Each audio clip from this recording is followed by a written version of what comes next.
In the Silver Dragon dungeon, 2 guards stood watch over the main gate. Suddenly, footsteps wrapped in powerful energy approached. The guards turned around in fear, recognizing Her Majesty. She then ordered them to leave so she could speak with the prisoner alone. Thus, the Silver Dragon Queen, Rosweisa, appeared. She then asked the great hero how it felt to become a prisoner of the Dragon Clan. In response, the Dragon Hunter told her to just get it over with. However, the monarch found his request curious and asked if he truly desired that. Then, she stepped closer, saying it wouldn't be that easy since he was such a handsome man. As she touched him, she suggested that adding a few more scars would make him perfect. The hero then shouted for her to stop humiliating him and kill him once and for all. Even so, the Silver One proposed that he join the Silver Dragon Clan. With a smirk, the prisoner challenged her, asking if she was worthy. The question filled the sovereign's eyes with surprise and fury. In a fit of rage, she struck him with a blow that shattered the chains around him. After the strike, the hero fell, coughing amidst the dust. She immediately pinned him to the floor with her foot, questioning how he dared to be so rude. Mockingly,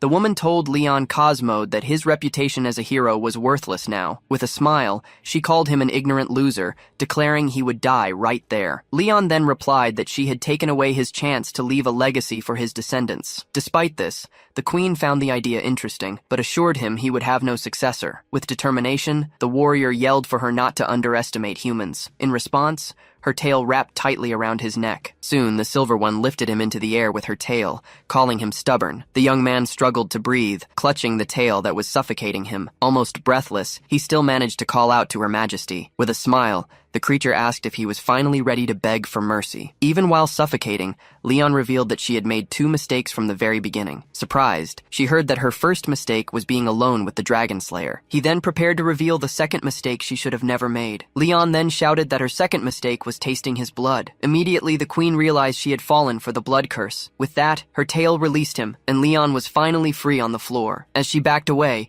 his opponent stared at him, feeling the effects of the curse. The monarch felt her body suddenly heat up, completely out of control. She then fell to her knees, not understanding what was happening to her body. Completely confused, she wondered what the hell was going on. Leon then explained that she would live in the pain brought by the soul forever. Tears streamed down the dragon's face as the curse intensified. Suddenly, Rosweisa threw herself at Leon, who looked at her in surprise. With the force of her lunge, she knocked him to the dungeon floor. Lying on the floor, Leon asked in confusion what was happening. Watching her, he realized the situation was making her aroused. Without hesitation, the Silver Dragon leaned in and kissed him forcefully. The unexpected kiss left Leon completely stunned. An hour later, clothes and chains were scattered across the dungeon floor. Soon the creature awoke, the effects of the curse still visible in her eyes. As she sat up, she looked around in confusion, trying to understand what had happened. Furious, she turned sharply to Leon, unable to believe the situation. She then screamed, asking what he had done to her. Leon explained that the blood curse creates a soul bond, and when he dies, she will feel endless pain. The sovereign called him absurd, questioning what had happened if the effect was only supposed to occur after his death. At this, the prisoner admitted that what happened was an accident, as he hadn't expected that side effect. Immediately, she furiously screamed at him to shut up. Even so, Leon asked with a smile if dragons didn't follow the rule of monogamy. He then revealed she could never have another mate or descendants, as the spell had exceeded his expectations. He then taunted her, reminding her that, just like him, she too would now have no successor. Full of rage, the queen called him a bastard as energy crackled around her. Calmly, he asked if she wanted to kill him, stating she didn't need to, as he would die soon enough on his own. Finally, Leon declared that his curse upon her was to live with hatred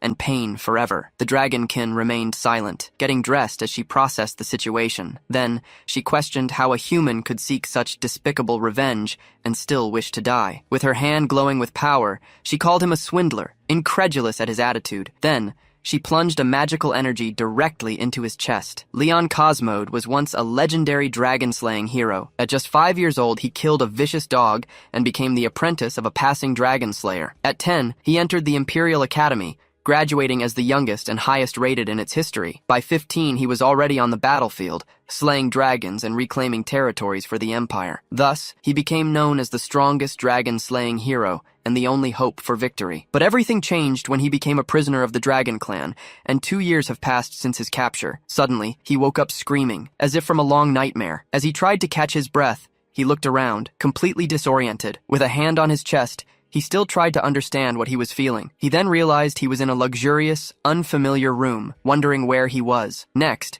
he heard the sound of the bedroom door slowly opening. A little girl with dark hair peeked through the crack in the door. In a sweet voice, she noted that he was finally awake. The hero was completely shocked, thinking how cute she was. With that, he began to understand everything, concluding he was in heaven for his great contribution to humanity. He called her a legendary angel, but the girl asked in confusion what an angel was. With a smile, he approached and asked the little angel for her name. The girl excitedly replied that her name was Muen. He found the name very beautiful, but wondered why her hair color was so strange. Muen then explained that her mother said her hair signified the moon, leaving him surprised that angels had mothers. As he picked her up, he introduced himself as Leon Cosmode, and she excitedly said she knew Leon meant lion. He asked who had told her that, and she replied it was her mother too. With sudden suspicion, he hesitantly asked who her mother was. The girl cheerfully answered it was Rosweiss, leaving him completely shocked. Realizing her mother was the Dragon Queen, he began to connect the dots about his own identity. With a radiant smile, Muen concluded that he was her daddy. The revelation left him completely paralyzed and speechless. Then the little one asked if he was really her and Mommy Rosweiss's father, before calling out to her. The confirmation hit him hard,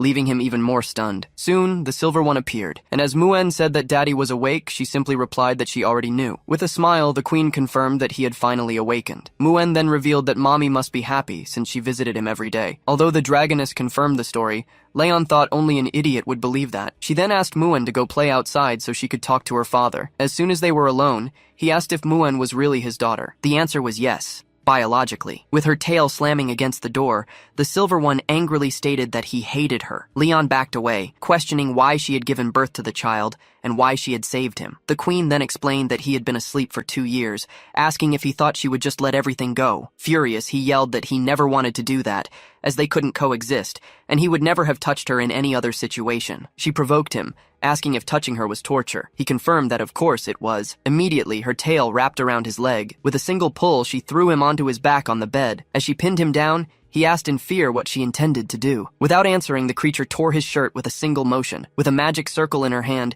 she revealed she wanted to carve her own dragon pattern onto him, making him scream for her to stop. She said it would make him her prisoner and his greatest shame, as he could never leave her again. She then taunted him, asking what his human companions would think when they saw the dragon tattoo. As he felt the mark spread, he asked why she had to go this far. The sovereign then drew closer, explaining that the dragon's concept of revenge was extreme and inhuman. With that, she declared she wanted him to live with that shame and be severely humiliated by her forever. However, Leon felt something unexpected as the mark formed, because to the Queen, it was a great honor. Thus, she leaned over him and said it was time to begin her unbelievable revenge as a dragon. The scene opens at the Grand Silver Dragon Castle. There, 2 maids comment that the Queen is in a good mood because her husband has awakened from his coma. Hiding nearby, the Dragon Slayer overhears the conversation and gets irritated by the announcement that he is the so-called husband. He then remembers how the Silver One held him tight for a day and a night, nearly breaking his waist. With that, he firmly decides he will not become her plaything and is going to escape. He soon observes the guards positioned at one of the castle gates. He realizes it's impossible to get out that way,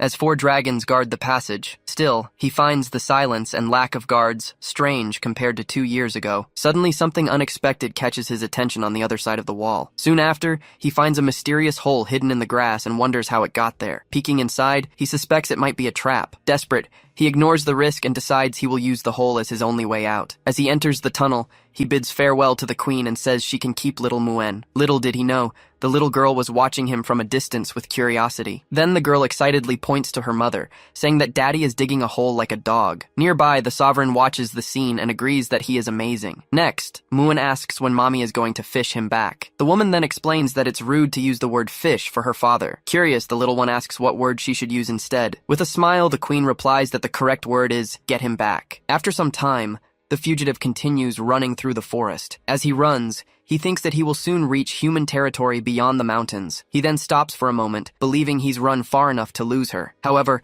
his face fills with shock as he notices something approaching. Looking up, he screams Rosweiss's name upon seeing her flying in her dragon form. Right after, she congratulates him on being an excellent runner, terrifying him. Suddenly, her tail appears in front of him. Then, the creature appears and asks if it wouldn't be fun to play with him. The dragoness shows her disappointment and reveals she helped him escape by creating the hole for him. He then admits he knew it was a trap, but he didn't expect to be caught so quickly. The winged figure questions if humans will still see him as a dragon slayer with that mark on his chest. He replies that he'd rather start a new life as an ordinary person than be tortured by her. her. Annoyed, the dragon complains that he doesn't appreciate her kindness and prepares to act. In a swift move, the beast grabs him with her enormous paw, leaving him terrified. As Rosweiss takes flight, he shouts, asking where she's taking him. She says she'll help him go back. 3 hours later, the dragon flies over the night sky near the border city. Suddenly, the creature lets him go in a freefall, making him scream in panic. He crashes through the treetops from the impact of the fall. The forced landing makes him hit the forest floor hard. On the ground,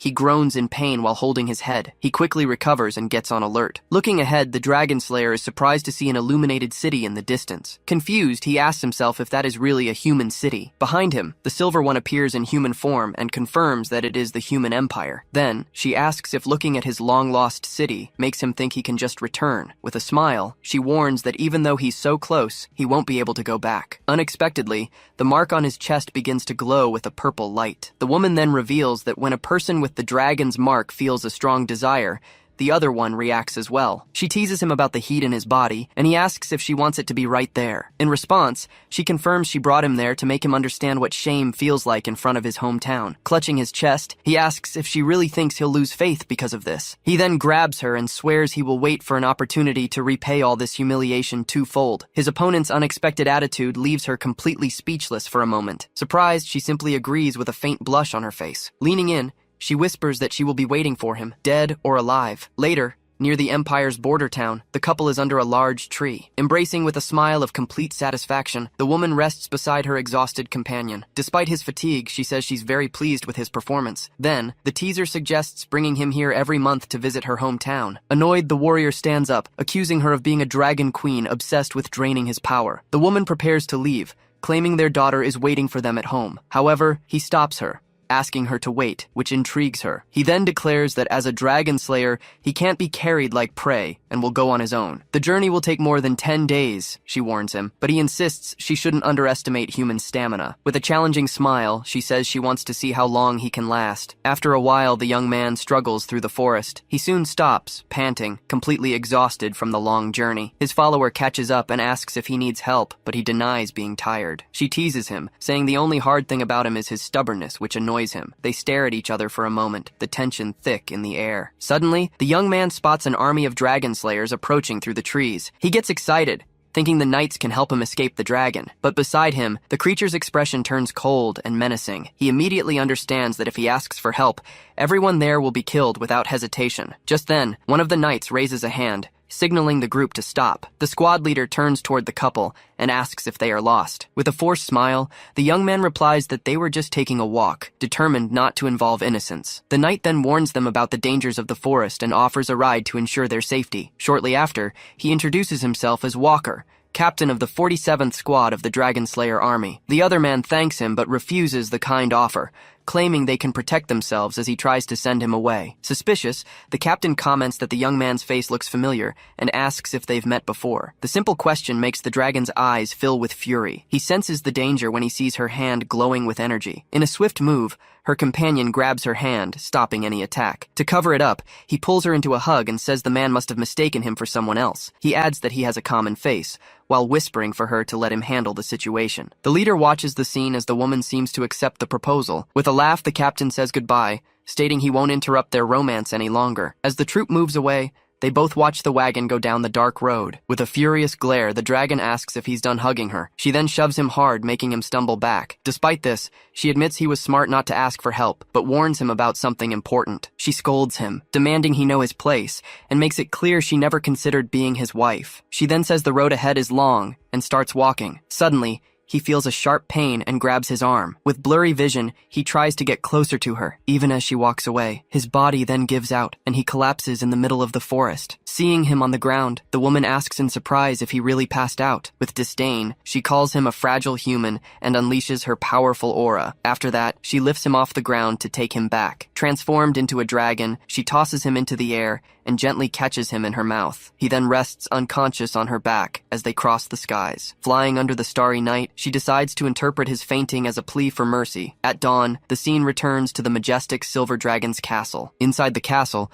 the warrior finally awakens in a comfortable bed. At his side, little Muen excitedly celebrates that her daddy is awake. Confused, he asks how he got back, and the girl replies that her mommy brought him. With that, he remembers being captured by the queen. feeling like prey. His attention then turns to a bandage on his injured hand. Proudly, the little girl reveals she was the one who bandaged her daddy. As he watches her, he reflects on how dragons are a fierce and violent race. Still, he notices the child has no hostility and treats him like a father, perhaps because she's a hybrid. With a smile, the man pats her head and says she's amazing, making her happy. He then advises her not to be like her mother when she grows up, which confuses her. Unexpectedly, Roswitha herself appears at the door and asks what's wrong with being like her. Startled, he denies saying anything as the woman approaches with a tray. The daughter then proudly tells her mother that she bandaged her daddy's wound following her instructions. Without much emotion, the dragon comments that it was what she was supposed to do. The girl responds obediently, while her father thinks about how strict her mother is. To talk alone,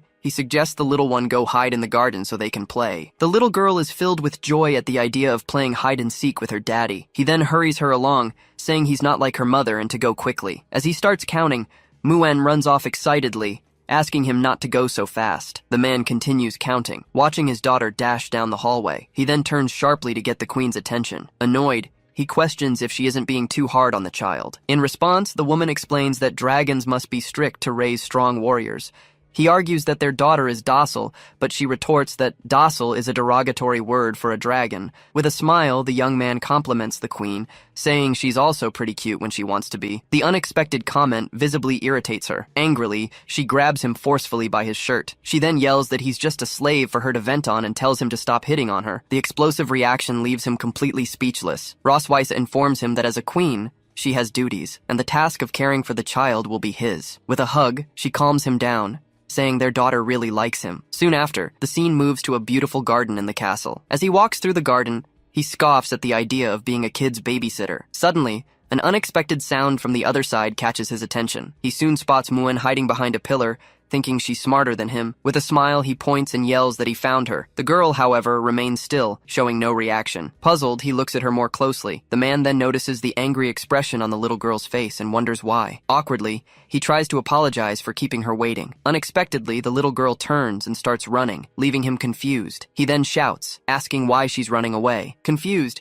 he wonders where she went, as he just saw her pass by. He concludes that it's very difficult to predict a child's mood. He then understands why the queen left him with the task of caring for her. Suddenly, Muen jumps on his back and happily cheers that she caught her daddy. Surprised, he asks if she didn't just run past him. The little girl explains that she went to look for him because her daddy wasn't finding her. Hearing this, he wonders if he saw things wrong. Just then, Muen calls him to show him something, and he follows her, confused. Watching the scene, the other little girl just observes from a distance. Moments later, the fountain's water trickled peacefully down the garden wall. Meanwhile, Muen hummed softly as she focused on her drawing. Just behind her, her father watched with a calm smile. He thought that having a daughter wasn't so bad, feeling his soul being healed. Then, he promised himself he would help her escape her dragon mother. Suddenly, the girl ran up to him, showing him the family portrait she had drawn. Looking at the drawing, the man was confused to see two children in it. He asked about the second figure, and she replied that it was her sister. He was completely shocked to learn Muen had a sister. In his mind, he realized he hadn't just hit one target, but two with a single shot. He then remembered the girl he saw in the garden and understood why she was so angry. But the little one explained that her sister wasn't angry, just shy about seeing him. He figured it was normal for them to be unfamiliar, since they had just met. So he concluded it was that woman's fault, and decided he needed to confront her. Far away, in her office, the queen was working at her desk. She then looked up from her reading with a serious expression. Just then,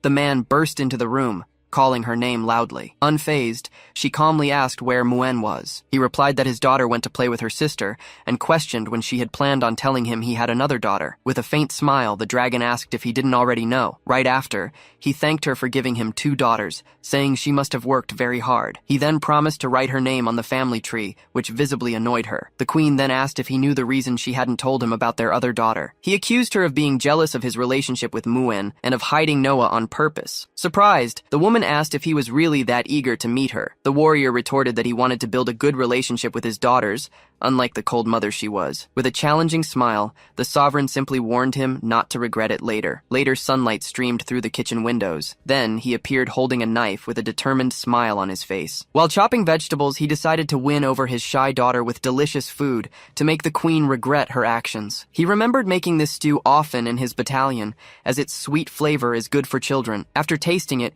he proudly confirmed that his cooking skills weren't rusty. In that moment, he imagined Noah would love the food, confident confident that its taste would win his daughter over. Outside, two maids watched the kitchen scene with curiosity. They commented that the prince is a good dragon for cooking for his family, even after recovering from an illness. Suddenly, they were both surprised to see Rosweisa arrive with the two daughters. The queen then dismissed the maids from dinner duty, telling them they could go rest. As soon as they arrived in the dining room, he greeted them, saying they were just in time. Muen ran to her father, praising the good smell, and he told her he had prepared stew and steak especially for them. With a caring look, he wondered if Noah could feel his feelings through the food. However, the girl just turned her face away with disdain, leaving him completely shocked. He was frustrated, wondering why this was so different from what he had imagined. Then, he mentally accused Rosweisa, certain she had predicted this, and had stopped him from meeting Noah for that reason. Firmly, the woman instructed her daughter to formally introduce herself to her father. The girl then introduced herself as Noah K. Melkfe, daughter of the Silver Dragon Queen, Rosweisa. To get closer, the warrior politely introduced himself as Leon Cosmode, her father. The girl's response, however, was one of total indifference. Awkwardly, he wondered if the child held a grudge against him. Noticing the situation, Muen whispered to her sister to talk more so she wouldn't embarrass their daddy. With her arms crossed, Noah doubted he was her father, saying she found him too weak. Those words hit him hard, and he felt the impact of her question. Hurt, he thought he had a wild daughter, and he was now facing his first crisis as a father. The family dinner, which should have been a pleasant occasion, became the most tense moment of Leon's life. Although they looked alike, he observed that his daughters had opposite personalities, with Noah being just like her mother. With a hopeful smile, he asked his older daughter if the food he made was good. Noah said no, complaining that the meat was tough and hard to chew, which hit him hard. Seeing this, the queen couldn't contain a discreet laugh. When Muen asked why she was happy, the woman replied it was because she was seeing the family together. Right after, she teased her companion, asking if he wasn't happy too, and he awkwardly agreed. Muen then wanted to know if her daddy could have dinner with them every day, and he agreed, though reluctant on the inside. But her older sister interrupted the conversation, shouting that she didn't want to. The younger one asked why, and the other explained she wanted to study at the Young Dragons Academy soon. Rosweisa reminded her that the department was for older dragons, and wanted to know why her daughter was so eager. The girl then declared she wanted to start defeating dragon hunters right away, leaving her father astonished. He soon realized with astonishment that the girl wanted to defeat him, her own father. With that, he tried to warn her that those warriors are strong and that it was dangerous for her. Noah retorted not to be treated like a child, while he thought that she was in fact one. The queen agreed with her daughter's idea, saying the sooner she learns, the faster she'll be able to fight. She then challenged the man to give one reason to stop Noah from going to the academy. Realizing that opposing it would only worsen his image, he decided to change tactics. With that, he reluctantly agreed, saying it was fine by him. In that moment, he understood Rosweisa's true intention. He pictured her as a giant monster, realizing she was using their daughter to attack him mentally. As he vowed to get even, the woman declared that he would help Noah prepare for the test in 1 month. Excited, the girl immediately agreed to her mother's orders. As soon as dinner was over, Muen happily showed her full belly to her sister. After the girls left, he turned to Rosweisa and called her name. Then he said they needed to wash the dishes, leaving her confused by the request. She replied that the servants would take care of it. He explained that the proper way to end a family dinner is for the couple to clean up together. Whispering, he asked if she didn't want to create a harmonious family environment for their daughters, even if it was a lie. Looking back, Rosweisa saw her youngest daughter watching them with a hopeful gaze. Seeing the girl's look, the queen reluctantly agreed to the idea. Hearing her answer, Muen excitedly offered to help too. Noah then firmly took her sister's hand. Then, she pulled Muen away, saying the girl would come with her. With the two of them gone, the kitchen fell silent, with only the dirty dishes left in the sink. Rosweisa turned to her companion and asked when he planned to start helping. With a confident smile, he asked if she had forgotten what he told her 2 years ago. He quickly reminded her of his warning to never be alone with a strong dragon hunter, which surprised her. Suspicious, the queen asked what he was up to. He replied that, unlike last time, he wouldn't let himself be manipulated by her. Furious, the woman attacked him with her tail, questioning if he thought he could escape. However, he easily blocked the blow with just his hand. He grabbed her tail and asked who said he wanted to run. The queen let out a cry of surprise at the sudden, unexpected touch. The pull threw her off balance, making her fall to her knees completely shocked. Then, the man revealed he'd read about the weakness in a dragon's tail, asking with a smile if she was helpless. Right after, he moved closer and commented that dragons are always eager to conquer and control everything. Finally, he asked her if they had ever been controlled, leaving her completely speechless. Despite her heavy breathing, Rosweisa remained on the floor, her face completely flushed. She then demanded they let go of her tail. For revenge, Leon reminded her of how she had humiliated him for her own pleasure. With that, he suggested they do something different, which provoked a flood of curses from her. The woman reacted quickly, trying to break free. Meanwhile, two maids wondered if the prince's night was over. Next, they entered the kitchen, amazed at how clean it was, and questioned if the prince was responsible. One of them then smiled, charmed by a perfectly clean plate. Through a crack in the door, the dragon watched the conversation in silence. He immediately silenced her, warning that the maids couldn't see her in that state. Shortly after, the kitchen door closed. The young woman glared at him furiously. He moved closer, stating that now they could begin. His gaze was firm and determined. At that, her eyes looked helpless. 3 days later, in the kingdom's immense castle, curious, Muan asked if her father was dead for sleeping so long, but Noah decided to investigate right away. Then, a small kick hit the sleeping man's face, who felt the pain from the blow. Thus, Noah confirmed he was alive, leaving him stunned by the way he was being treated. As soon as he opened his eyes, he saw the little one startle upon realizing he was awake. Immediately, the little girl ran to tell Rosweise, while the man tried to figure out when he had passed out. The woman simply asked if he really needed a reminder of what happened. With that, Leon remembered he had been knocked out with a single punch that night. Sitting on the bed, he reflected that any ordinary person would have died from such cruelty. Still, he admitted she was very beautiful and didn't look her age. The girls then asked what was wrong, but Noah said he was just staring at their mother. Discreetly, Rosweise knocked a flower ornament onto the vanity with her hand. The sudden movement made the warrior turn towards him. Next, he picked up the delicate accessory. With a calm gesture, he placed the ornament in her hair, saying it suited her very well. She then asked him how many women had heard that same line before. The dragon replied that, as a boy, all he knew was how to take care of his uncle's donkey. Curious, Muan asked her father what a donkey was. He then described it as an animal with big ears that complains, just like their mother. The comparison made the woman glare at him furiously. Right after, she hit him with a powerful punch to the stomach. His daughters asked if their father was okay, and he answered yes, though still in pain. The matriarch then announced that he would teach the girls to write, causing him to complain about not being consulted. Muan celebrated the news, while Noah claimed she could do it by herself. Soon after, they both ran to the library to find a pencil, and Noah chose the color purple. Alone with the dragon, Rosweise informed him that her sister was coming to visit, and couldn't see the daughters. He then asked why, questioning if her family didn't want to meet them. With that, the woman explained that he was now Leon Cosmode, a dragon who had awakened after 2 years. Finally, she ordered him to memorize the last name in case he ran into her. He simply confirmed that he understood Her Majesty's orders. As he watched her leave, he wondered if the queen truly believed he would obey her. On the contrary, he decided he would make her suffer the greatest humiliation in front of her sister. In the study of the Silver Dragon Temple, the lesson was beginning. Then, Leon showed his daughters how they should write, asking them to pay attention. Right after,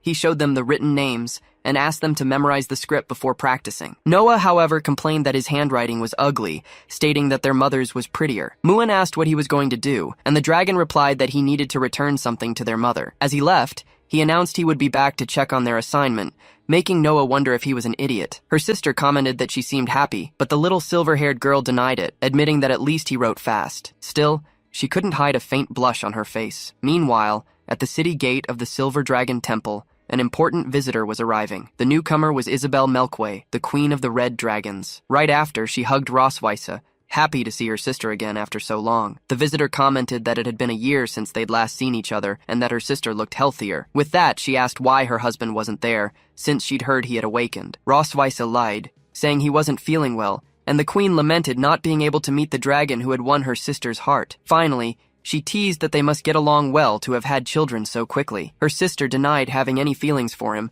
stating that the marriage meant nothing. Isabel simply commented that she was still the same proud person she'd always been. Next, the hostess suggested they go to the garden to talk while they walked. In the distance, the two walked together, arm in arm. From a window, the prisoner watched them with a telescope, identifying Rosweise's sister. With a determined look, he decided it was time to test the influence of the dragon's mark. Meanwhile, Isabel was commenting on the recent instability in the Fire Dragon King's territory. Upon hearing this, Rosweise remembered a name, Constantine, as the image of a fire dragon appeared in her mind. She questioned if he wasn't missing, but the others speculated he might be trying to expand his territory. Suddenly, a mark on her chest glowed intensely, causing her a powerful jolt. In that exact moment, she felt a strange connection forming. Isabel asked if something had happened, but the warrior played it off and asked her to continue the conversation. In her thoughts, she cursed Leon, knowing he was the cause of that sensation. Soon after, she suggested reinforcing the border defenses to prepare for any eventuality. With that, She felt the effect of the dragon's mark growing stronger in her body. Her sister noticed she was breaking out in a cold sweat and asked if she was okay. Roswitha then made up an excuse,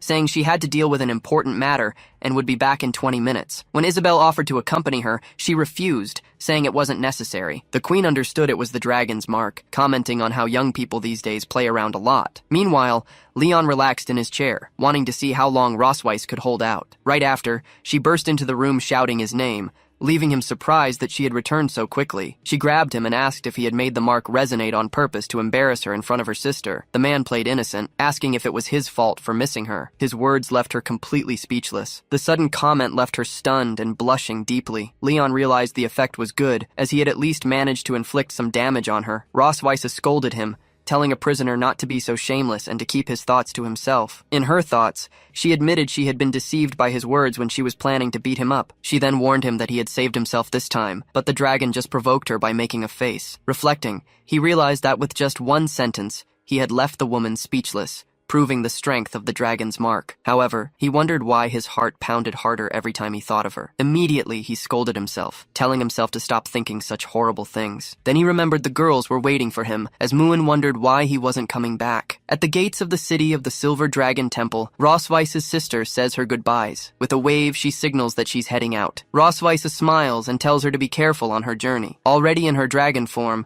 the visitor insists on meeting her sister's husband, but Roswitha promises to introduce him next time. Shortly after, she takes flight into the night sky. The Silver Queen watches her leave with a serious expression. Angry, she thinks to herself that she's going to teach that dragon hunter a lesson he won't forget. Meanwhile, in another part of the castle, Leon suddenly sneezes. Reading a book, he wonders if that dragon woman is talking behind his back. At that moment, he notices that Muin and Noah have already fallen asleep in bed. Carefully, he tucks them in so they won't get cold. He then quietly leaves the room to avoid waking them. Just as he tries to step out, a hand slams the door shut right in front of him. Roswitha blocks his path as he asks if her sister has already left. Irritated, she reminds him that they still have unfinished business for the day. The sovereign drags him down the hallway by force, ignoring the prisoner's desperate protests. Soon after, they arrive at the Silver Dragon Queen's luxurious bedroom. A wooden basin filled with hot water is placed on the floor. Leon brings the water over, asking what she needs it for. The woman replies that she is tired and orders him to help her wash her feet. This unexpected command leaves him completely stunned. Still, she insists he obey, claiming it is punishment for what happened earlier. Reluctantly, the former hunter kneels, feeling humiliated to be serving a dragoness. While holding her foot, he wonders how many hunters she has trampled in the past. Roswitha grows confused, wondering why he's just standing there staring at her feet. She blushes, questioning if he has some kind of foot fetish. Impatient, she demands that he put her foot in the water already. Finally, her feet are submerged in the hot basin. Suddenly, the queen screams that the water is too hot and strikes him in the face with a kick. The impact sends Leon flying backward. She accuses him of trying to get revenge with the boiling water. With a provocative smile, he reminds her that she was the one who asked for his help. Roswitha claims he hasn't learned his lesson yet. Placing her foot on his chest, she asks if he ever thought he'd be stepped on by a dragon. She wonders aloud what would happen if she pressed a specific pressure point. The intense force makes him grimace in pain and discomfort. Leon begs her to stop while feeling a strange mix of shame and pleasure. The dragoness challenges him, wanting to see how long he can hold out. Even so, he decides he won't surrender to her tyranny. With a quick movement, he grabs her foot firmly. Leon then remarks that he has eaten many types of legs, but never a dragon's. The threat leaves Roswitha shocked, unsure of what he will do next. Moments later, he bites her leg, declaring he's going to eat raw dragon claws. A furious scream echoes through the castle as the queen vows to kill Leon Cosmode. The next morning, Muin wakes up in bed, still groggy. Curious, she asks her mother why she is limping, but Roswitha simply says it's nothing. Soon after, she asks Leon about the bandage on his face, receiving the same evasive answer. The little girl's expression turns to confusion at their responses. Then she excitedly concludes it must be a fun game and says she wants to join in too. In the gardens surrounding the Silver Dragon Castle, Leon and Roswitha walk in silence. The woman leads the way with an irritated look while he follows closely behind. From a distance, two maids watch them, thinking the scene looks like a romantic date. However, one of them finds it strange that the queen and the prince don't seem close at all. Roswitha continues her walk without saying a single word. The man also seems bothered by the situation. Finally, he breaks the silence and asks her the reason for this walk. Moments earlier, he had refused to go out with her. The dragoness had explained then that they needed to maintain the facade of a harmonious family for the people. Back in the present, he thinks she's acting strange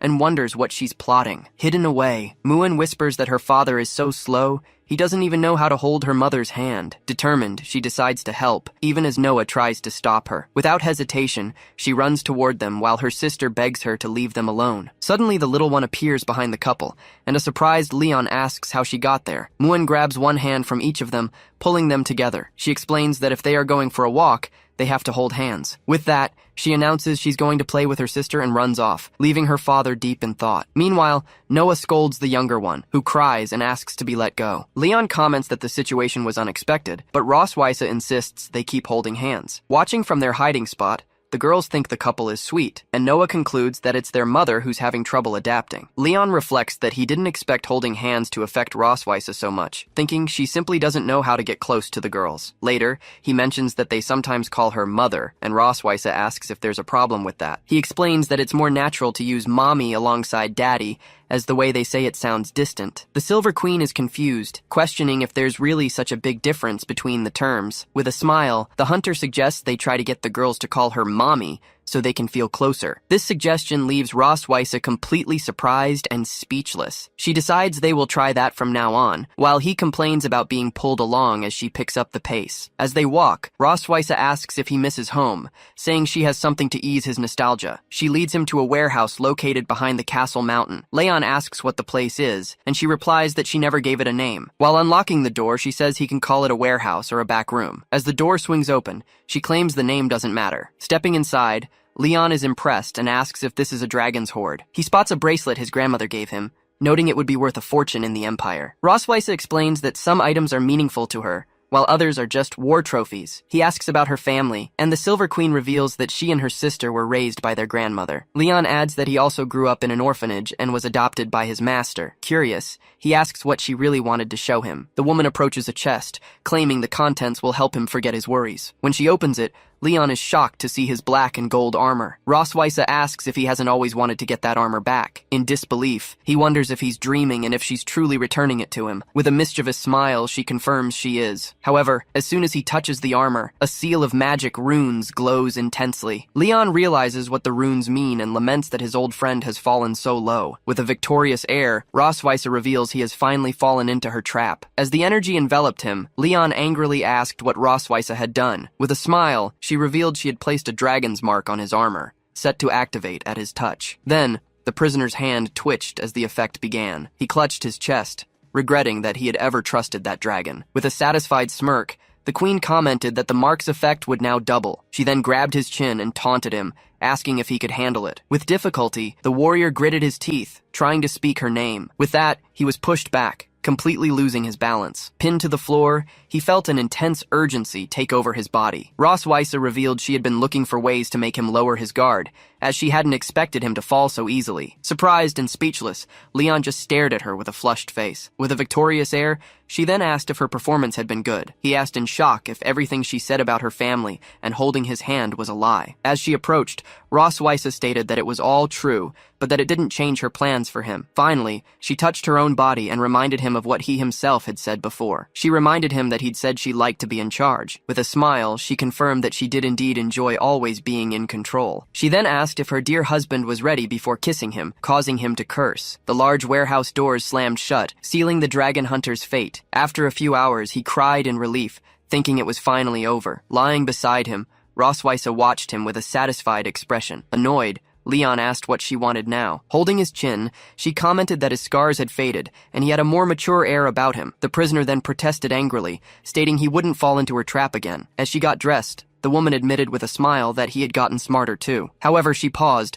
leaving Leon apprehensive. With a mischievous grin, she finished by saying his body had weakened greatly. Confused, he could only ask what that meant. Her statement that his body had weakened greatly left him in complete shock. The repetition of the phrase left him paralyzed in complete despair. The humiliation continued as the queen's words echoed in the prisoner's mind. The next day, a new dawn broke over the immense castle. Looking exhausted, Leon opened the door and asked who was there. On the other side, Roswisa greeted him with a good morning, while Noah waited in silence. With a teasing smile, she commented that he looked like he hadn't slept well. Leon then asked whose fault that was, but the woman pretended to remember nothing. Watching the scene, the little girl just thought that they had started arguing again. Roswisa then informed him that he needed to tutor Noah for the academy's difficult exam. She then provoked him, saying that after yesterday, he could only prove his worth in other areas. Enraged, Leon protested that he just wasn't in good shape the night before. He then guaranteed he would make Noah pass the exam, but demanded something in return. The silver-haired woman accepted his proposal on the condition that his request wasn't excessive. With a determined look, the dragon agreed to the proposal, sealing the deal. Rosweiss wished them both good luck with their studies,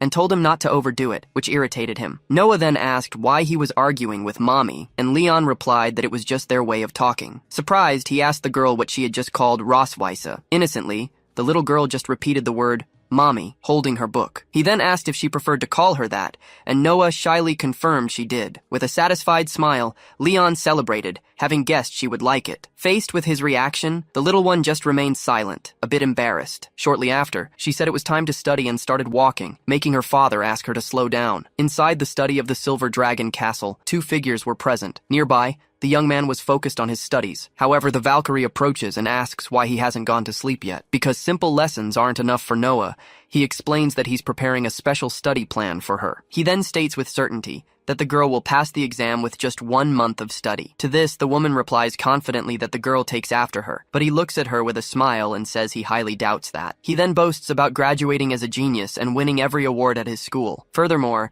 he asks what awards the queen won, leaving her speechless. Still surprised, the warrior reflects, as she never imagined he was so intelligent in addition to being strong. Even so, she taunts him about how he became her prisoner, making the young man shout that he only lost once. As he laments his misstep, the blonde woman mocks him, saying the queen stepped all over him. Next, she notices a plate of peppers on the table. Curious, she asks what he's going to use them for. The young man replies that he brought them from the kitchen to stay awake. However, she warns him that those are the yellow peppers from the dragon clan and that he won't be able to handle them. Nevertheless, he eats a pepper, and his reaction is immediate. He quickly shouts that it's incredibly spicy. With his mouth on fire, he starts desperately searching the room for water. Then, the woman holds his face to calm him down. He is immediately surprised and frozen by the unexpected touch. A little embarrassed, she explains that she thought her cold hands would make him feel better. At this, the young man realizes her fingertips are cool and pleasant. Feeling her touch, he notes that the coolness is very gentle. Shortly after, he thanks her, saying he's better now, and she pulls away. After the moment passes, they both become visibly embarrassed. Finally, the Valkyrie sends him to bed, warning him not to eat any more peppers. As he watches her leave,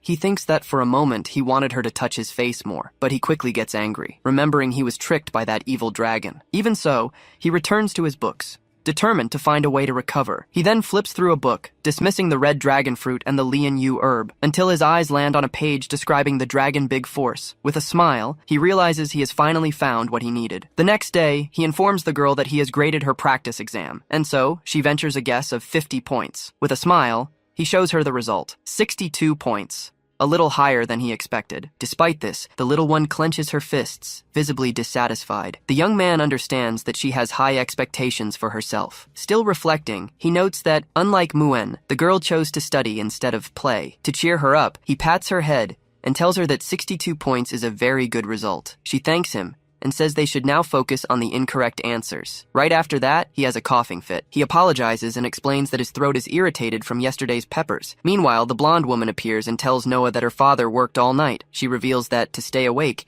he ate super spicy yellow peppers. Next, the girl surprises him by holding out a small container and telling him to take it. Surprised, he asks if it's for him, and the young girl confirms, clarifying that her mother sent it. With a smile, he asks her to thank her mother for him, thinking about how the woman can be so kind. He then cheerfully suggests they continue studying, strengthening the bond between father and daughter. Sometime later, in the kitchen of the Silver Dragon Castle, everything is ready. Soon, two maids enter with all the requested ingredients, and he tells them to leave everything there. Meanwhile, he thinks to himself that he asked for irrelevant items so they wouldn't guess his plan. He also considers that, despite the common ingredients, the potion's success rate is very low. First, he begins the process by grinding and mixing all the necessary components. Then, he adds them in order to a pot to cook. Hours later, he grows frustrated, realizing he has failed again. He laments having followed the book's method several times, always failing at the purification step. The separation method described, using high heat, can easily ruin the medicine. Therefore, he concludes he needs a more effective way to separate the medicinal residues. At that moment, a flash of lightning cuts through the sky outside. Sitting in a chair, he watches the window and remarks that it's going to rain soon. However, as he looks at the flash again, he has a sudden idea. He remembers his alchemy professor saying that electrolysis is sometimes more successful than fire. Excited, he decides to try distilling using his magic, but questions its effectiveness with the little power he's recovered. Even so, He affirms he has enough control to use his magic with precision. Half an hour later, he holds a small pill and celebrates his success. With a satisfied smile, he concludes that preparing dragon remedies was simple. Suddenly, his daughter appears and asks what Daddy is doing. He freezes for a moment, surprised by her presence. Startled, he shouts her name when he sees her. He tries to play it cool, but the little girl asks if Daddy is hiding candy. He quickly explains it's medicine for her mother, making the girl ask if Rosweiss is sick. He reassures her, saying it's just to help her recover from fatigue, even though he made it for himself. Muin then excitedly asks her father to take good care of Mommy. He agrees, thinking he will definitely take care of her once he's fully recovered. Meanwhile, a heavy storm rages over the castle. Back in his room, the alchemist wonders about the supplement's side effects on humans. Frustrated with the situation, he decides to let it go for now. Just then, a sound at the door catches his attention. Surprised, he asks Her Majesty what she is doing in his room. His visitor reveals that she heard from their daughter that he prepared a special medicine for her health. Embarrassed, he thinks about how his little dragon could have tattled so quickly. She then calms him, saying she's surprised he can make potions in such a simple environment. Then she asks to see what he's prepared. He hands over the box, thinking she would have taken it from him anyway. After opening the container, she praises him for perfectly crafting a dragon's strength potion under such poor conditions. He's shocked by the compliment and wonders if she's being serious. Rosweiss says he can keep the medicine, but warns him it can't be consumed now. Desperate, the young man questions her about the prohibition. She explains that the effect is too strong for a human body, making him wonder if the medicine is really that powerful. The queen states she's saying this for his own good, as a human couldn't withstand the effect. Indignant, he declares he has defeated countless dragons and accuses her of underestimating him. Completely ignoring the warning, he puts the pill in his mouth. He then declares that courage is the anthem of humanity, as Rosweiss screams his name in despair. In that same instant, he feels the pill's power course through his body. The warrior rushes to him and scolds him, warning that she's not good with healing magic. She then holds him and says she'll try to undo the medicine's effect first. Even in pain, he struggles as she shouts for him not to move. With his body crackling with energy, he faces the Valkyrie and declares that this is human courage. Under the rain, a vast amount of energy gathers around the palace. Suddenly, the young man screams as blue lightning completely envelops his body. Startled, the queen wonders what he's doing, using lightning magic on himself. Still, he just endures the pain as the electrical energy continues to flow. He then loses consciousness, and she catches him before he hits the bed. With the young man now lying down, Rosweiss asks if he's gone completely insane. She then turns, saying she's going to call for the palace doctor. However, her hand is grabbed before she can pull away. The Valkyrie looks back, surprised by the sudden gesture. In an instant, he grabs her tail with a dazed smile. Annoyed, she demands to know what he's doing now. With a happy expression, he calls her wife and asks where she thinks she's going. Completely shocked, she questions who he's calling that. As she demands he let go, he refuses to let his wife leave. Watching him continue, the warrior wonders if the lightning magic caused mental confusion as a side effect. She concludes that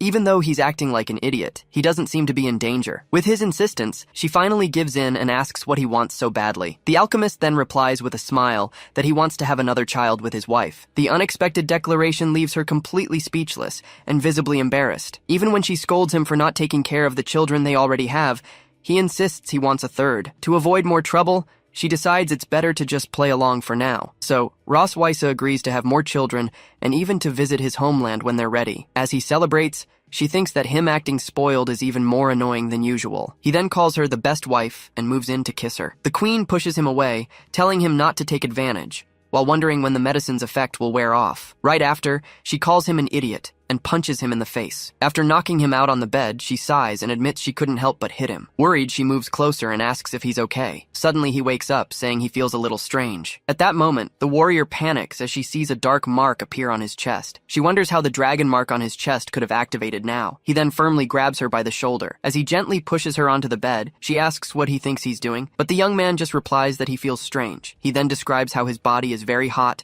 and his chest is pounding. The queen then realizes that the dragon mark, combined with the lightning, has intensified his craving for life energy. With that, he hugs her by the tail, saying he loves her, making her think she won't be able to take it if this continues. Annoyed, she pushes him and yells for him to get off as her tail is dragging on the floor. Suddenly, the alchemist stops and brings a finger to her lips. His tone shifts, and he tells her she looks incredibly beautiful tonight. Surprised, she realizes his attitude has changed to an intensity that won't take no for an answer. At that moment, she begins to wonder if she's also unconsciously desiring this. In a soft voice, he asks if his wife can help him with this. Embarrassed, she finally agrees, but warns that it will be for tonight only. In an instant, The two share a quiet, intimate moment, united by the storm outside. The next morning, the sun shines over the palace. Leon finally awakens, feeling the effects of the previous night. Beside him, Roswitha watches him and asks if he's awake yet. Completely startled, he pulls away and asks what she's doing there. Then, he sits up, complaining that his whole body is sore. As he tries to understand what happened,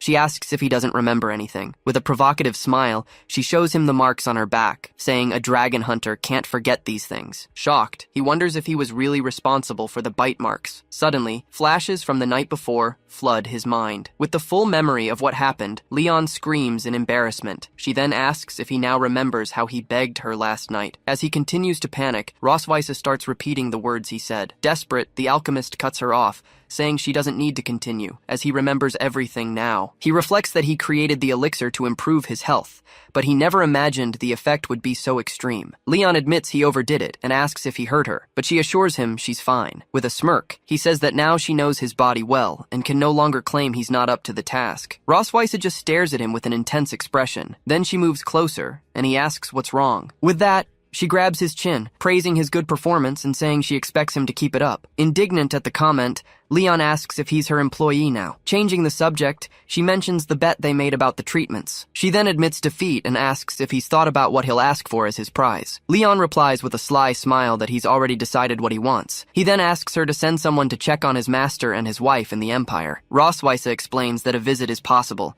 leaving him deeply grateful for her help. Shortly after, he composes himself and thanks her more formally. Elsewhere, in the garden of the Silver Dragon Sanctuary, Muin approaches and asks if her father is sick. Surprised, Leon denies it and wants to know why she's asking. Muin then reveals that her mother told her he was the one who took the medicine and that men can't say they're sick. He becomes furious, wondering how Roswitha could say such things to a child and reflecting on his dignity. As the little girl insists on knowing if he's still sick, Leon scolds her and ends up biting his lip, making it bleed. Seeing the blood, Muin panics and begs him not to die, saying she can't live without him. Leon calms her down, assuring her he's fine, while thinking that she really resembles her mother, especially in her frankness. To distract her, he offers to make a new toy, and Muin excitedly celebrates the idea. With that, Leon starts assembling a small, colorful cube with his tools. He then presents the magic cube and explains that she can turn the parts however she wants, making the girl excited. He reflects that he never thought he'd use his knowledge of mechanics to care for children,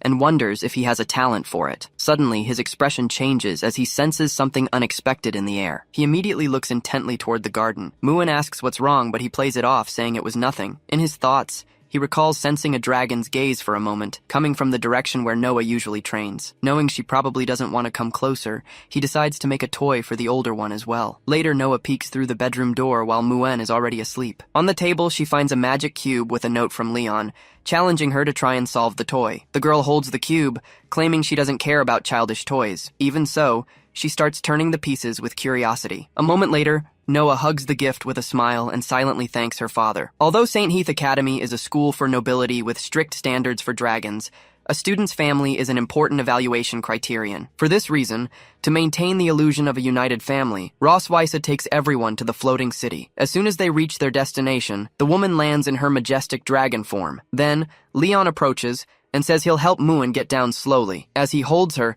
the girl asks why he didn't turn into a dragon too. In that moment, he thinks awkwardly that he's great at killing dragons, but not at becoming one. Shortly after, Noah asks suspiciously if he really can't do it. Faced with the question, the man is left completely speechless. So, Roswitha explains that his body hasn't recovered enough to take on his dragon form. Moved, Muin asks her father to get well soon, and he promises to try, although he thinks it's impossible. With the moment behind them, the family heads toward the city gates. Enchanted by the sight of so many dragons, the girl gets excited, but her sister asks her not to walk so fast. At that moment, Leon begins to tremble visibly. Noticing his reaction, Roswitha comments that this is the first time he's seen so many dragons since he woke up. With a teasing smile, she asks if he's scared. However, he denies it and claims that in fact, he's very excited. His eyes sparkle as he thinks that the street is full of prizes and he's going to get rich. That's when the woman realizes she worried for nothing, while he's already calculating his profit. Soon after, the bell on the door of a photo studio rings. An attendant greets them,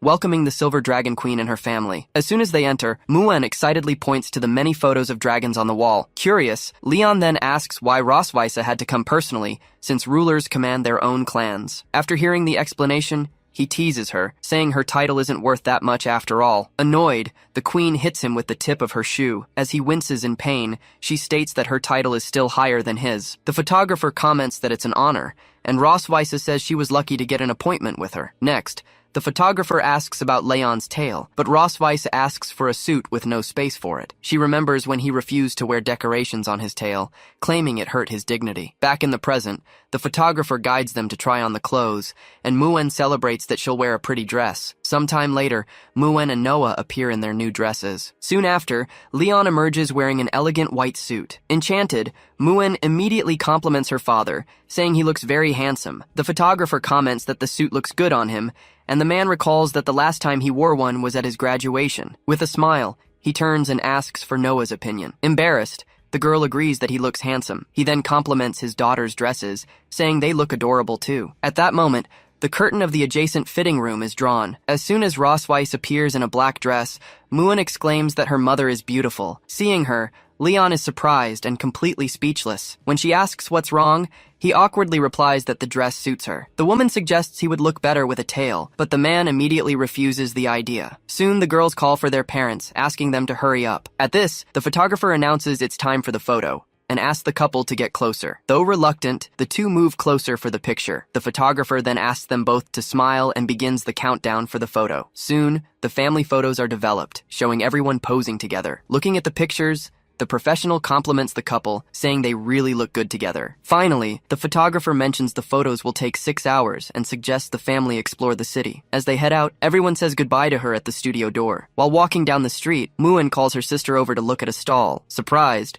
Roswitha comments on shopping with her partner, who explains it's a way to relax before Noah's test. Soon, the girls are captivated by the prizes at a game stall. Suddenly, a nearby noise startles the couple. The stall owner encourages the children, telling them they'll hit the mark if they keep trying. Observing the scene, Leon notices the target shooting games, and Muen excitedly calls him over. After watching Noah lose, he thinks to himself that the game is rigged, so the owner always makes money. Roswitha explains that the game is difficult for the girl because it uses remnants of magical energy. At that moment, the owner offers the couple a chance to play and win a teddy bear for their daughters. The hunter turns to the girls and asks if they really want the prize. They both vehemently deny it, but he understands that their answer actually means yes. Without hesitation, he asks the owner for 10 shots, mentioning that Roswitha will be the one paying. Holding the gun, he thanks her and remarks that he hasn't held one since the Hunter Academy. With a quick shot, he hits the bullseye. Meanwhile, the stall owner thinks about how he adjusted the weapon so no one could win. To his surprise, every target is hit in a perfect sequence. Leon celebrates his luck, while the man mutters that it's impossible. Muen screams that her dad is incredible,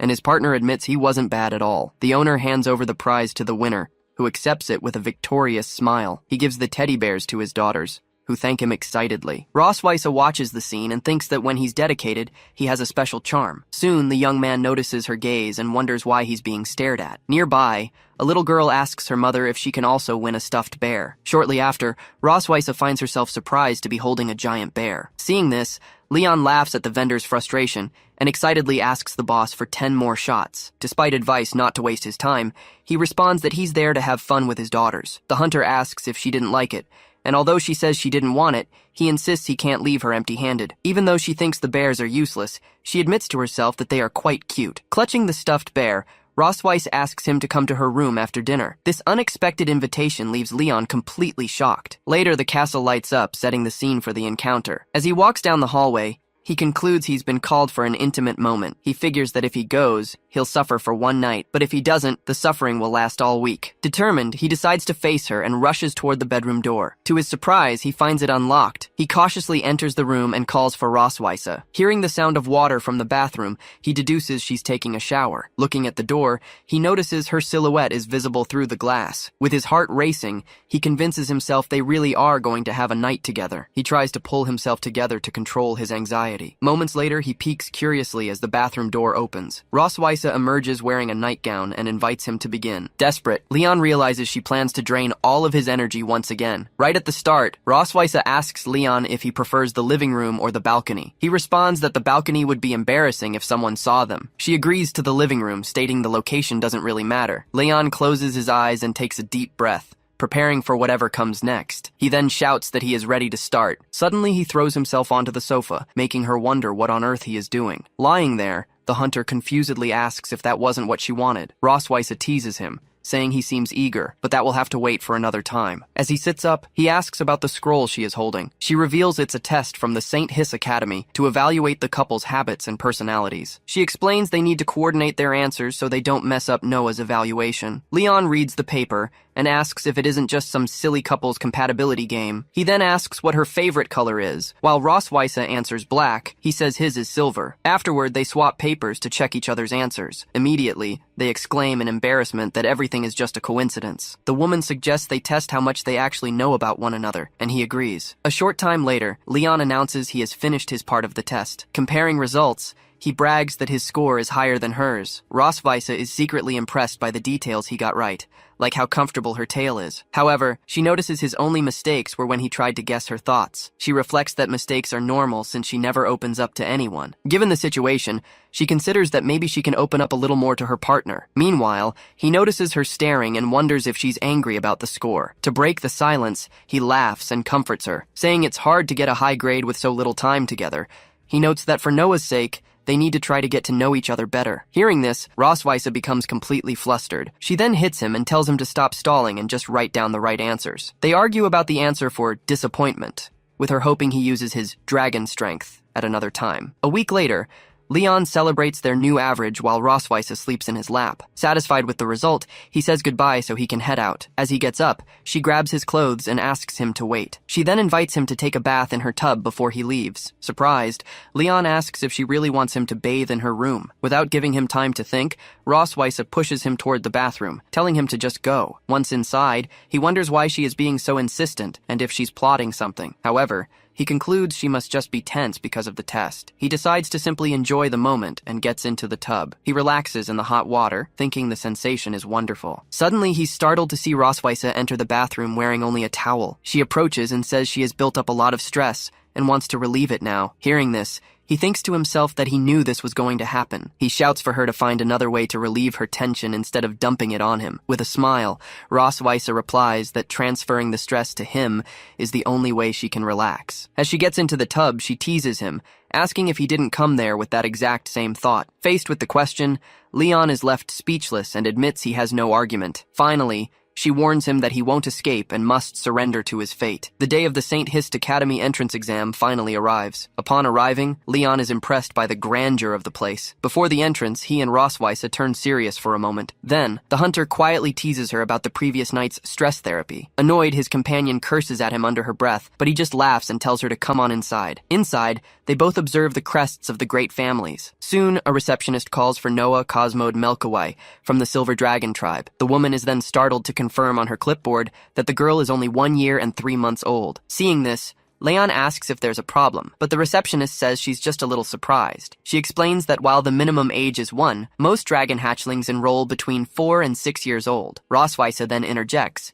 stating that their daughter is smart and they respect her decision. With that, the employee directs them to the family evaluation on the 4th floor, while Noah heads to her test. They arrive at the meeting room on the designated floor. There, the couple sits on a sofa to wait with 3 other people. In a low voice, Rosweiss asks if he thinks the others will be easy to deal with. Leon whispers that the others look easy to defeat, and that his old self could beat them in 50 moves. As the others notice their presence, he angrily whispers that he'll go after all of them if they fail Noah. Then, a man introduces himself as Vice Director Walter Wilson, in charge of the parental evaluation. They both reply with a smile, though the hunter suspects the evaluator might cause trouble. The Vice Director then begins, asking for their wedding anniversary. Hearing the question, the two exchange a tense look. It was the very question they feared most. In a flashback, Rosweiss worries about how to answer since they aren't married, and Leon suggests using a memorable day. She then begins to state the agreed-upon date, the year 1733 of the creation era. Together, they answer with a smile that it was May 25th, the day they met in the dungeon. The vice director comments on the quickness of their marriage and pregnancy, and the hunter makes up that it was love at first sight. Next, the evaluator asks if they've discovered any flaws or bad habits in each other. To seem more convincing, Leon says yes, while Rosweiss says no,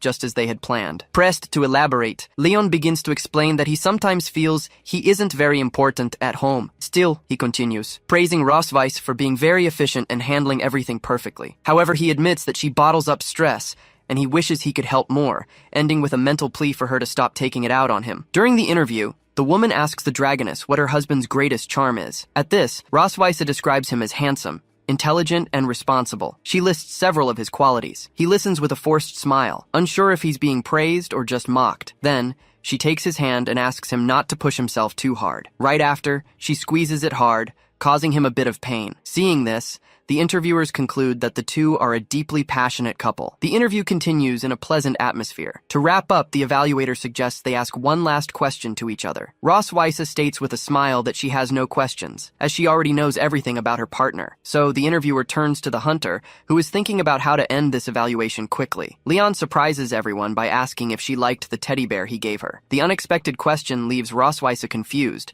not understanding the reason for it. Blushing, she shyly admits that she liked the gift very much. Satisfied, he smiles and says he has no more questions. And so, the interviewer concludes the evaluation and thanks the couple for their cooperation. A few days later, a messenger dragon flies in through the window, and Muen announces that the message has arrived. Anxiously, everyone gathers at the table as Leon prepares to open the scroll. The letter reveals that Noah passed the evaluation and must attend the admission ceremony. While the sisters celebrate the acceptance, the parents look at the result in surprise. Then, Moon hugs her sister. She tells her that she and their parents are incredible. Rosweise thanks her partner, but he replies there's no need, as Noah did it all and she's his daughter. With a smile, the woman announces a feast and says he'll help so he won't feel unimportant, causing him to call her petty and spiteful. And so, the day of the St. Hiss Academy entrance ceremony arrives. On stage, the director welcomes the new students, congratulating them on their acceptance. Meanwhile, the audience of families and students watches the speech attentively. Soon, the director announces that the top-ranked student, Noah K. Melkavi, and her family will come up to the stage. Excited,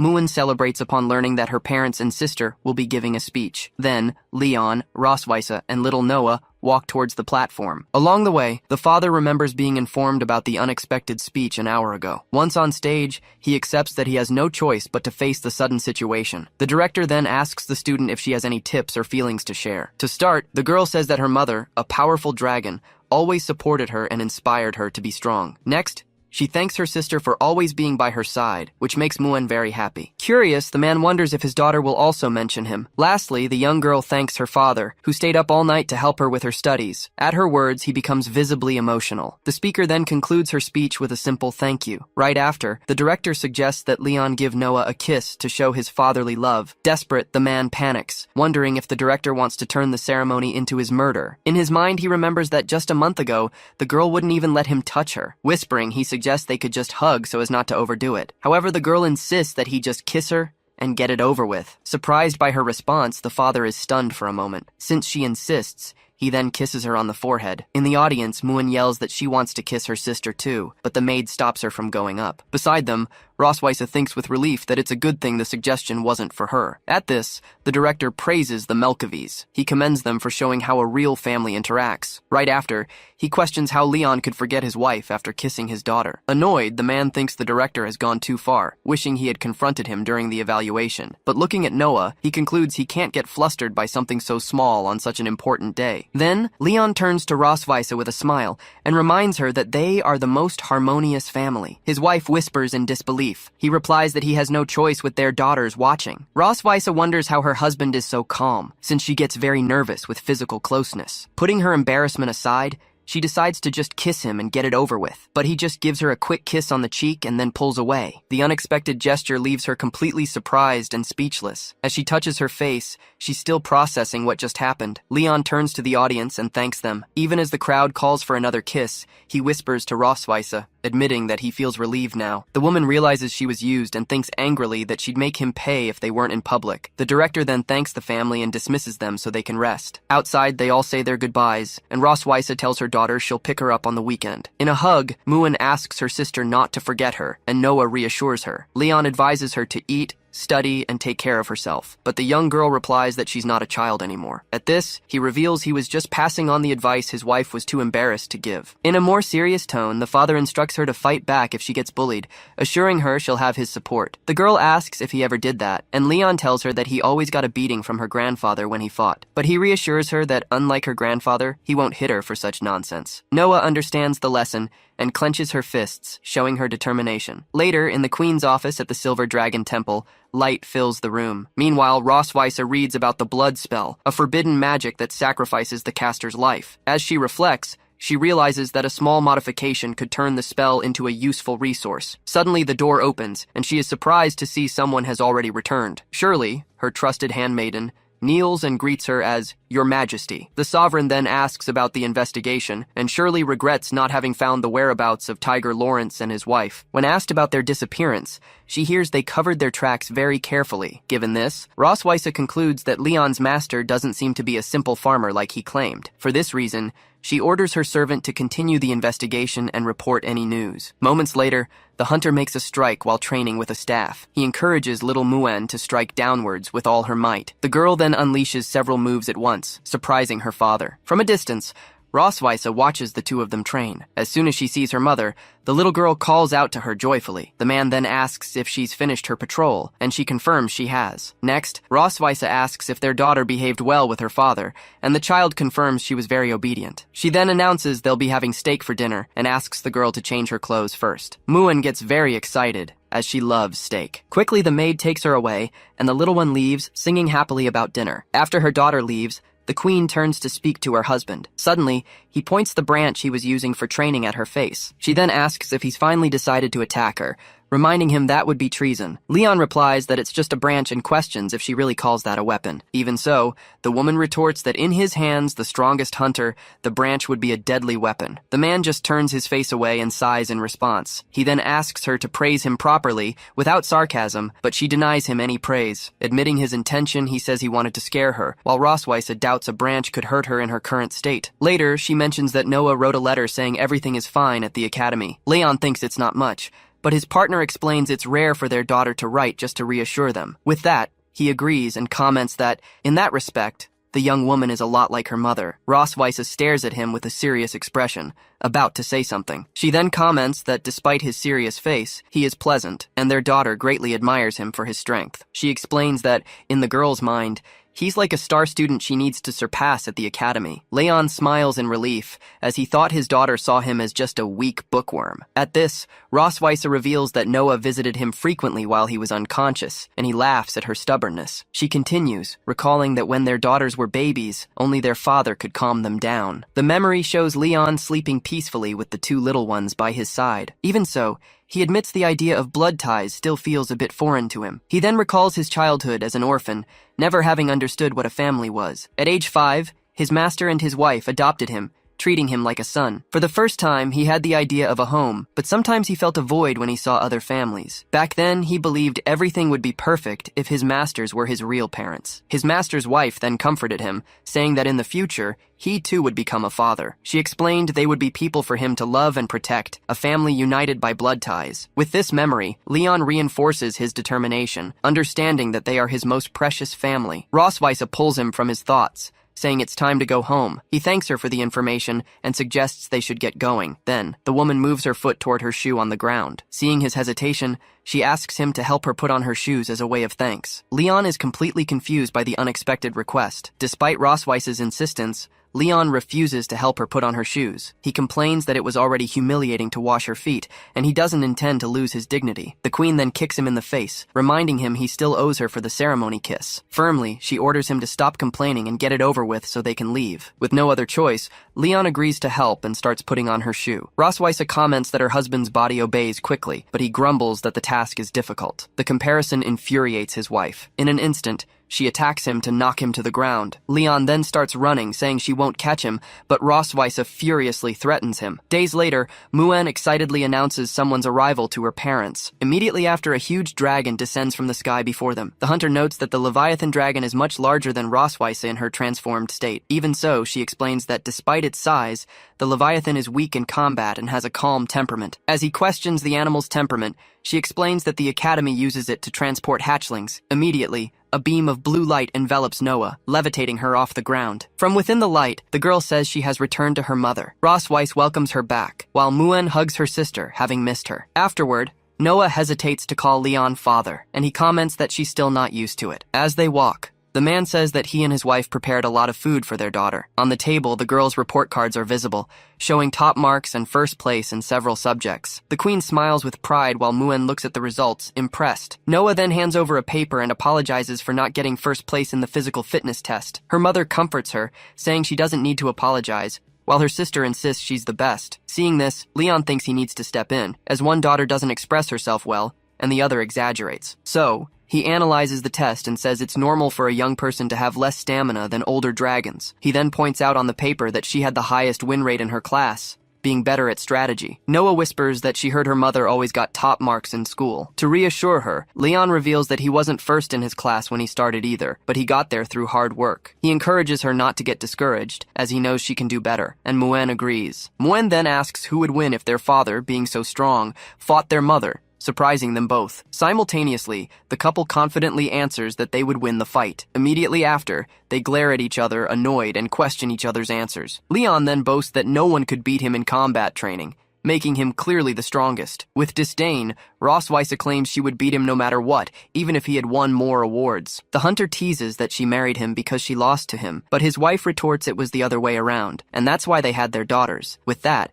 he challenges her to settle the dispute outside, something he's wanted for a long time. While Muen asks if they're going to fight, Noah decides the two of them should follow. A short while later, the couple stretches for the fight while their daughters watch from a seated position. Muen expresses her curiosity about the winner, and her sister justifies it by saying that watching veterans train improves her skills. Roswitha then taunts her husband, questioning if his body has recovered enough for a fight. Leon replies that he doesn't care, as it's a rare chance to fight the Silver Dragon Queen. Seeing her partner's determination, Roswitha suggests they make a bet, piquing his curiosity. She proposes that if he wins, she won't touch him for a month, but if she wins, he will grant her a wish. The hunter becomes thoughtful, considering the possibility of winning the bet. He immediately imagines he could take a month off, something that would normally be unthinkable. Excited by the possibility, Leon points at her and accepts the bet. Then, the two face each other with challenging smiles, ready to begin the fight. Leon and Roswitha stand in silence, facing each other. Meanwhile, Muen watches excitedly, eating popcorn on a bench. Suddenly,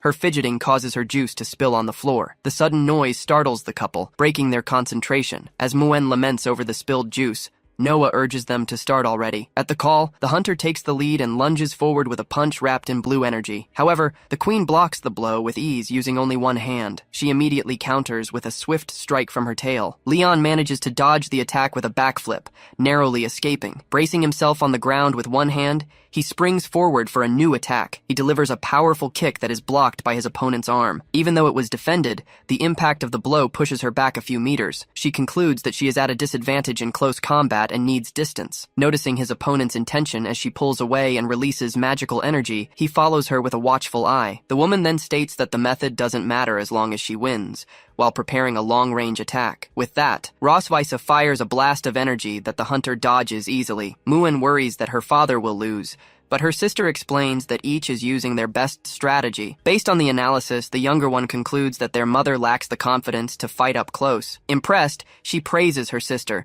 who says she learned that in class from her teacher. Shortly after, Roswitha challenges her partner to see if he can dodge her next attack. Amidst the magic, he responds that he is not just fast, but also very resilient. With a confident smile, the dragoness concentrates her energy for a stronger strike. Suddenly, Leon finds himself surrounded by two massive waves of magic. A huge explosion of energy occurs right where he was standing. The smoke slowly dissipates across the battlefield. Unexpectedly, he emerges from the dust shrouded in lightning, saying the attack was too slow. Roswitha is shocked to realize her husband used lightning magic to strengthen his body. Determined, Leon shouts that no one will take away his well-deserved month of vacation. He then charges at high speed and attacks his opponent's magical defenses. Seeing the situation, she thinks she needs to end the fight quickly, as what he's doing is madness. Noticing an opening in his rival's guard, the hunter smiles confidently. With that, he advances quickly and uses a leg sweep to trip her. Surprised by the unexpected move, Roswitha loses her balance in the air. Immediately after, Leon celebrates his victory with his fist raised. However,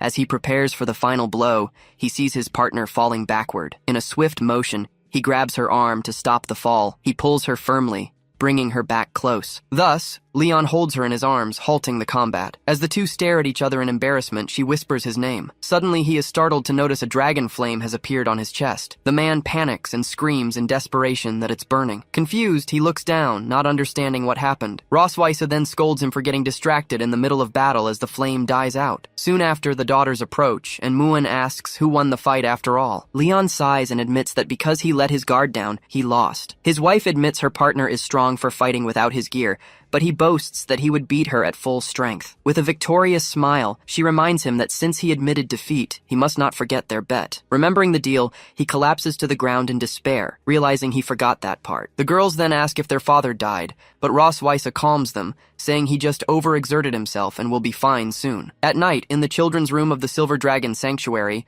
Leon says his goodbyes. He then asks Noah to take care of Muin and instructs the younger one to behave. Shortly after, he gets emotional and expresses his worry about leaving his daughters alone. Noah questions her father's drama, reminding him it will only be one night with their mother. In a panic, he replies that being tortured by his wife all night is much worse than an execution. With that, Muin excitedly concludes that their mother is going to eat their father. She explains she saw in a book that females eat the males, while her father worries about her joy. At that moment, Ross Weisse appears and scolds him for saying such things to the girls. Immediately after, she tucks them both into bed and says she will only discuss interesting things with their father. While the daughters wonder what those interesting things could be, the adults give vague and conflicting answers. Losing patience, Ross Weisse drags him away, saying that's enough, but he asks for a moment for his final words. As he is led off, Leon screams that he will always love his daughters, but Noah comments that adults are immature. In the Silver Dragon Queen's room, 2 bottles of wine and glasses are prepared. She offers a glass of wine to her partner, but he refuses the drink. After the refusal, the woman stares at her wine glass in silence. She questions him, reminding him that he promised to grant her request after losing the challenge. Leon says he isn't in the mood,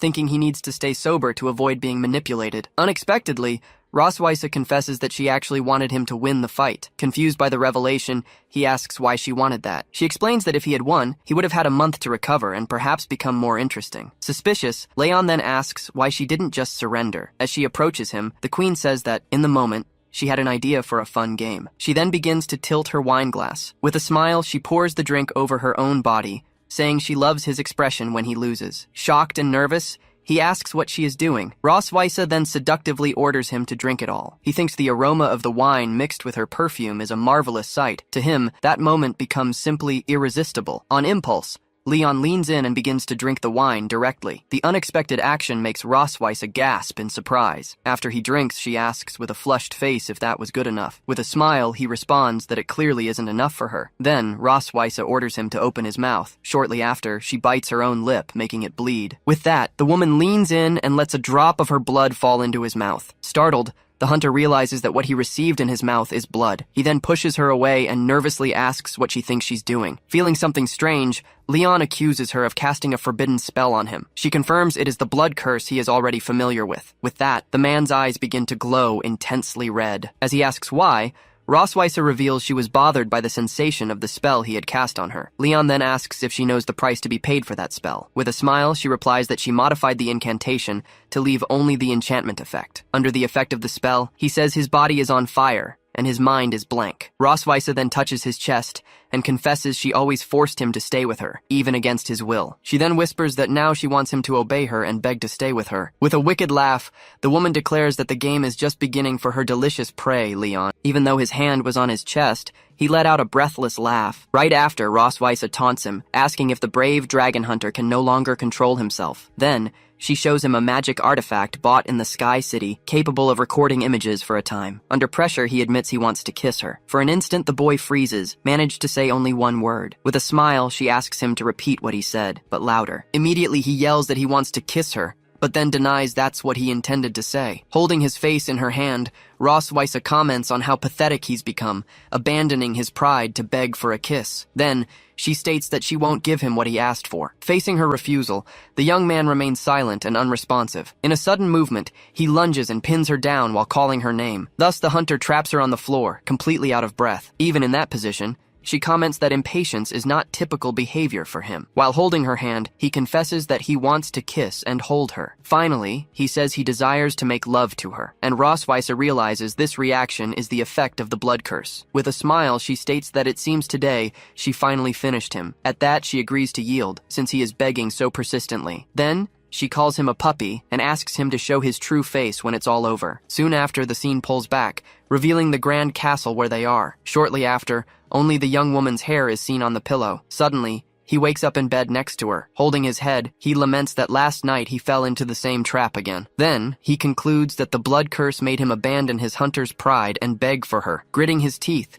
he realizes this is another humiliation that crosses his limits. Meanwhile, he observes that the cause of it all sleeps peacefully after having had her fun. So, he touches her face, noticing how completely defenseless she looks. Suddenly, the boy is startled by his own action. He wonders what he's doing and why he instinctively started caressing the woman's face. He tries to convince himself that he just wanted to wake her up and that his gesture had no other meaning. However, he finds the lack of reaction strange and wonders if she's just pretending to sleep. With that, he orders her to stop pretending. Next, he questions her, asking why she isn't waking up since she's always so disciplined. Standing now, he wonders if the reason she isn't waking up is the blood curse. So, he deduces that having the healthy body of a dragon queen, Rosweise will remain unconscious for at least a week. The young man observes her in bed while silently thinking about the situation. Soon he realizes that this is the best time to escape. Opening a drawer, he concludes that with the ebony and gold combat car, his escape is totally possible. Already dressed, he plans to combine potions to run at maximum speed back to human territory. In front of the bed, he celebrates, stating that when she wakes up, it will already be too late. He laughs out loud, certain of his victory. However, the laughter stops midway. Soon after, he bends forward with his head down. While grabbing a vial, he reflects that it's already been 2 years since he left the Empire. He decides to be more cautious, because returning hastily would be dangerous with so many mysteries surrounding his capture. Finally, he considers that it might be better to wait, as he asked Rosweise to investigate his master. At that moment, he realizes there is something much more important. In a memory, he sees Muen warning that she's going to catch the butterfly, while Noah warns her not to fall. With this in mind, he states that he can't just leave the two behind. Crossing his arms, he concludes that for now, he will have to remain in the Silver Dragon Sanctuary. Looking at the sleeping girl, he thinks about taking revenge for what happened last night. Then, he taunts her, asking if she doesn't agree with that. Meanwhile, Rosweise continues sleeping soundly. Beside the bed, Muen asks if Mommy is okay because she slept all day. At that moment, Noah turns to him and asks what the two of them did during the night. With a smile, the young man invents that they were talking on the balcony and that she ended up catching a cold. He then turns to the maid and asks if the young woman's condition is nothing serious. In response, Anna reassures him, explaining that the doctor has already examined her and that, despite the weakness, everything is normal. The maid offers to take care of internal matters, and the hunter agrees for her to do what is necessary. Beside the bed, Muen asks for her mother to recover soon, promising not to upset her anymore. Observing the situation, he notices that Rosweise is sweating a lot and decides he should clean her later. Suspicious, Noah questions him if he intends to take advantage of the situation to pull something. Immediately, he denies it, saying she's overthinking and that he only wants to take care of the patient. Facing this, Noah calls Muen for them to leave, warning that they will return to see Mommy the next day. Already at the door, the little one says goodbye with a "Good night, Daddy," and he replies to the greeting. Alone with the sleeping woman again, he ponders what to do now. Right after, he decides that he will get some water. After returning, he wrings out a wet cloth in a basin. While cleaning her, the boy warns that he is doing this so she doesn't catch a cold, asking not to be misunderstood. He then notes that she is so weak that she can't even show the great tail she always displays. Upon finishing, he considers that maybe he should change the young lady's clothes too. Opening the wardrobe, he realizes there are many options, and decides that he can choose the one that pleases him most. Thus, he begins assembling an outfit with bare shoulders, a cleavage, and stockings. Soon, he finds clothes to replace what is necessary, but wonders what to do about the ears. Grabbing her hair, he considers that maybe he can tie it up to solve the problem. With a satisfied smile, he announces that everything is all ready. The young man then presents his creation, Rosweise in her bunny version. However,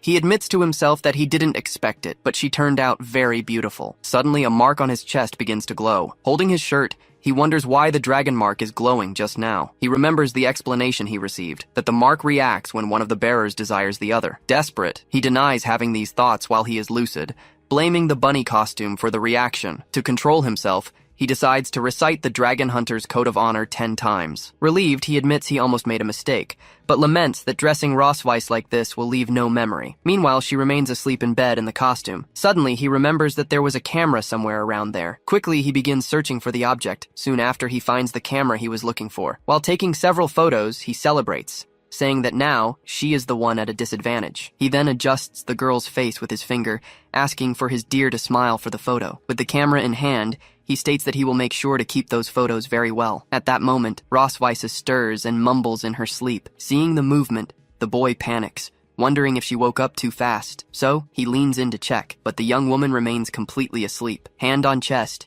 He sighs upon realizing it was just a false alarm. Looking outside, he decides it's better to change her back into her pajamas and continue his revenge plan tomorrow. The next day, Muen runs down the hall while calling for her sister. Crossing her arms, Noah asks what happened and tells the little one to speak up. In response, Muen explains that her magic cube broke, and, when looking for Daddy to fix it, she couldn't find him anywhere. At this, Noah wonders if he took advantage of the fact that their mother is unconscious to escape. To reassure the younger one, she states there's no need to worry and guarantees that they will look for him together. Thus, the two run down the castle hallway, calling out to find where Daddy is. Searching an empty room, Muen's voice calls out, asking where Daddy is. When they check their mother's room, the girl comments that he doesn't seem to be there. Soon after, they check another room, with Muen confirming he isn't there either. The little one even peeks inside a large barrel, calling for her father. Seeing this, Noah questions how he could possibly be in there. At this, the younger sister wonders if he got lost, since they've looked everywhere. Then, Noah explains that good people always end up leaving sooner or later, just like last time. Confused, Muen asks what she means by last time. Facing the question, Noah states that if her guess is correct, that man is already gone. He finally managed to escape, just like he always wanted. In her mind, the girl reflects that she always felt her family seemed harmonious, but it was actually full of falsehoods. She remembers that for as long as she can recall,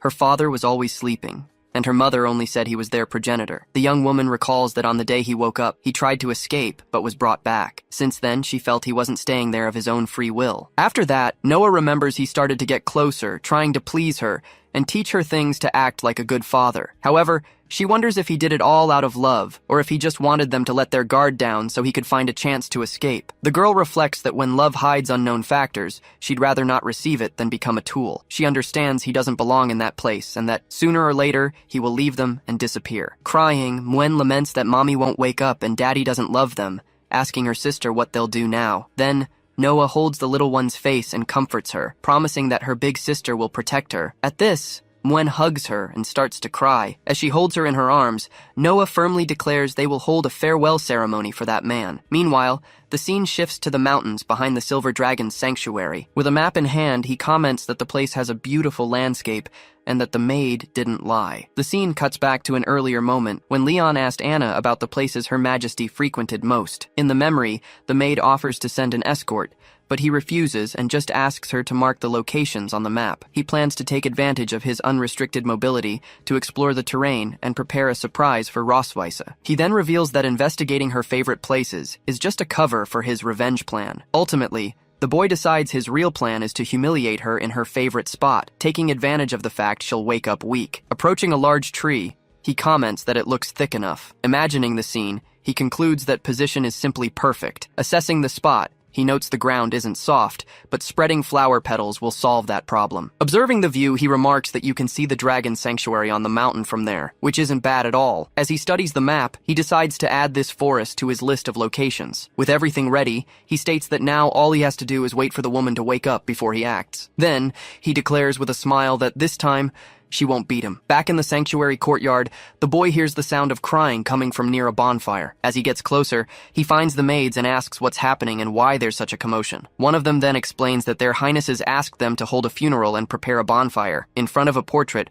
Muen cries, offering a steak and asking him to come back and see them. Beside the little one, Noah tells her sister to just accept that he's already gone. Watching the scene, the young man wonders if they're playing house and decides to play along for a bit. With that, he approaches, saying, "Excuse me," which startles the maids, who recognize him as the prince. Facing the girls, he asks who they are honoring and offers to play an instrument. Looking at the portrait on the table, the boy is shocked to realize the person in the picture is himself. With a satisfied smile, he comments that he looks very handsome in the photo. A moment later, it sinks in, and he screams in desperation, not understanding why this is happening. Surprised, Muen points at him and shouts that Daddy has appeared. Casually, Leon tells his dear daughters that a funeral was a bit of an exaggeration since he was only gone for a day. With eyes full of tears, the girl can only call out his name. She then runs into his arms, shouting that Daddy is back. Still in his embrace, Muen says she thought he didn't want her anymore. Stroking her head, he asks what nonsense that is, and how he could possibly not want them both. Then, Noah explains that they searched the entire sanctuary for him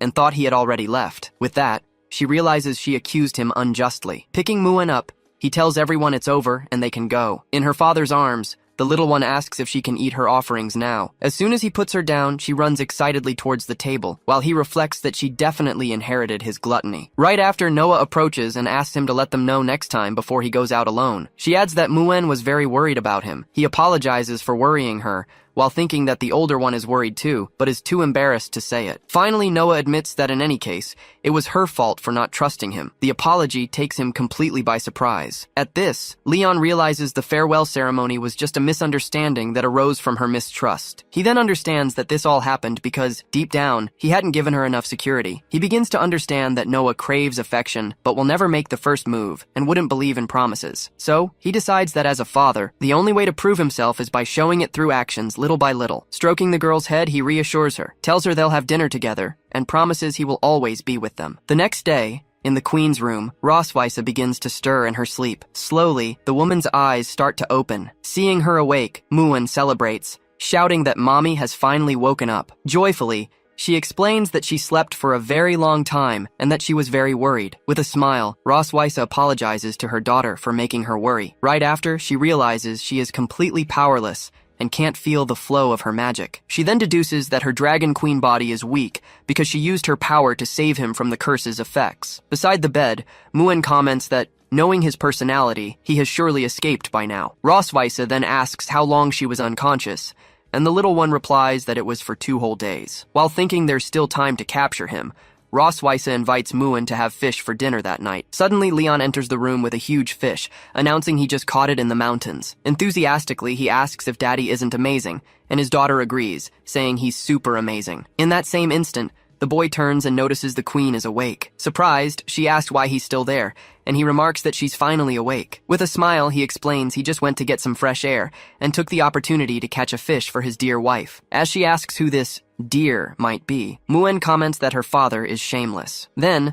Leon gives his daughter the mission of taking the fish to the kitchen. Excited, the little one tells him to leave it to her and enthusiastically accepts the task. As Muen leaves, the young man tells her to have dinner first, as he and her mommy have things to talk about. Alone with him, Roswitha says she thought he would take advantage of her being unconscious to abandon his daughters and run away. Removing his gloves, he questions how he could possibly escape, since they still have a lot of unfinished business. Confused, she asks what unfinished business he's referring to. He then reminds her of what she did when he woke up a month ago. With a panicked look on her face, Roswitha begs him not to say he intends to do that. With a victorious smile, he confirms it's exactly what she's thinking. Roswitha warns him not to think he can take advantage of her just because she's weak, telling him not to do anything crazy. Soon, Leon questions her about the word weak. He then reminds her that he was also weakened at the time, because she marked him with the dragon seal without giving him a chance to refuse. At this, the woman warns that when she recovers her strength, he will pay, so it's better not to do anything he might regret. The young man just denies that he will regret it,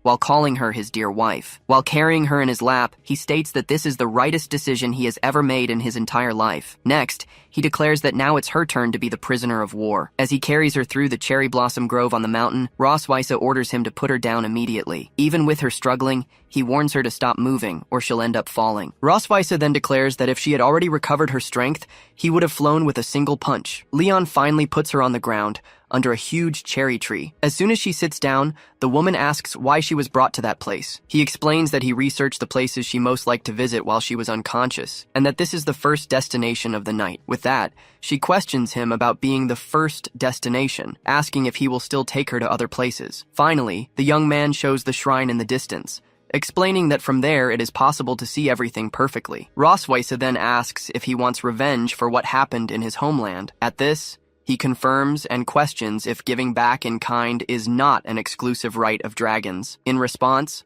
the seal on his chest begins to glow. Leon then states that, although he is human, he also has a strong sense of revenge and symbolism. Next, he holds her and asks her to look straight ahead. Soon, he points to the palace in the distance, describing it as the source of all her pride and dignity. He concludes by saying that now, all she can do is let herself be manipulated by him. As soon as he pushes her forward, he asks how she feels about being defeated by a fallen dragon hunter. As he approaches, he states that this is exactly what she did to him before. Roswitha then admits to herself that she wants to resist, but her body cannot help but want more. Decided, she thinks to herself, if it must be so. Suddenly, her tail wraps around the young man's body. Surprised, he questions how she still has the strength to use this limb. The woman then challenges him to enjoy control while he still has it, and do his best to make her feel humiliated. Finally, Finally, she warns him that after this, she will take revenge in an even worse way. With that, Leon responds for her not to talk about the future, because he has always lived for now. Then he declares that the night is long, and that the revenge party is just beginning for Her Majesty. The next morning, the scene takes place in the Silver Dragon Queen's bedroom. Upon waking in bed next to her, he celebrates that he is finally back. Soon, he reflects that he is exhausted after spending the whole night tormenting her from place to place. However,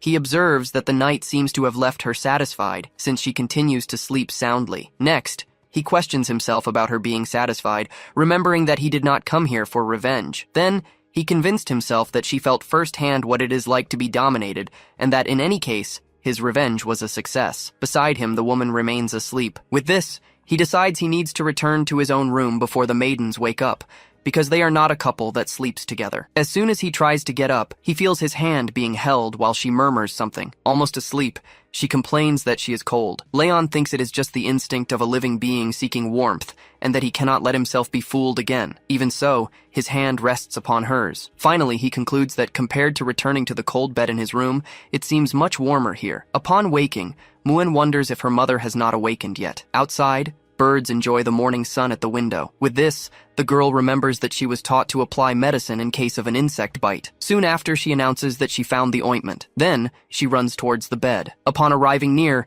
she asks her mother to wake up, because the sun has already risen. Still sleepy, Rosweise tells her daughter to go play with Daddy. Then Muen tries to wake her father, warning him that the sun is already hitting his bottom. Leon just grumbles that it's toasty and asks to sleep a little more. For this reason, the girl gets irritated and asks who is going to play with her if the two stay all cuddled up. With that, he kisses his wife's forehead as they hug. Muen observes and comments that it is the first time she sees the two so affectionate. Right after, she asks why they have so many little red dots on their bodies. Suddenly, she concludes they must be insect bites. Finally, she declares for them not to worry, because in her sister's absence, she herself will take good care of them. Thus, she begins to apply the ointment, warning that she is going to put a little more on Daddy. Sometime later, Rosweise calls her husband and asks him to wake up. As soon as he wakes up, he asks why he is feeling his face so wet. Soon he realizes that both are covered by a green ointment. Then he starts to laugh and asks what happened to her face. Muen proudly explains that she put the medicine on them, since they were full of little red bite marks from insects. While Rosweise questions about the little marks,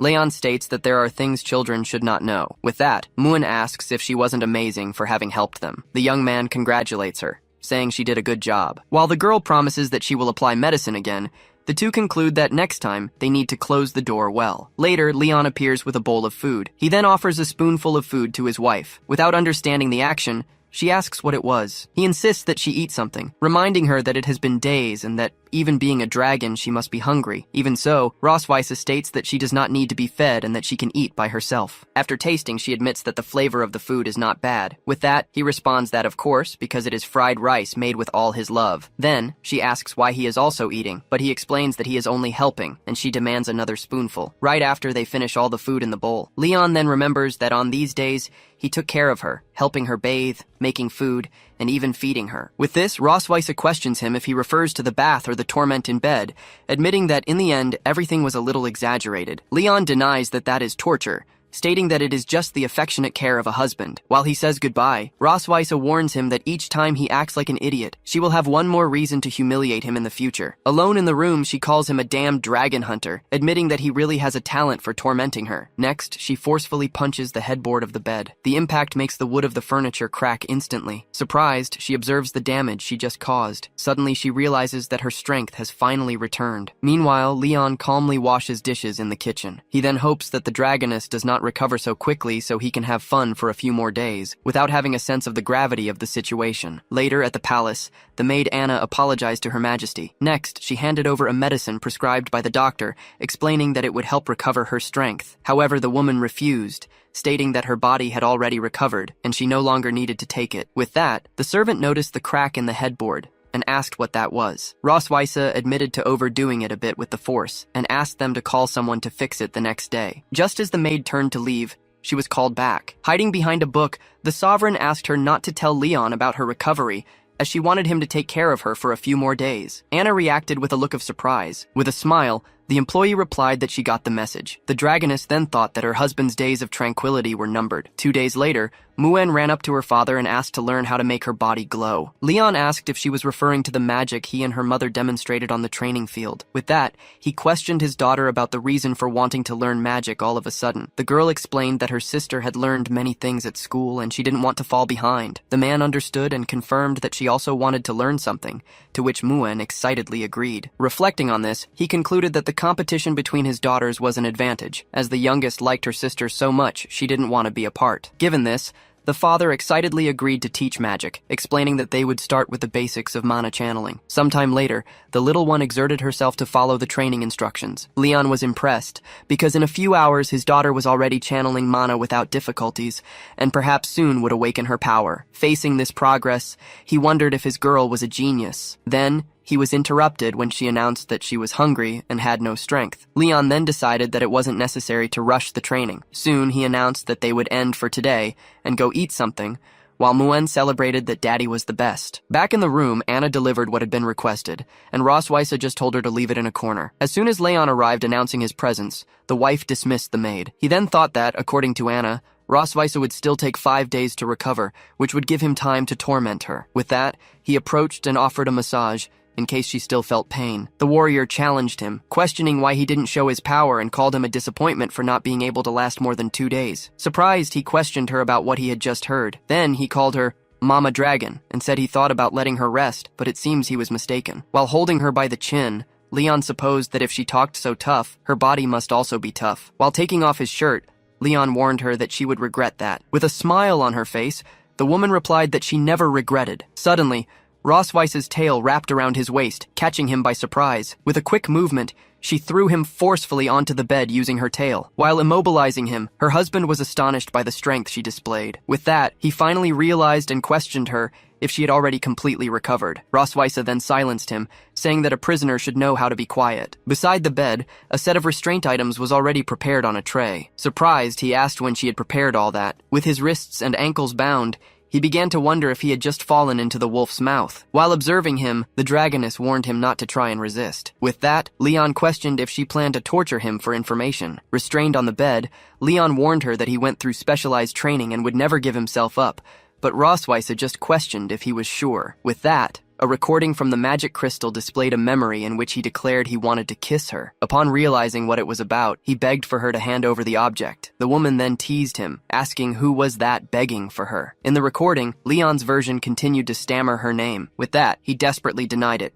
stating that that couldn't be him and that they only looked alike. Rosweiss then asked if he wanted to see the scene up closer. Soon, the image proceeded, with the young man saying he wanted to hug her, kiss her, and become one with her. At this, the prisoner surrendered and said he didn't need to see anymore, as he remembered everything. The dragoness commented that it was good he remembered, and picked up a whip beside the bed. Next, she ordered him to repeat several times what he had said in the recording. She teased him once more, offering a summary as his teacher, in case he didn't remember. The scene showed the silhouette of the two behind a partition. The light from the lamp illuminated the room during the night. Moments later, Leon appeared lying in bed, completely exhausted. While he rested, Rosweiss received a letter brought by a messenger dragon. Soon, her husband asked if the letter was from the academy, and why a messenger had been sent so late. With that, she informed that the academy had requested their presence there the next day. Then, she revealed that Noah had gotten into a fight with someone, leaving her companion completely surprised at the news. Already in Vice Principal Wilson's office, Noah waited in silence. On the other side, 3 boys with horns appeared injured and with bandages. The vice principal then explained that he had called them to talk about the incident involving the girl's fight with her classmates. With that, Rosweiss began questioning him about what he meant by that. She also wanted to know if those 3 young dragons had teamed up to bother her daughter. While Leon examined her worriedly, Noah stated that she had no injuries and was fine. The educator then clarified the situation, revealing that, in fact, it was their daughter who beat up the 3 boys. Upon hearing the truth, Rosweiss had just asked if that was all. At the revelation, father and daughter stood in silence side by side. Right after, Leon congratulated Noah on the good work, confirming that she was his daughter. Finally, the vice principal explained that the incident, despite being small, revealed tensions between cocoon-born and womb-born dragons. He proceeded by saying that dragons reproduced in these 2 ways, and although there was no difference in adulthood, skills varied in youth. The principal continued, explaining that cocoon-borns inherited their mother's strength, while womb-borns needed to learn, which made the former stronger at the same age. With that, he concluded that,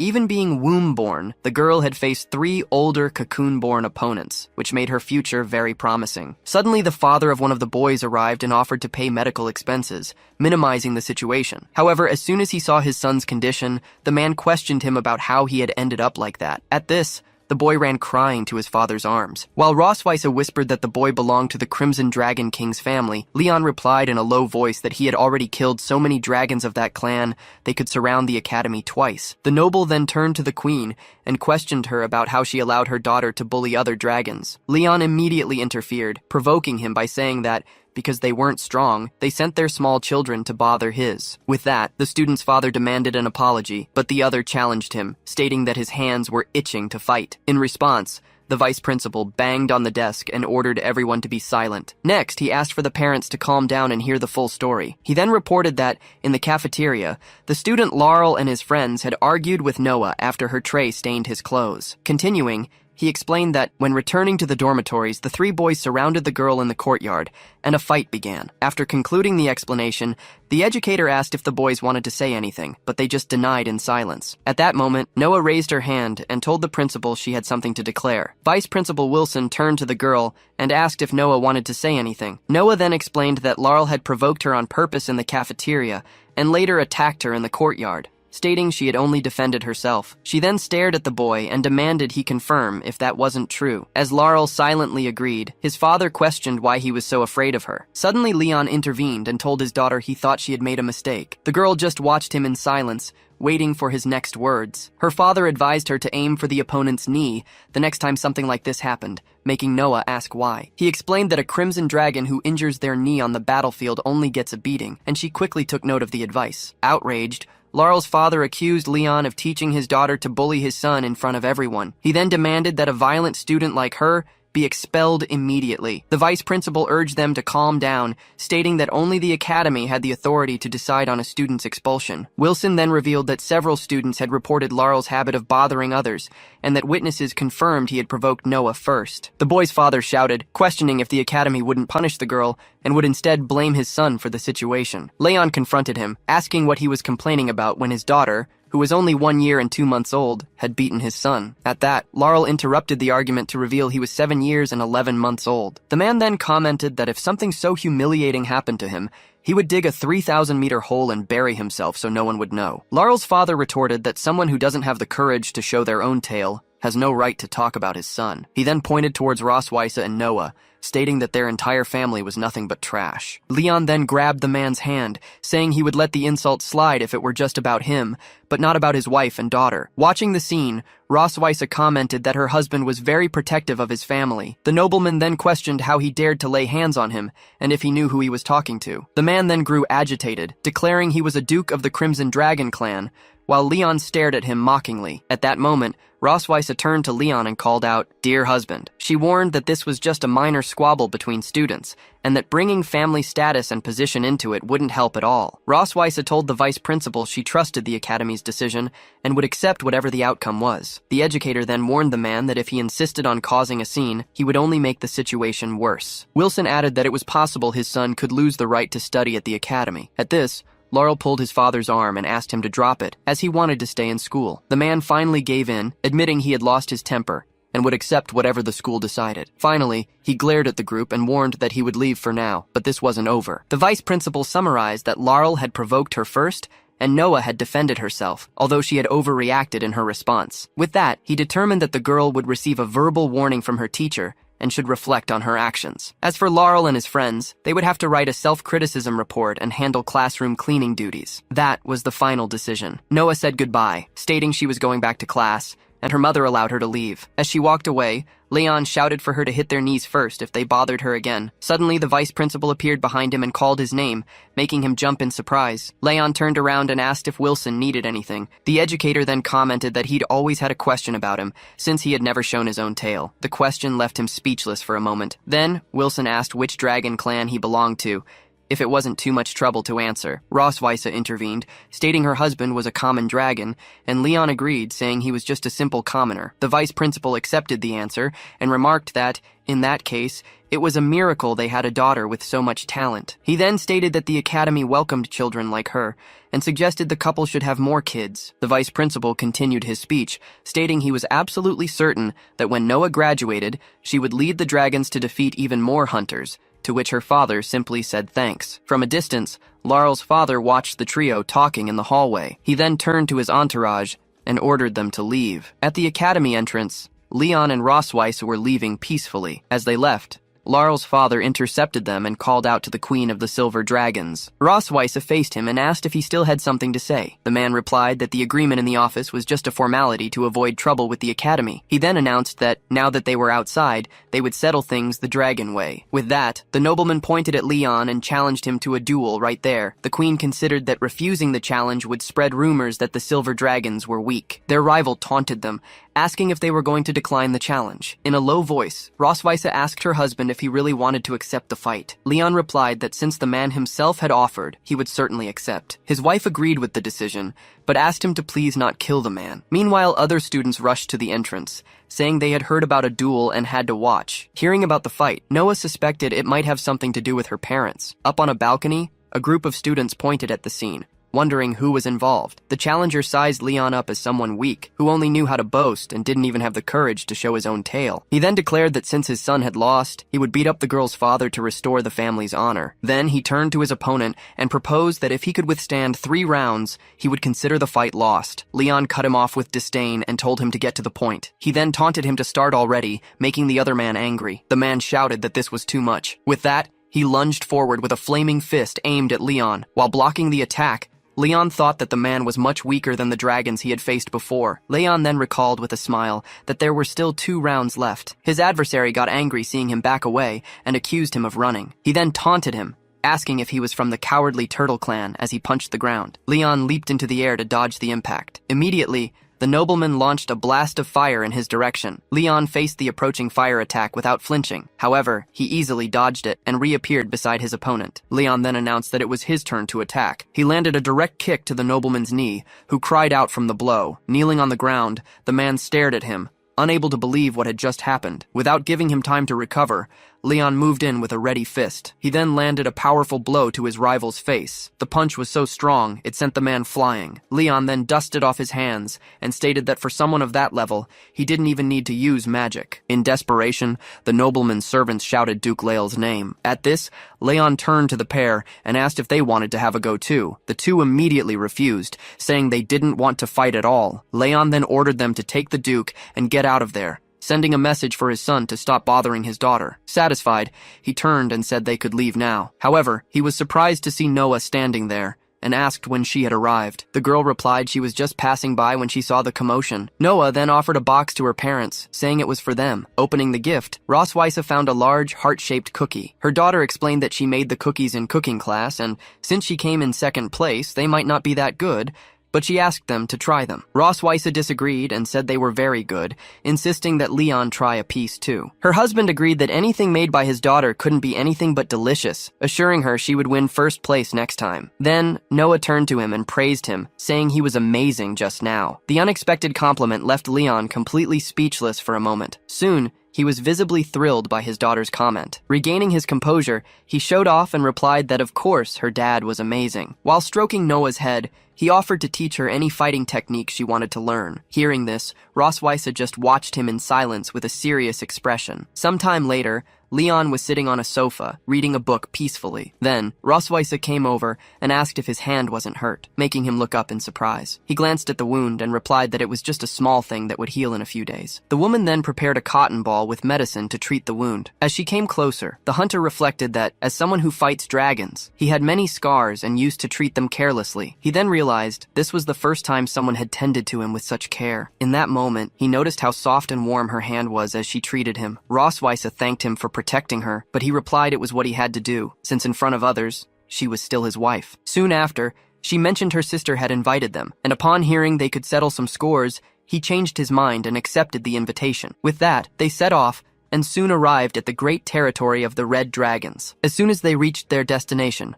Leon, holding Muen, announced their arrival and asked the girl to wake up. Soon, the older sister approached and greeted his dragon form, calling him Xiao Luo. Next, she commented that her dragon form was still incredible. Suddenly, Rosweise appeared in her human form and was hugged by her sister, who praised her while she complained it tickled. Then, Rosweise introduced her husband, who was greeted enthusiastically, with the sister saying it was a pleasure to finally meet him awake. Next, the hostess hugged one of the girls and guessed she was Muen and the other Noah, with the little one confirming her aunt was right. Right after, the aunt turned to Noah and asked if she could hug her too. Excited, she celebrated, saying that being able to hug two little dragon girls at the same time was pure joy. The hostess then turned to Leon and thanked him for his efforts, mentioning she heard he took care of the girls most of the time. At this, Rosweise claimed she was sure the girls got along better with her, but he immediately retorted that it made no sense. As she challenged him, her husband gave in, and their sister commented on how well the two got along. His wife then shyly agreed they got along, but just a little. Soon after, the sister invited them inside, saying they must be tired after such a long journey. Suddenly, Muen excitedly shouted that she wanted to see what her aunt had to show, while Rosweise reacted in shock. She then demanded her sister hand over the photos she was keeping. Her sister teased her back, saying she looked embarrassed, and so, the hostess ran through the hall, chased by her sister who wanted to get the photos back. Leon remarks that he never expected to see this side of his beloved, and the girls excitedly ask to see the picture too. He shows them the photo and teases the Valkyrie, saying how energetic she looked while studying. He then reveals it's a picture of her giving a speech as the star student. Afterward, he asks her how she became so cold and distant, then yelps as she snatches the photo back. In a low voice, the blonde warns him not to get too cocky, because he might be the next person her sister decides to tease. Their aunt then reveals she still has lots of photos from when their mother was a little girl and encourages them to keep looking. Looking at the baby pictures, one of the girls comments on how tiny their mom was, while Muen says she wants to squeeze her too. The young man joins them, remarking that mommy looks super stylish in one of the photos, as Muen moves closer, asking to see. Then, her sister explains that the picture is from the day Rosweise inherited the title of Queen of the Silver Dragons. At this, Leon is impressed by the scene and admits she looks truly incredible. When they realize it's the last page, Muen sadly notes that there are no more pictures of their mom to look at. Rosweise then takes the album, telling her sister to put it away safely since they're finished. However, her sister reveals they aren't done yet and asks if they know what she's holding. Without hesitation, Leon excitedly answers that he knows what it is, saying it's a recording stone. Next, their aunt asks the girls if they want to see moving pictures of their mother, and they both excitedly say yes. Rosweise begs her sister not to show what's on the stone, pleading with her as the younger sibling. Leon immediately begs his sister-in-law to show them what's on it, concluding that the Valkyrie's protest means it must be something embarrassing. The blonde shouts her sister's name in protest, while the other just stares back with a smirk. Making up her mind, the sister says that since it's Leon's first time visiting, she'll grant his request and indulge her younger sister next time. The young man celebrates the decision, while Rosweise warns him she won't bring him here again. With that,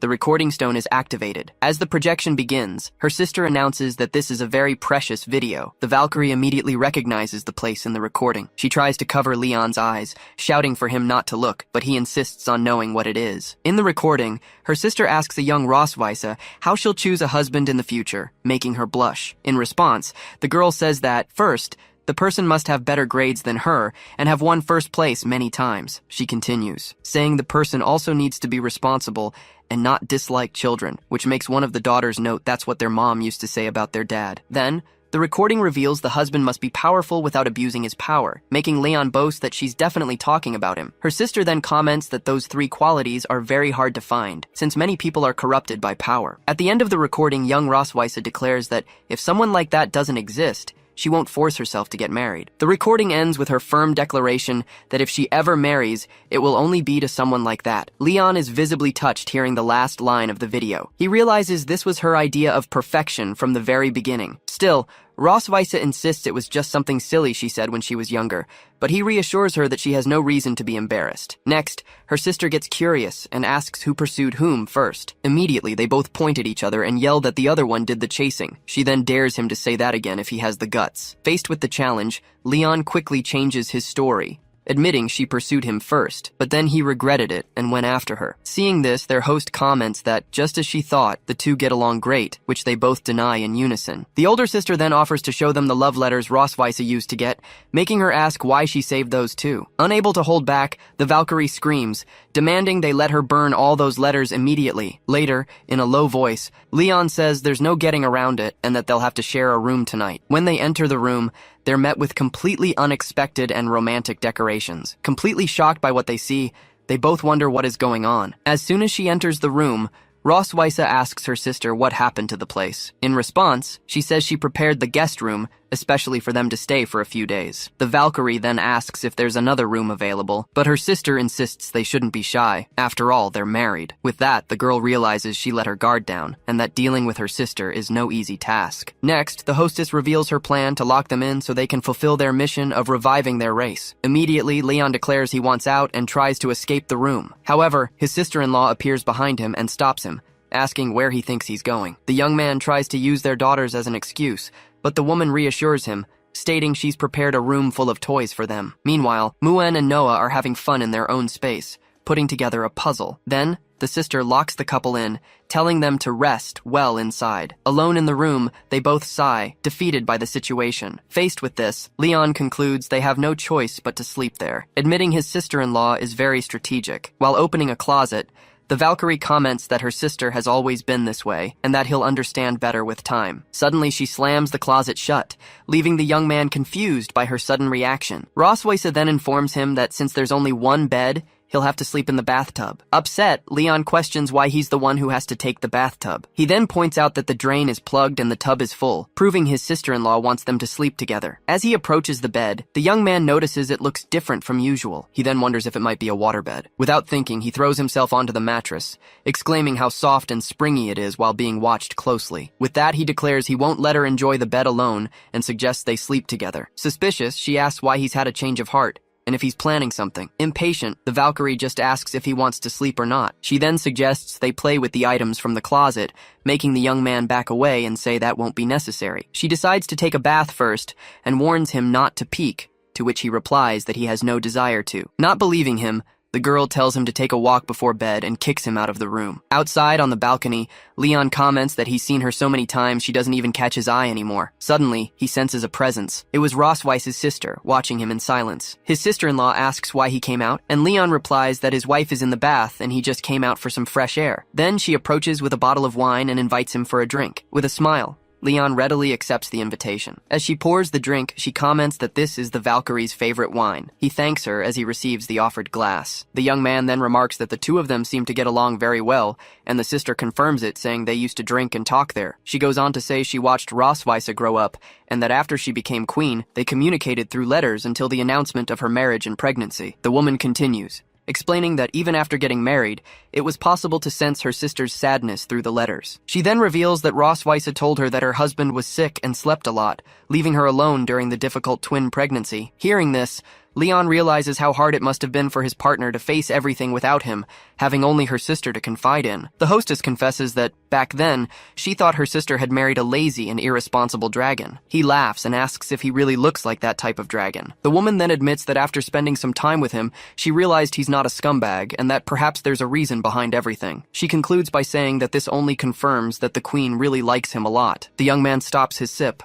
processing what he just heard. Right after, Leon wonders if Rosweisse really likes him that much. Still, he dismisses the idea, stating it's impossible for that dragon mother to like him. His sister-in-law teases him, asking if he's feeling sorry for himself, but Leon retorts that she doesn't know her own sister at all. Despite that, he admits they have to pretend to get along in front of her. He then changes his tone and declares to the hostess that their love is real. She replies that she already knew that from the way they treat each other. She then explains that Rosweisse is terrible at showing her feelings, and that he's the first person she's ever treated that way. Next, she reminds the young man of his responsibility as a man, making him conclude that he'll be killed if he refuses. Still, Leon reassures her, promising that he wasn't by his wife's side for the first pregnancy, but he will be if there's a second one. The young man then vows to protect his partner and daughters with his own life. The sister just says she hopes he truly keeps his promise. She then tells him to stop bragging and go back to the room before his wife gets impatient. Before he leaves, his sister-in-law calls out to him to say one more thing. Curious,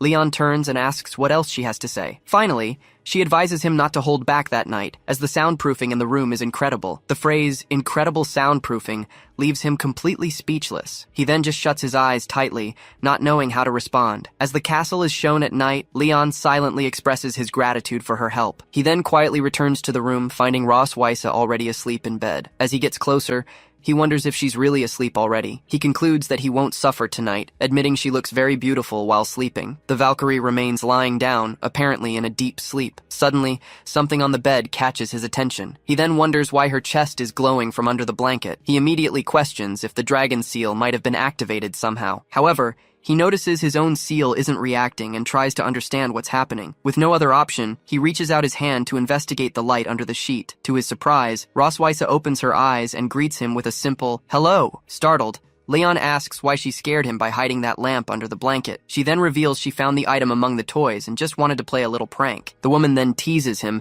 stating that judging by his reaction, he didn't seem disappointed at all. The young man immediately denies the accusation, insisting that's not true. He then covers himself up and says he's going to sleep, telling her not to talk to him anymore. Ross Weisse then warns him not to regret it and attack her in the middle of the night. Suddenly, a spider stops right in front of her, leaving her confused about what it is. As soon as she realizes what it is, she starts screaming. At the scream, Leon sits up, startled, and asks what happened. The next moment, Ross Weisse leaps into his arms, leaving him confused. Still clinging to him, the girl tells him there's a spider in the room. The young man then remembers seeing a photo in an album of her crying because of a spider, and he wonders if it's a childhood trauma. With that, he concludes that even the queen of the silver dragons is afraid of something. He then says there's no other way and that he'll get the bug, while the Valkyrie tells him to hurry. As he gets closer, the young man picks up the spider with his hand. Holding it, he realizes it's not what it seems. Showing her the object, Leon explains that it's just a toy spider and she doesn't need to be afraid. Even so, Ross Weisse refuses to listen and orders him to get rid of it immediately, real or not. Seeing her reaction, he tells her to calm down and promises to throw the toy away right now. With that, he tosses the spider out the window. He then turns to his companion and says, "The threat is gone," asking if she can sleep now. He then wonders if that spider was also part of his sister-in-law's plan. He deduces that the intention was to make Ross Weisse show her more fragile and vulnerable side. Now calmer, she asks if she can sleep on the inside of the bed while he stays on the outside. Leon agrees without hesitation, saying she can sleep wherever she wants. Soon, they both lie down on the same bed, each facing away from the other. After a moment, he turns over and asks if she wants to hold his hand if she's still scared. The Valkyrie stares at him for a moment without an immediate answer. She then accepts the offer, saying she'll do it since he's insisting. With that, her hand finds his under the covers. He then asks if just holding his pinky will make her feel safe, and she asks how it should be. He calls her an idiot and shows her the right way is to interlace their fingers. Then, they lie in silence, just looking at each other while their hands are joined. She wonders how he can hold her hand so naturally, questioning if she's the only one feeling this way. The young woman then scolds herself, reminding herself she is the Dragon Queen, and there's nothing shameful about holding a hand. He then asks why her hand is so cold, but noticing it's sweating, Ross Weisse reveals that his is the nervous hand. As she feels his touch, she notices his hand has the calluses and scars of someone who wields a sword. It's rough, but warm. She then realizes that where their fingers intertwine, it feels like a current is running through her skin. The girl remains silent, just reacting to the sensation of his touch. As the night goes on, Leon asks about her criteria for a partner, but she says she was kidding and now has none. With that, the night continues, and the two remain lying in silence. Even though he tries, he realizes he can't sleep at all. He then looks to his side and wonders if Ross Weisse has fallen asleep yet. Soon, he notices his fingers are going numb from being in the same position and decides to move them a little. Pretending to sleep, Ross Weisse wonders why, instead of just holding her hand, he's now poking it. Finally, she concludes that this prisoner dares to touch his owner. Decided, she thinks, very well, then I'll touch him too. The next moment, he startles at her touch. Confused, he wonders what's happening and why the Valkyrie is caressing his hand. He realizes her body is very soft, and where they touch, he feels a pleasant sensation. With that, a strange desire begins to grow rapidly within him. At the same time,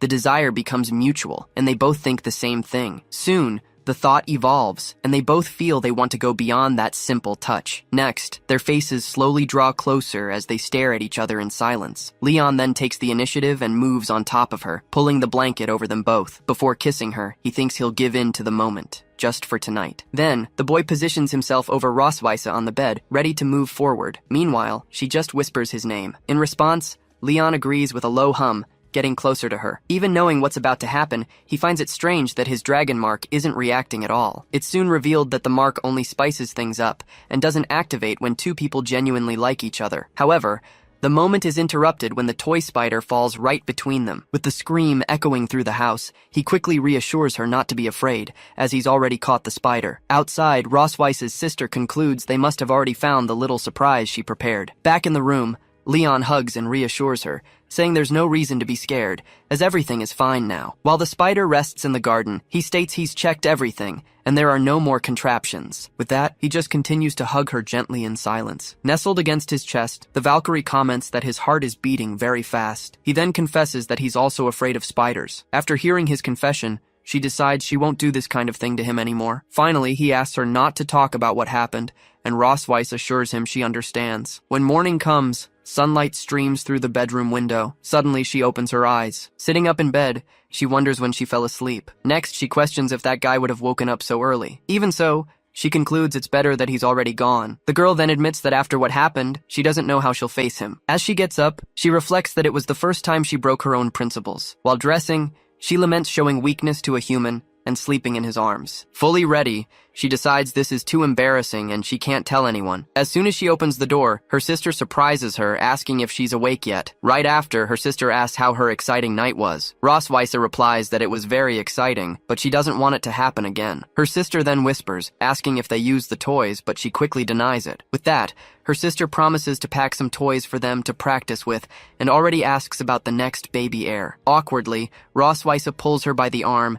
saying they don't need to worry about that, and invites her for breakfast. In the Red Dragon Sanctuary's dining hall, Leon spends time with his daughters while they wait for their meal. He gently pinches Muen's cheeks, who opens her mouth in reaction. As soon as Rossweisser and her sister enter the dining hall, Muen announces that Mommy and Auntie have arrived. Right after, the little girl excitedly asks if they can start eating now. Then, the whole family sits at the table to have breakfast in silence. While they eat, the couple avoids eye contact. As he chews, Leon thinks about how embarrassing this whole situation is. He remembers that last night, caught up in the mood, he almost kissed her and ended up sleeping while holding her. With this, his conscience is divided, one side accusing him of betraying his country, and the other reminding him they're married. While the argument rages in his head, he just notices the bread tastes a bit bland. He decides he'll spread some peanut butter on it to make it taste better. However, just as he moves his hand toward the jar, Rossweisser stops him by placing her hand on his. The sudden touch leaves them both surprised, not understanding each other's reaction. Her sister then reveals the bed's secret, explaining that she created the waterbed to help the couple get their hearts racing. She continues, saying that on the edges of the bed there are buttons that, when pressed, make toy spiders fall to scare Rossweisser. Finally, the sister-in-law explains that the mechanism only deactivates if they hug, leaving Rossweisser furious at the unnecessary plan. During the meal, Leon insists that Rossweisser help herself first, and she agrees to the suggestion. Right after, her sister approaches and asks why they are blushing. Quickly, the warrior agrees that the place is quite hot, and the young man also states it's true. So, the relative suggests they go back to the room for a bath, but both deny the idea immediately. For Rossweiss's sister, no matter how many times she teases them, the couple's reactions are always funny. Changing the subject, she asks Leon if it's true they had a disagreement with the Crimson Dragon clan. Next, the woman tells how Noah defended herself from the Duke's son, while her partner brags about having easily defeated the Duke afterward. At this, the sister praises Noah, saying she is really incredible. Next, she mentions that the Duke went straight to leader Constantine,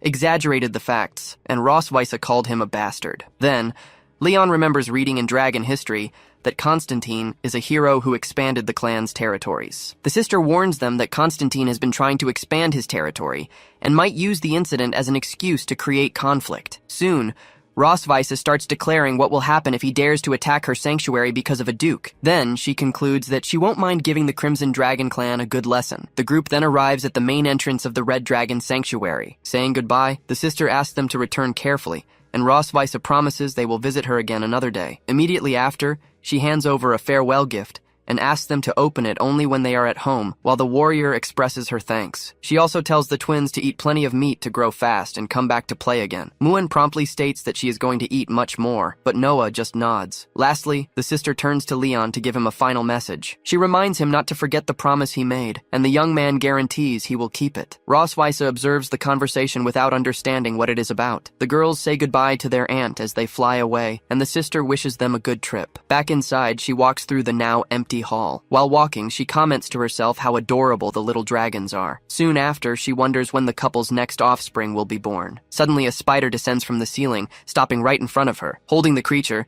she realizes that Leon really protects his wife with great courage. Far from there, he suddenly sneezes for no apparent reason. With the girl sleeping on his lap, he wonders if her sister has already discovered the surprise he left for her. At that instant, he reflects that Roswitha and her sister are completely different from the Dragon Kings he met before. He continues his reflection, realizing that they value family above all and demonstrate sincere love. In a low voice, he admits he can hardly believe the trust her sister placed in him. Already in the air, Roswitha starts questioning him about what happened when they were leaving. Soon after, she asks directly what he promised her sister, but Leon only replies provokingly if she really wants to know. Next, he states that he won't tell, leaving his partner furious with him. At nightfall, they finally arrive back at their sanctuary. The twins are already sleeping peacefully in their bed. Leaving the room, Roswitha closes the door and finds Leon waiting for her outside. Seeing the scene, she hesitates for a moment, and he just encourages her to continue. Immediately after, he reveals his revenge plan and asks her to do the embarrassing video presentation from the previous day live. With this, he starts imitating the video scene, in which a young Roswitha sang that she loved taking a bath and scrubbing her tail. Facing the provocation, the warrior can only shout his name. Meanwhile, in the Red Dragon Sanctuary, her sister invites Muen to watch more videos of Roswitha, and the girl promptly agrees. Soon after, the aunt calls Muen in a low voice and asks her to follow. The little one follows her aunt to a door that emits a light. On the other side, her mother starts singing that she loves taking a bath and that her body feels incredible. She continues the song about scrubbing her tail and blowing bubbles, while the recording displays an image of a young Roswitha in the bath. Leon ironically praises his wife's voice, comparing it to the beautiful song of a lark. The woman yells that she needs to destroy the recording, but her sister stops her, stating that she will keep everything as a family inheritance. The sister's gift rests on the table, and Leon comments with relief that the box finally survived. Leon simply laughs at the situation and says it's all a big nonsense. At the same time, Roswitha glares at him and states that one can see he is quite bored. Next, she grabs the young man by the collar and calls him by name, indicating there will be serious consequences. Suddenly, she suggests that they should continue from where they left off that night. Thus, he realizes the provocation went too far. Soon, he decides it's time to escape, but his partner yells for him to stop immediately. Upon trying to escape, he discovers that the bedroom door is blocked. Roswitha appears in the doorway and gives him 10 minutes to come to her room after a bath. She then warns that she will show the consequences of teasing her with those embarrassing videos. The young man stands still in front of the door, processing what just happened. At this, he laments that his own tongue always ends up getting him into trouble. He reflects that he didn't expect her to react that way. However, he concludes that this only confirms that the warrior's dark past is her greatest weakness. Out loud, he declares that even if he suffers physically, that is the price to pay for the noble cause of hunting dragons. With tears in his eyes, he accepts his fate, stating that his body can break if necessary. Thinking of Roswitha, he concludes that it's all worth it, as long as it makes the Silver Dragon Queen suffer. Meanwhile, she takes her own bath, thinking it is her duty to punish him. Already prepared,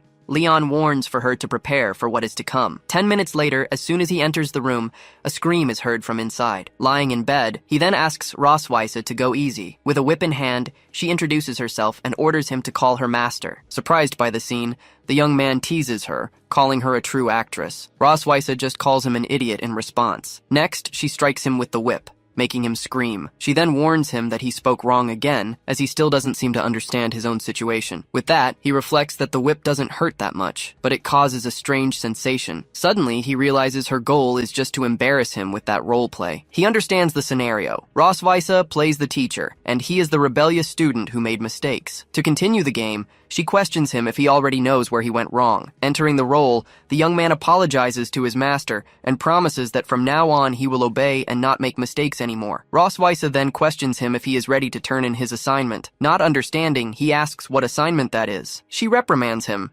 questioning how he can promise to study if he doesn't even know what the assignment is. Then, he asks for his master to tell him what the assignment is, and she states that he is lucky that she is so understanding. Right after, she reveals that today's assignment is to make the master's dragon mark glow. Next, She warns that the punishment will be worse if he fails, and Leon promptly accepts the challenge. With that, he places his hand on her to begin the assignment. He then reflects that, after so many nights together, he already knows every sensitive point of her body. Soon, his touch begins to have the expected effect. Rosweise then praises him, commenting that he learned very quickly. Next, the two continue the assignment in an intimate moment. The lesson between the two continues intensely in the bedroom. Soon, Leon asks if the assignment is over and if he's done enough. Rosweise replies that it was just a warm-up exercise before the real class. She then reminds him that he hasn't even turned in his homework yet. Surprised, the young man asks if that was also part of the assignment. He then laments, knowing she wouldn't leave him alone, defeated once again by the dragoness's claws. He then wonders if all of this is happening because of the dragon mark on his chest. He also notices his mouth is getting drier and drier. His body grows restless with the situation, and he holds her tighter. With that, their game on the bed intensifies even more. Rosweise then comments that Leon is being very naughty. In response, he asks if that wasn't exactly what the teacher wanted. She then encourages him to continue, telling him to go faster. The two lock hands tightly during the moment. After a while, Leon finally gets a moment to breathe. After the long night, he reflects that their game is finally over. As he gets dressed, he asks the teacher if he can leave now that he's turned in his lesson. However, as he's about to leave, Rosweise grabs his clothes to stop him. She then informs him that he's only completed the assignment for one subject and that there are still 6 more to go. Confused, the young man can only ask what she meant by that. A scream of despair echoes through the starry night. Leon accuses the teacher of being addicted to work, but she just orders him to get ready to spend the whole night doing lessons. Rosweise simply watches the situation with a smile. The next morning, she walks in completely refreshed, while the young man stumbles with dark circles under his eyes and shaky steps. The twins soon find him, and Noah asks why he looks like he didn't sleep, while Muen points to his huge dark circles. He then explains that he stayed up late writing his lesson. Muen asks if adults have homework too, and Rosweise confirms that they have adult homework, just as children have theirs. The answer leaves the two girls silent for a moment. Suddenly, Muen exclaims that she's discovered a super powerful rule. She then explains her theory. When mommy is doing well, daddy gets weak, and when daddy is doing well, mommy is the one who gets weak. Leon praises Muen, saying she's very smart for noticing a truth most people miss. He then promises to be the first to defend her if anyone says she's all just for show. Hearing the conversation, Noah watches the scene with her arms crossed. Soon after, she looks at the sky and announces that he has arrived. She then says goodbye to her mother and younger sister. While Rosweise tells her to be careful, Muen asks her sister to come back soon to play. Leon also says goodbye, asking Noah to study hard and that they'll see each other next weekend. The girl just nods in response. Soon, she announces she's leaving and is enveloped by a teleportation energy. As Muen says goodbye to her sister and the dragon, the family watches her depart. Soon after, the father asks the little one what they'll do now that her sister has gone to school. Muen reflects that her daddy is always tired, and mommy seems very worried about it. She then declares that since her sister isn't here, she'll make sure her daddy trains and gets strong. With that, she pulls his arm and invites him to run on the training field, and he accepts the suggestion. Rosweise watches the scene and reflects that this is interesting, and that she'll keep an eye on what happens. As Leon leads the count for the exercise, little Muen asks why they have to do that. He then explains the importance of warming up before exercising, and the little girl confirms she understands. Suddenly, Rosweise approaches and says she wants to join them. Seeing her mother, Muen celebrates that she's going to run with them too. Rosweise then tells her daughter she won't go easy on her, and Muen replies that she won't go easy on her mother either. Then, Leon warns her to be careful and not twist her ankle, since she sits in her office all day. The warrior teases him, reminding him of the last contest she won, but he retorts that he wasn't even using his full strength. At this, the little one gets excited and shouts for her mom and dad to fight again. The man quickly covers his daughter's mouth, saying a child shouldn't talk about fighting. Still, Muen asks why her dad can't beat her mom, and he wonders how she already learned how to attack for real. To answer her question, he explains that he doesn't want to hurt his wife, so he lets her win. From a distance, Rosweise calls him stubborn, and proposes a new contest to see who can run the longest. With determination, Leon accepts the challenge and declares that the endurance match isn't over yet. As the three of them get ready for the race, Muen declares that she won't lose either. With that, the maid raises her arm to start the race and makes an announcement. The maid then gives the signal and yells, "Go!" starting the race between the three of them. As they run, Leon asks his partner if her tail doesn't get in her way. She promptly replies that her tail actually helps her keep her balance, something he can't manage. Even while ahead, Rosweise teases him to show his, but he retorts that he doesn't need any tail to win. After 2 laps, little Muen collapses on the ground, exhausted, saying she can't run anymore. The maid approaches to comfort her, saying that Princess Muen was amazing just for participating. With that, the maid invites her to cheer for the queen and prince together from the sidelines. Running, Leon realizes he doesn't have much of an advantage, since the silver dragon people are naturally fast. Still, he stands by his decision that there's no turning back once you're at the starting line. With his honor as a dragon slayer on the line, he tells himself he can't lose to her here. In a final effort, he shouts and remembers one of the Slayer's codes: born to fight, only to rest in death. 20 minutes later, Leon is seen lying on the ground, completely out of breath. Then, Rosweiss approaches and asks if he'll accept defeat, but Leon, from the ground, replies that he doesn't. With a smile, the woman challenges him, asking if he wants to keep running since he won't accept it. Determined, Leon asks for 2 days to train, guaranteeing that he'll definitely be able to beat her. Tauntingly, she says that not even 2 years would be enough for him, but still on the ground, he retorts that he can do it. Then, Rosweiss approaches and asks him if, now that he's been defeated, he's going to show her what he can do. With a serious expression, the Slayer deflects, stating that he loves taking baths because they make him feel good. He then warns her that holding a grudge will only bring her trouble, even though she's the kind to do it anyway. Soon, Rosweiss calls for little Muin and declares that her father is a bit weak, and they're going to exercise together now. The little one then says her father really is a bit weak, and that's why he needs to exercise more. Paralyzed, Leon is left speechless by his own daughter's comment. As she holds Muin's hand, Rosweiss walks away, and from a distance, he advises her not to underestimate a father who seems weak, because things can change over time. Later, a special meal is served at the table to replenish the family's energy. Affectionately, little Muin asks her father to open his mouth so she can feed him. He obliges, opening his mouth to receive the food from his daughter. Right after eating, the man collapses onto the table. Rosweiss advises him not to push his rusty body so hard next time. Still lying on the table, he grumbles that he only lost because of last night's task. Otherwise, he definitely would have beaten her. Rosweiss then teases him, asking if he wants to continue the task tonight as well. At her suggestion, he abruptly shoots up from the table. Quickly, the warrior scoops Muin into his arms and announces he'll stay with her tonight to tell a new story. As the little girl asks if they had agreed to that, he replies that the agreement starts now. Rosweiss agrees, on the condition that they don't stay up late and get to bed early. With that, the little one happily agrees with her mother while being held in his arms. Then, Rosweiss leaves and walks alone down a long hallway. Suddenly, she stops and orders the person hiding to come out. Her subordinate emerges from the shadows and greets her as Your Majesty. Without beating around the bush, the woman asks directly if there is any news for her. The informant reports that she found the secret residence where Tig Lawrence lived, but they moved over a year ago and are no longer in the Empire. She adds that they donated all their assets, and Rosweiss immediately asks what the one exception was. Promptly, the subordinate replies that the only thing not donated was a donkey. She explains that the neighbor said the couple was very fond of the animal and made a point of taking it with them. With that, Rosweiss orders her to continue tracking Tig's whereabouts, and the woman leaves to carry out the order. As soon as the informant disappears, Her Majesty remains silent for a moment. Then she wonders about Leon's master and why he would have left the Empire. Elsewhere, a distant voice reacts with surprise to unexpected news. The information surprises the couple, and he asks if he heard right about a family sports day. Muin then confirms that the Academy is organizing the event next week. Rosweiss comments that in her day, parents didn't have to participate, and her daughter explains that it's a new initiative. Curious, the little one asks her mother what place she got when she participated in the games. Proudly, the woman answers that she got first place, which amazes her daughters. Then, the girl asks about her father, and he reveals he didn't place at all, leading her to ask why. With a smile, the warrior explains that he had such an advantage that the Academy thought he was cheating and didn't release his results. Hearing the story, Noah asks if that means their father is a cheater. Leon denies it and explains the Academy gave him a medal in secret, but he melted it down to make a bracelet for his grandmother. At this, Rosweiss questions how he, who values honor so much, could melt the medal. The man replies that he'd rather not have an honor he can't display with pride.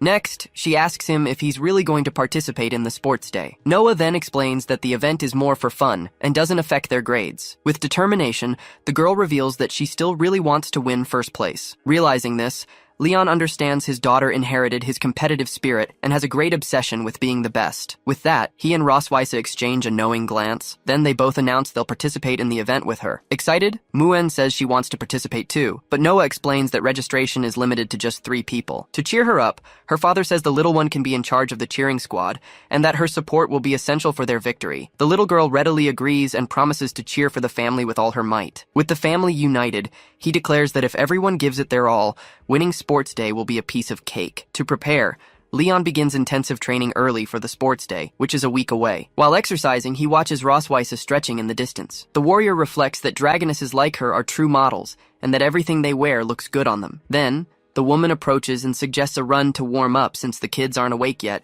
and he readily accepts. As they run, Leon asks about the event's competitions, and Rosweiss lists the triathlon, running and jumping events from when she participated. Hearing her answer, he comments that it's not so different from his own sports days, but she warns him not to be fooled by competitions between dragons. In response, the hunter retorts that dragon hunters aren't as easy as she thinks either. With a teasing smile, Rosweiss recalls that just a few days ago, someone collapsed, exhausted, after only a few laps. The taunt clearly annoys him. At that, he yells that it was her fault for making him pull an all-nighter with that task. Hearing his complaint, Rosweiss stops and asks if he wants some motivation. She then proposes that if they get first place on sports day, he'll get a week off. Excited, Leon asks if she's serious, and she confirms the offer. Full of determination, the man declares that this tournament will belong to their family. With that, he yells, "Let's go!" and dashes off to train, leaving his partner behind. Watching the scene, Rosweiss concludes that her motivation technique really works. At the end of the warm-up, she approaches and asks if he can feel his muscles and joints all fired up. Leon jumps up, full of energy, saying it feels like he's taken a stimulant. Next, Rosweiss grabs a rope and mentions that since it's a family event,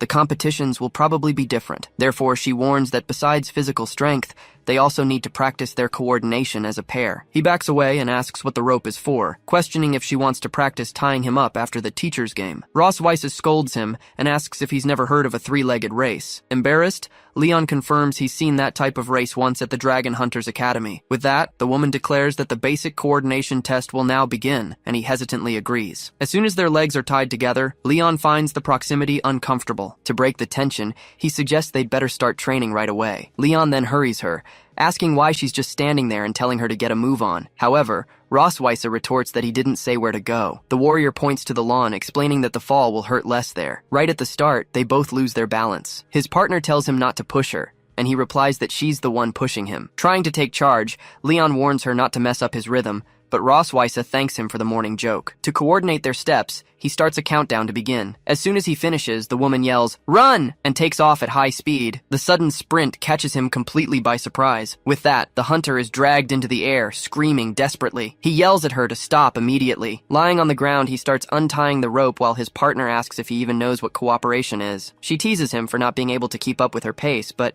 he retorts that he won't stoop to her level. To solve the problem, Leon suggests a counting system for each leg, and she agrees. Suddenly, he touches her side, which startles her. As she reacts, the young man explains that this way, they'll be able to move more in sync. Flustered, Rosweiss agrees to continue with the training. With the new tactic, their sync starts to improve as they move away to the sound of his count. Later, the woman makes him do push-ups with her on his back, and he complains that she really knows how to enjoy the show. The training continues until Leon's body is so exhausted he can barely hold himself up. To motivate him, Rosweiss threatens to give him a kiss if he can't take it, but he yells that he'll never allow that. And so, with the extra motivation, the day's 500 push-ups are finally completed. Time flew by, and just as scheduled, the St. Hiss Academy's family sports competition finally began. On a podium, Vice Principal Wilson officially announced the start of the institution's first-ever family sports competition. In the stands, little Muen shouted words of encouragement for her father, mother, and sister. Soon after, the commentator Xiao Luo introduced herself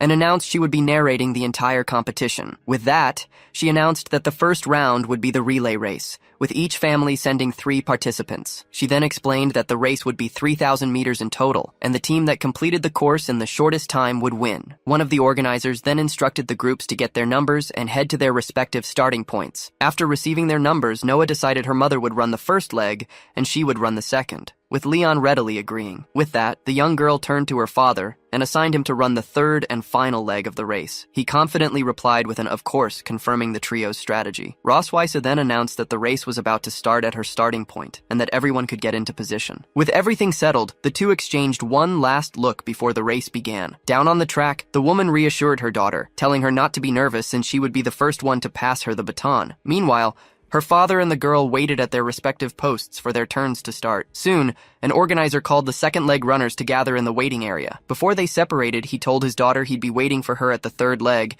and asked her to be careful. He then approached the little one and asked if she would cheer for her daddy during the race. With a nod, the little girl agreed and said, "Okay." With that, the two fist bumped in a gesture of mutual trust. The commentator then announced that the relay race was about to begin and asked the first leg athletes to take their positions. From the stands, Muen shouted with pom-poms, cheering for her mother. On the track, the organizer gave the command for everyone to take their marks and get set. As soon as the signal sounded, Roswisa shot ahead, baton in hand. The narrator commented that competitor number 7 from the Silver Dragon clan had taken the lead, leaving her opponents behind. She then pointed out that competitor number 10, Misty, from the Electric Dragon clan, was closing in fast. Next to Leon, one of the fathers commented that it's not just the Silver Dragons who are fast. With that, the hunter reflected that the Electric Dragon clan are masters of evasion and feint attacks on the battlefield. The commentator informed that number 7 had overtaken number 10 and had already opened up a 2-body-length lead. The narrator asked President Duncan who he thought would win the relay, but he replied that nothing is decided until the very end. The other father bragged to Leon that his wife was so far ahead the outcome was obvious, and he simply agreed that his wife was incredible. With a smile, the rival father confirmed there was no doubt his partner was impressive. However,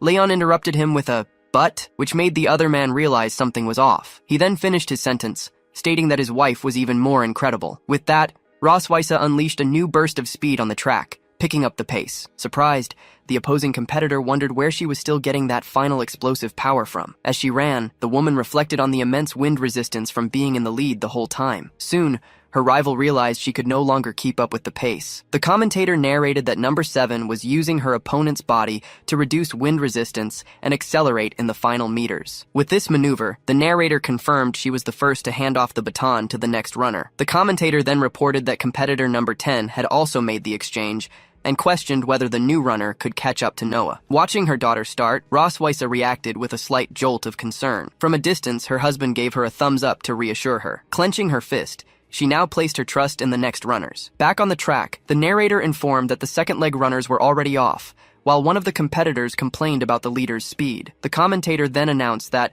at the moment, competitor Noah and runner Dean were leading the race. As he passed the girl, Dean taunted her, saying, "Bye-bye, little legs." With a determined look, she thought to herself that she couldn't let him get too far ahead. From the stands, Muin shouted words of support, saying she believed in her sister. The commentator asked if Dean's lead would be decisive, but the president insisted that until the very last moment, nothing was decided. Soon after, the narrator reported that both competitors had just come out of the final turn and were approaching the home stretch. The commentator highlighted that the two dragons were running side by side, neither giving an inch. With that, the narrator questioned who would manage to hand off the baton first for the final leg of the race. The commentator then confirmed that Dean handed off the baton with a slight advantage, and Noah also successfully completed the exchange. As soon as she finished her part, she apologized to her mother for losing the lead she had built. Roswisa comforted her, saying she did great and that her opponent had a physical advantage for being older. Then, her mother invited her to go to the finish line together to cheer for her dad. Back in the stands,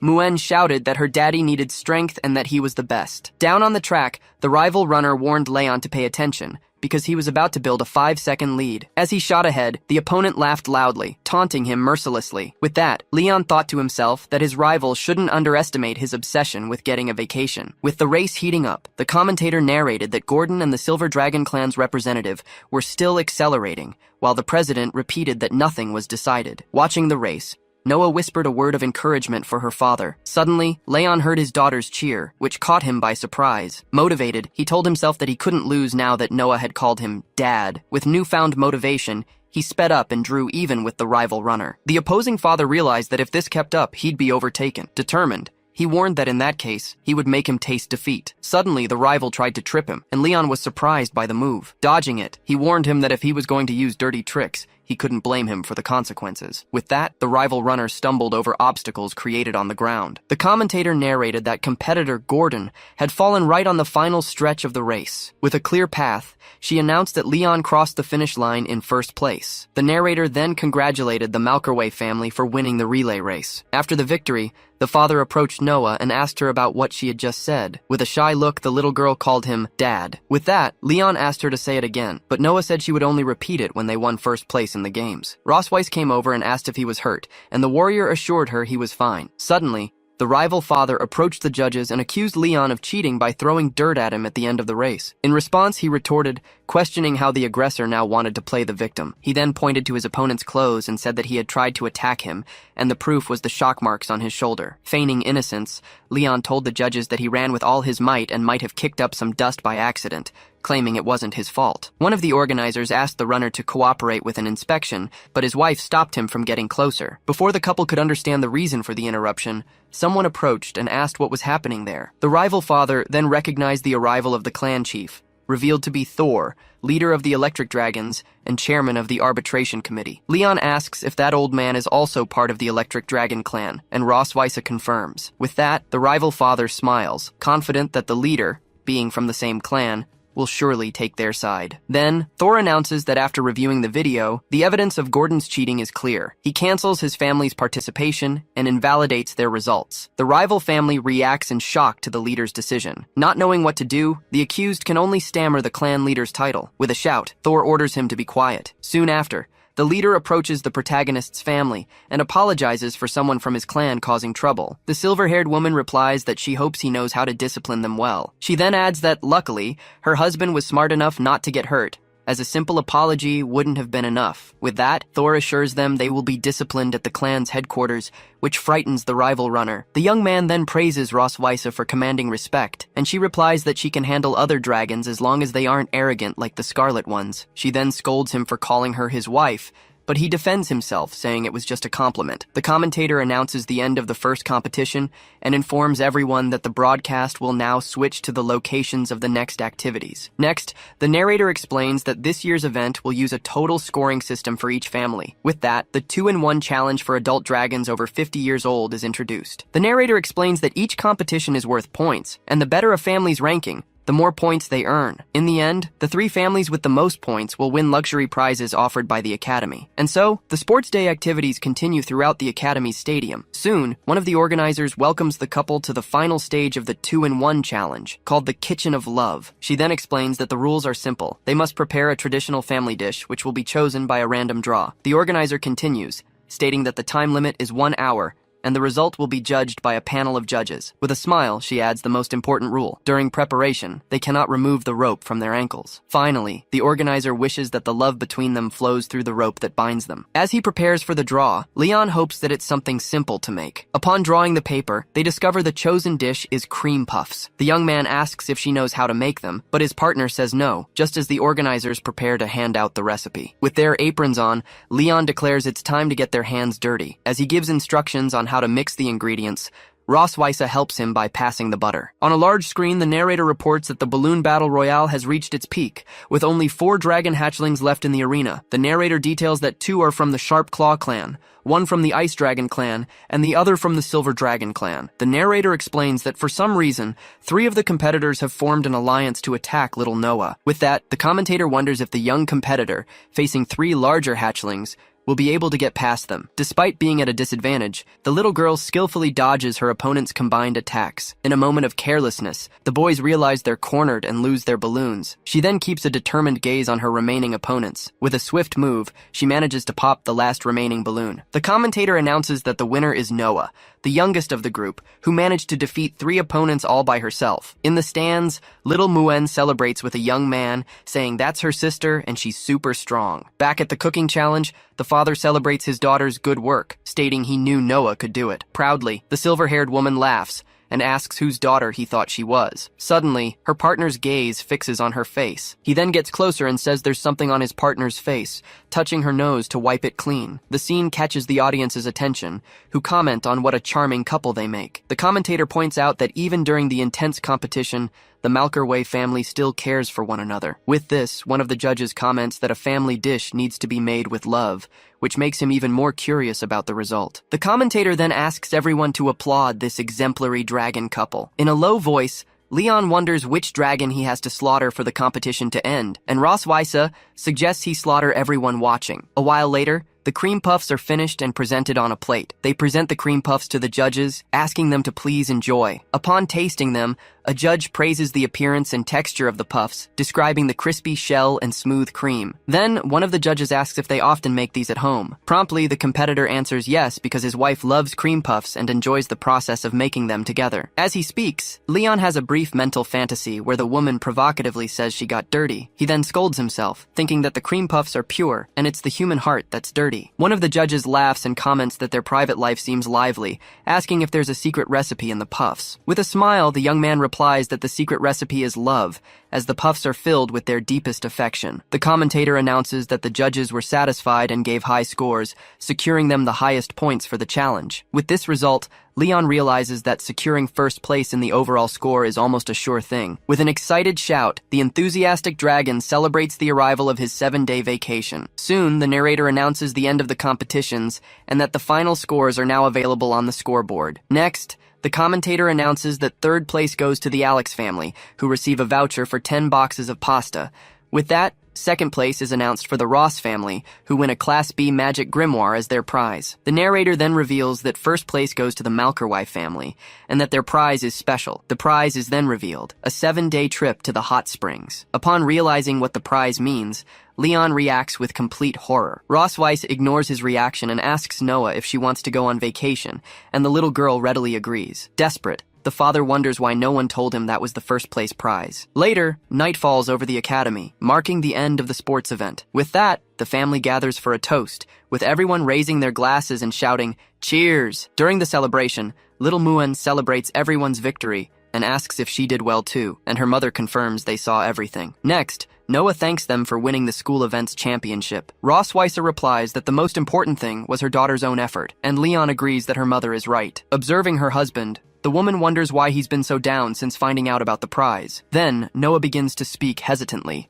wanting to make a request. The little one then asks everyone to close their eyes for a moment. Soon, Muan hugs her sister with a smile on her face. Afterward, the little girl turns and warmly hugs Ross Weiser. Not understanding, the father wonders if she wants to give them a surprise. Suddenly, Noah runs and hugs him tightly. In a low voice, the little girl thanks her father, which makes him realize it was a thank you hug. With that, she surprises him with a kiss on the cheek. Then, Noah tells them they can open their eyes again. She explains that she promised to call him Dad if they won, and the gesture was to thank him for his support. Even so, the little girl confesses she would have called him that even if they hadn't won, which moves Leon. At the table, Muan notices her sister's face is red, but Noah changes the subject and tells her to just eat. As the dragon celebrates, wanting wine, Ross Weiser reminds him about the next day's shopping, but he asks her not to spoil his drink. The next day in Sky City, Leon mourns his lost vacation. He then writes the word vacation on a fogged-up window. Lying on a table, he regrets winning the championship. Outside, a little girl points him out to her mother,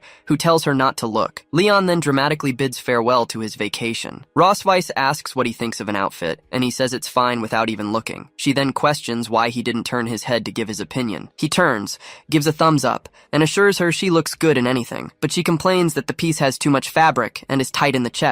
She walks over to a rack with other clothes. Next, she picks up a black bikini and asks about it. Ross Weiser then strikes a pose in the new swimsuit, winking at him. At this, Leon gets a sudden, violent nosebleed. He composes himself and says he doesn't think it's a good idea for her to wear that. Ross Weiser then remarks that she thought he liked it. A woman then appears and reveals she has already prepared swimsuits for the girls. Ross Weiser asks if he's unhappy with the situation, but Leon denies it. Then, she reminds him that the date for the hot springs trip can't be changed. She adds that his daughters are looking forward to it, and their happiness will make him happy too. With that, Leon forces a laugh and says he's very happy about the trip. To cheer him up, Ross Weiser proposes not to touch him for the next 7 days, but Leon doubts her promise, saying she already touches him everywhere. She then swears on her reputation as the Silver Dragon Queen that she'll keep her word. He nervously accepts the deal. Then, she whispers that he shouldn't blame her if he can't control himself. Leon retorts that he can control himself and wouldn't touch her without a reason. She warns him that if his dragon pattern appears, he's lost, but he accepts the challenge. The next day, they arrive at the Floating Clouds Valley. In the hotel lobby, a receptionist identifies them as the Academy's model champion family. Leon simply confirms this for the woman. The receptionist informs them that the Academy will cover all expenses, and Muen comments that the fish in the aquarium look delicious, but Noah corrects her. She then hands the room key card to Leon, who thanks her. He asks why there are only 2 rooms, and the woman asks if he's dissatisfied with the arrangement. The receptionist offers a special honeymoon suite, but Leon immediately refuses. He calls for Noah and Moon to go, while the woman wishes them all a happy holiday. Then, the family walks down the hotel hallway. Leon realizes he'll have to share a room with Ross Weiss again, and needs to find a way to avoid it. He then asks his daughters if they want to share a room with him, but they say they want to sleep together. Moon explains that Aunt Issa said everyone should have their own space so as not to bother others. He then laments that his daughter just destroyed his last chance of survival. Noah states she can take good care of Muin, suggesting they enjoy their own little world for two. Roswitha hands the room key card to Noah and tells them to call if they need anything. Muin then calls her sister, excited to open their room door. Leon laments that the kids have grown up and don't need him anymore. Roswitha hurries him along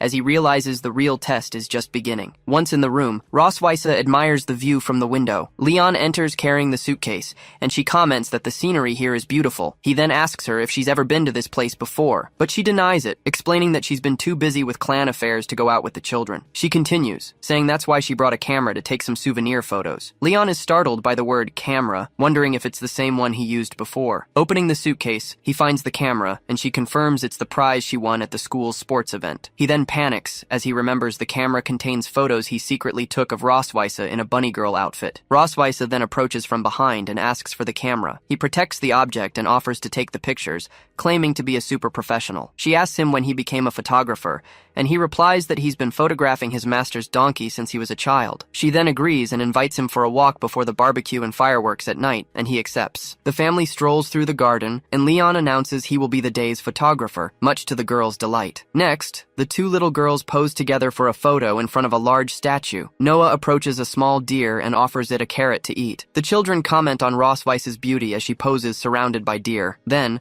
Muin points to a carousel and calls for her mother to go play. The woman then tries her luck at a claw machine to win a prize. Leon seizes the moment to take a picture, praising her expression. He celebrates having managed to capture an image of Roswitha smiling. Then, he looks at the photo he just took on the camera's display. She admits the photo turned out well, and Leon boasts that he shouldn't be underestimated. Later, in line to buy drinks, she questions him for following her. She then turns around, holding a small teddy bear. Leon stares at her, not understanding the situation. Roswitha offers him the bear, asking if he didn't give her one back in Sky City. He smiles and explains that the one he gave her was the Bear King, while this one is just a cub. The woman then gets annoyed by his comment. She asks if he doesn't want the gift, but Leon quickly says he didn't say that. Meanwhile, sitting on a bench, Muin complains about her parents taking so long to bring her drink. Noah then confesses that, actually, she sometimes feels jealous of Muin. Her sister, surprised, asks why she would be jealous. The little girl explains she's jealous because Muin can say anything to their parents without hesitation. Muin says she can do that too, but Noah denies it, saying she can't. She justifies it by saying she's a big girl now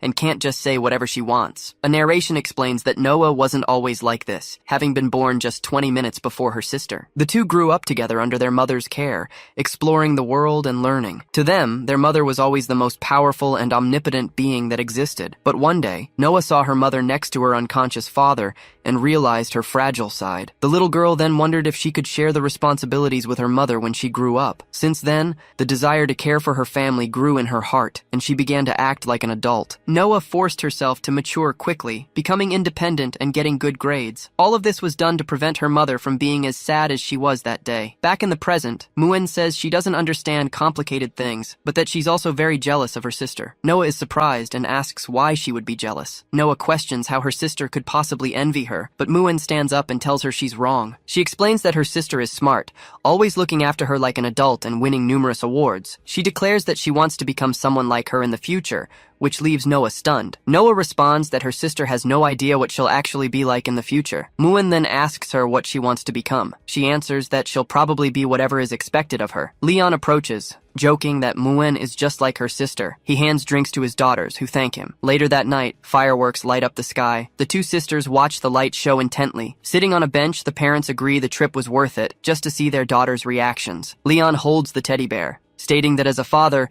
he wants to record every single moment. He suddenly realizes something. Roswitha appears with the camera, asking when he took it to look at the photos. He remembers trying to develop them earlier, but the resort studio didn't offer the service. Roswitha asks when the photo with the deer was taken, and he realizes the secret photos are next in the roll. Desperate, Leon squeezes the teddy bear and thinks of a way out. He offers Roswitha a sweet he bought earlier, and she opens her mouth. He opens the wrapper and leans in to place the candy in her mouth. She is startled by his sudden proximity. She asks why he's so close, and he defends himself, saying she asked to be fed. Roswitha notices he's been taking pictures all day, but hasn't taken taken any of himself. She grabs the camera and suggests they take a photo together. Leon agrees, but plays it off, saying it's just so their daughters won't ask why they don't have a picture together. He tells her to move closer to fit in the frame and teases her for making a peace sign. They take a selfie together, making the same gesture. Later, a sparkler is lit. Rosweiss and Noah have fun playing with the lights. Sitting down, Leon watches them, noting how rare it is to see them having this much fun. He asks Muen, who is sleeping in his lap, why she isn't playing, but the little girl replies that she's tired. Muen explains she wanted to give her mother and sister more time together,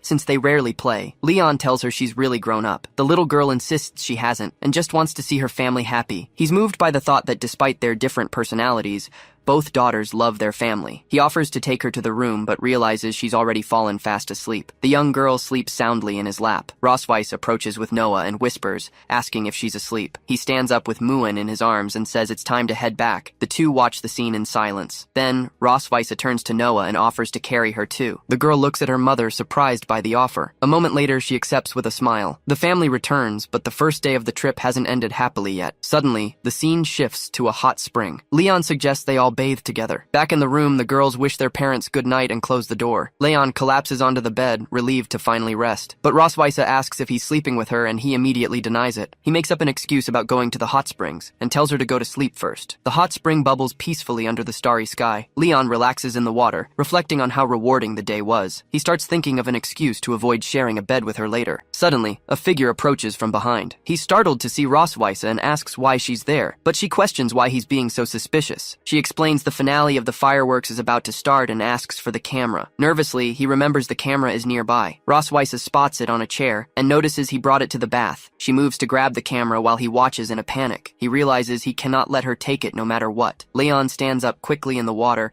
and shouts for her to wait. To stop her from reaching the camera, Leon invites her to join him in the hot spring. Surprised, she asks what he just said. He repeats the invitation for them to bathe together. Rosweiss stares at him in silence for a moment. She warns him that she brought a swimsuit and tells him not to lose control. Leon guarantees that a good dragon hunter can resist any temptation. She tells him to remember those words and heads to the locker room to change. Alone, he tries to calm down, telling himself nothing wrong can happen. Leon is filled with determination to protect those photos at any cost. While waiting, he decides to recite the dragon hunter's honors to distract himself. Soon after, he hears a noise and realizes she's returning. A woman in a purple dress appears at the door. The outfit covers her body completely. Rosweiss enters, but she isn't wearing the swimsuit she mentioned. Leon turns to her, completely shocked by what he sees. Leon mocks her outfit, claiming his dragon mark won't glow for that. She glares at him and calls him cocky. Rosweiss enters the water and explains the clothes were a gift from her sister. Leon laughs at the explanation. An awkward silence settles between them in the hot spring. He turns away, relieved that her swimsuit is so conservative. But she teases him, asking if he's afraid of activating his dragon mark. Leon turns back and claims there's nothing to fear. Suddenly, he points at her in shock and screams about her swimsuit. The fabric of the outfit dissolves in the water, revealing a bikini underneath. She laments that she didn't realize her sister's gift had a surprise hidden in it, but immediately after, she looks at him and says, the situation is perfect. She approaches him and asks if he likes the surprise. Leon asks why she didn't just change before coming back. Rosweiss teases him, asking how the great dragon hunter feels now. He realizes he's being manipulated and needs to find a way to break the stalemate. Leon recognizes she's following her usual pattern. Her routine starts with step 1, provocation. Next, step 2 is flirting with him. Finally, step 3 is shifting all the responsibility to him. So, Leon decides he needs to use the situation to his advantage. He claims he isn't afraid and challenges her, asking how she'd react if he revealed his dragon pattern first. Rosweiss stares him down. She guarantees she can perfectly control her desires and never loses control. Leon dares her to accept the bet to prove her confidence. Rosweiss accepts without hesitation, but he asks what will happen if she loses. So, she promises that if he wins, she'll give him another 7 days off. He accepts the deal, certain the female dragon has taken the bait. Suddenly, Leon points to the fireworks and suggests they watch them first. Rosweiss asks if one of the fireworks looks like her dragon pattern, but he says no. To avoid any visual stimulation, he decides not to look at her. Suddenly, he wonders why she started singing out of nowhere. Rosweiss explains that the dragon pattern is like little stars. She asks what he thought of the song, but Leon replies it's no better than his bath time music. Then Rosweiss shouts that her dragon pattern is glowing. Leon is shocked, not understanding how that's possible, but she reveals it was a lie and that the pattern didn't actually light up. He realizes Rosweiss has already started trying to seduce him. With that, he decides he can't be left behind, and his tail emerges from the water. Leon lifts his tail out of the water,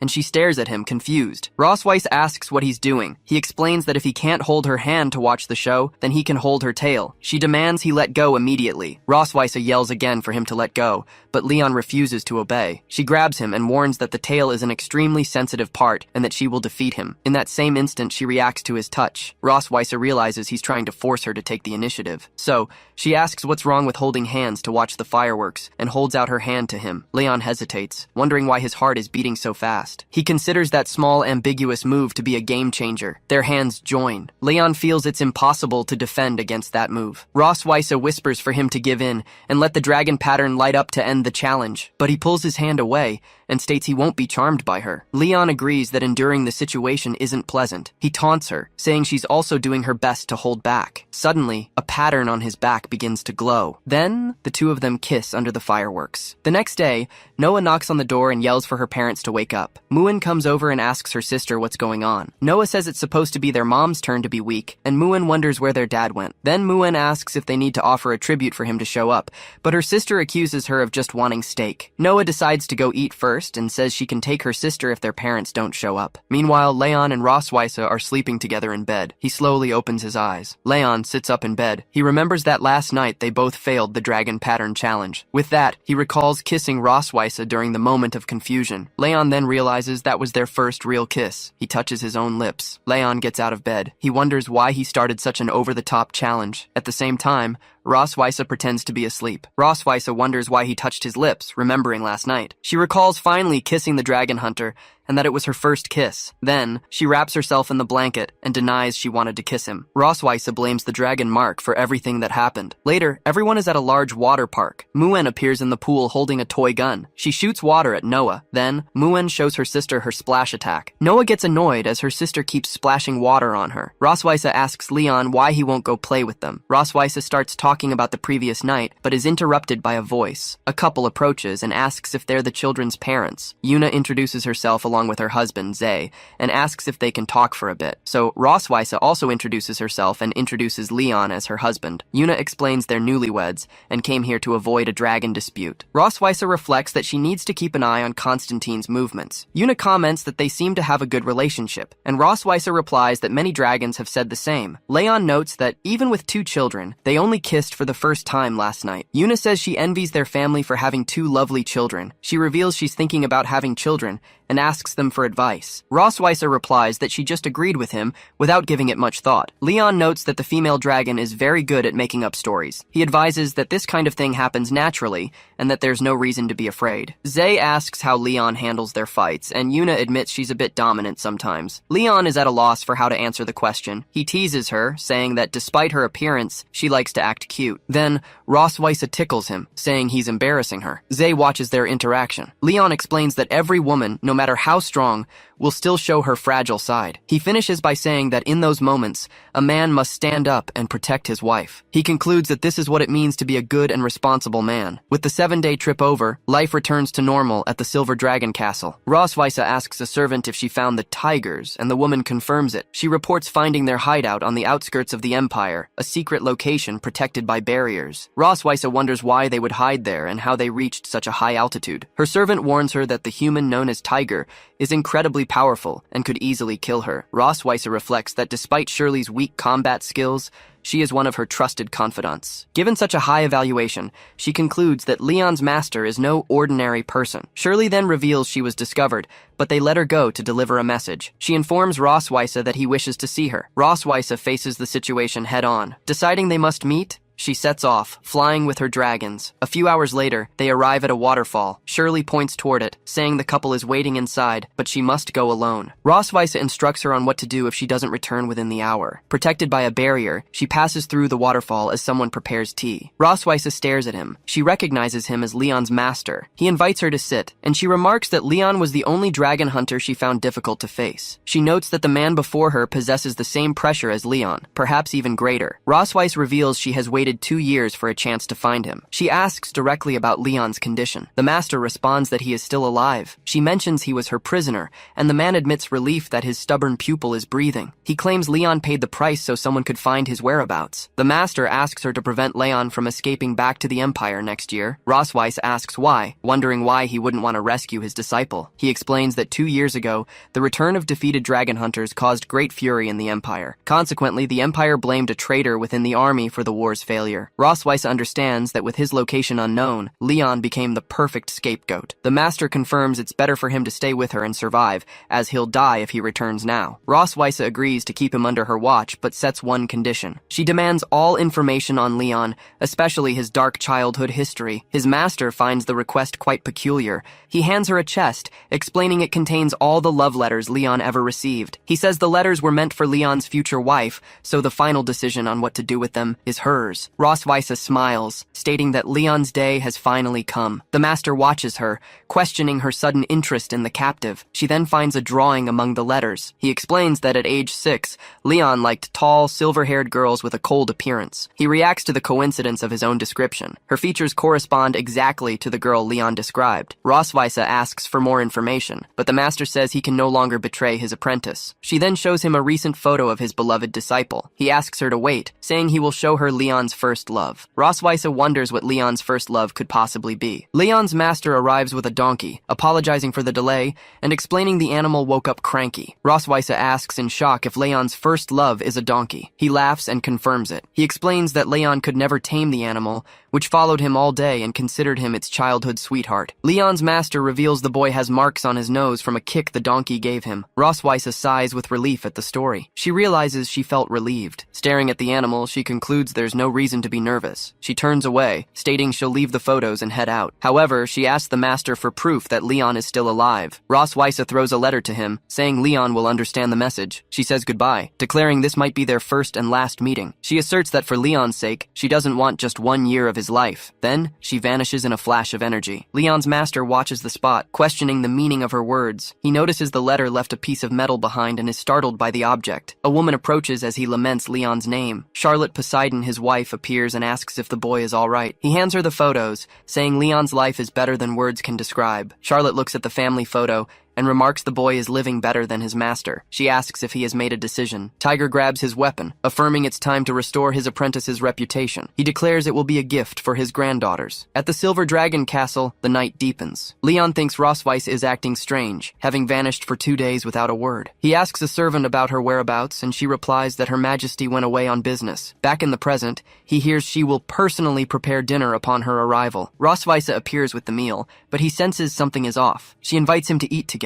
Muin is excited, seeing that her mother's steak looks delicious. But Leon is stunned, questioning why his plate is full of carrots. Rosweiss informs him it's a vegetable salad. He shouts that there are only carrots, and she corrects him, calling it a carrot salad. Muin asks if Daddy doesn't like carrots, leaving him speechless. Rosweiss reminds him that he always tells Muin not to be a picky eater. Leon claims he'll eat everything. He eats suspiciously, wondering if she discovered his weakness. Suddenly, Rosweiss remembers something. She announces she will sleep in his room tonight, leaving him shocked. Later, the bedroom door opens. Rosweiss enters the room. Leon hides behind a book as she approaches. She stands by the bed and asks if he's anxious, but he denies it. Then, the woman sits down and calls him over. She insists he come closer. Leon takes off his robe and asks if she missed him after not seeing him for 2 days. Rosweiss nods and asks him to turn off the lights. Then, the lamplight goes out. They lie down side by side on the bed, but half an hour later, nothing has happened. He hides under the blanket, wondering what's going on. He then whispers, asking if she's really just sleeping. With one eye half open, she asks what else he was expecting. He turns away and replies that he just wants to sleep. Leon decides to conserve his energy,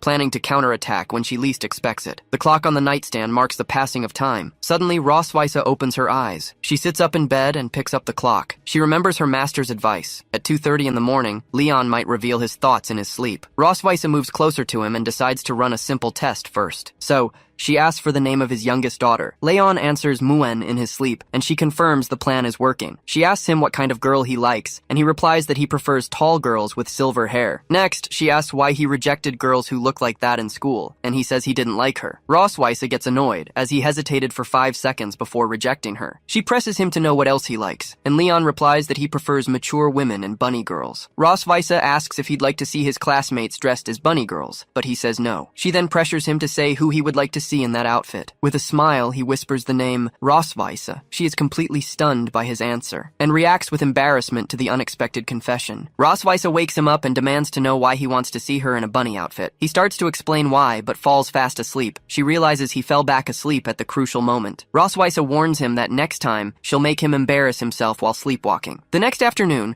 Muen is playing outside the Silver Dragon Castle. Leon then asks Rossweisse when she left the previous night, and she says it was after he fell asleep. She teases him, asking if he's disappointed by that, but he replies that the castle is hers and she can sleep wherever she wants. Rossweisse reveals she heard him sleep-talking, and he asks, startled, what he said. She lies, saying he seemed to regret not accepting a classmate's confession. Leon denies it all, explaining he was too focused on serving his country to think about love. She suggests that dreams can reveal true feelings, but he keeps denying it. Muen, who was picking flowers, reacts to a sound. She then calls for her sister and runs toward a pillar of light, as Leon tells her to slow down. Noah appears with Muen and announces she's back. Leon notices an object in Noah's hand and asks what it is. Noah explains that it's homework from her academy. They read the assignment, write an 800-word essay about family and happiness. Rossweisse is surprised to learn it's a competition, and Noah says the other families are dragons and cocoons. The girl then states she wants to use her family's unique advantage as live-bearing dragons. Muen asks what that advantage would be,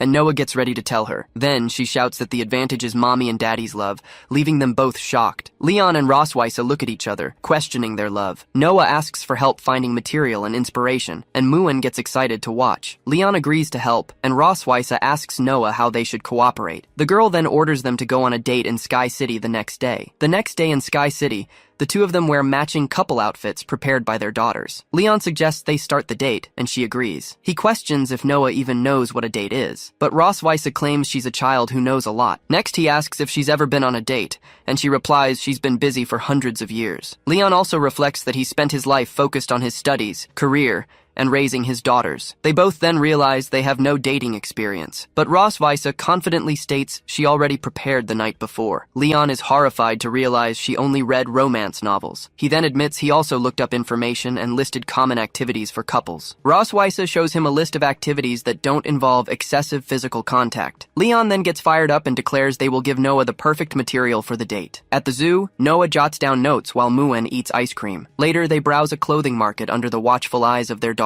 During a musical, Leon and Rossweisse fall asleep, but the girls keep watching. Suddenly, the show's host picks them from the audience. As part of the attraction, Leon gets on one knee and proposes to her. He places the ring on her finger as their daughters watch the scene. Next, the couple arrives at a fortune-telling tent. A fortune teller introduces herself and asks Rossweisse if she's a Scorpio. Surprised, she confirms her birthday is October 25th and asks how the woman knew. The fortune teller explains that Scorpio girls are passionate and intense, despite seeming cold on the outside. Leon whispers that it's just a trick to fool kids, but she adds that for them, love is a matter of life and death. Then, the woman turns to him and asks if his sign is Leo, and he confirms. She shakes her head, stating that their signs are very incompatible. Leon has a sudden realization. He calls her master, and concludes that their sign's incompatibility is the reason they fight. The fortune teller advises him to give Rossweisse more security and express his love more. Leon then reflects on the idea of expressing his love for her. Suddenly, they both start to feel warm, and the fortune teller confirms that was her intention. Afterward, she offers to use her crystal ball to predict their near future. She asks him to place his hand on the crystal ball,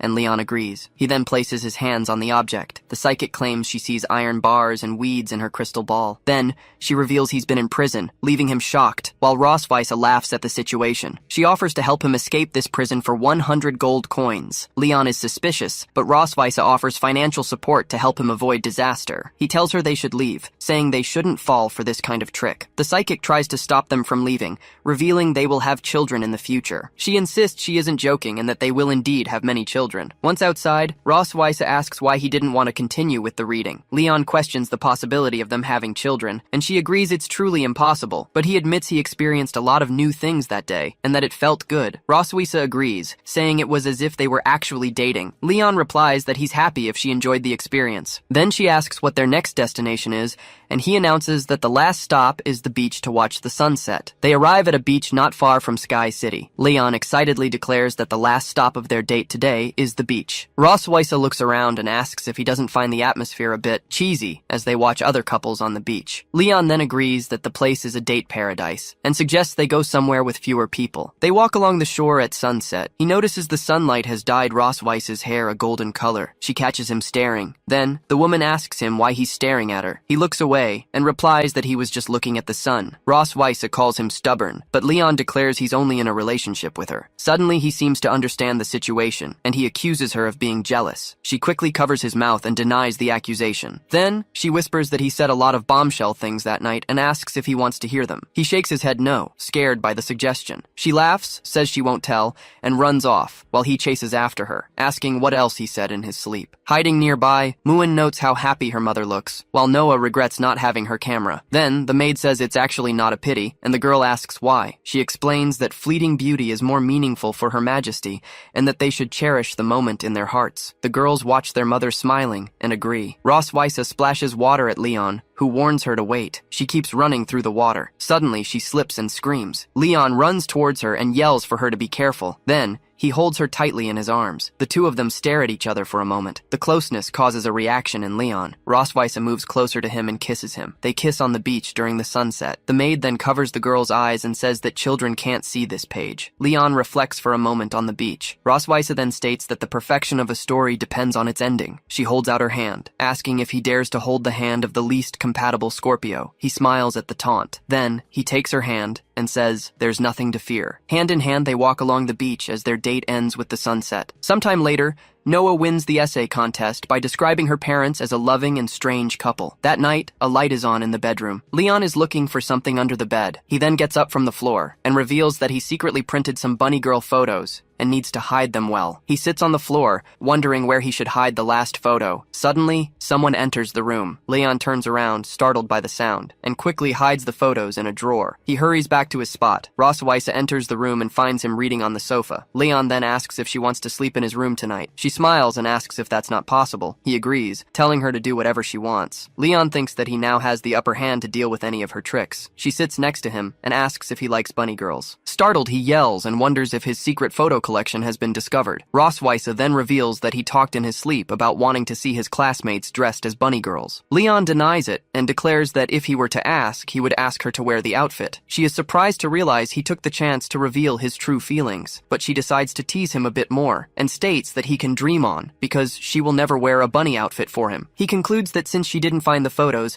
he still has the upper hand. Then, Leon smiles and asks what she would do if she wore the bunny outfit. Roswitha warns him that if he plans to use magic to force her, his tricks won't escape her notice. And then she challenges him, saying that if he succeeds, he can do whatever he wants with her. Leon stares at her and asks if she's serious. She confirms, but reminds him to think about the consequences if his little plan fails. Then, he stands up from the sofa and states that he doesn't need tricks as he opens a secret compartment. Leon explains that he has already taken care of everything. He then throws a photo of her in a bunny outfit on the table, calling it a masterpiece. Roswitha glares at him as he reveals another photo, calling it a once-in-a-lifetime opportunity. He spreads several photos on the table, declaring the last one the final art. An aura of energy surrounds her. She asks when the photos were taken, and Leon realizes the dragoness is furious. He tells her to calm down and reminds her of the days she was unconscious due to the blood curse. With a dark expression, she asks if he's going to threaten her with that. Roswitha grabs him by the collar and asks if he's going to threaten her with this. Leon denies the threat, reminding her that she promised to do whatever he wanted if she wore the bunny costume. So, sitting on the couch, she lets him go and asks what he wants her to do. He reminds her that she said she'd never wear a bunny costume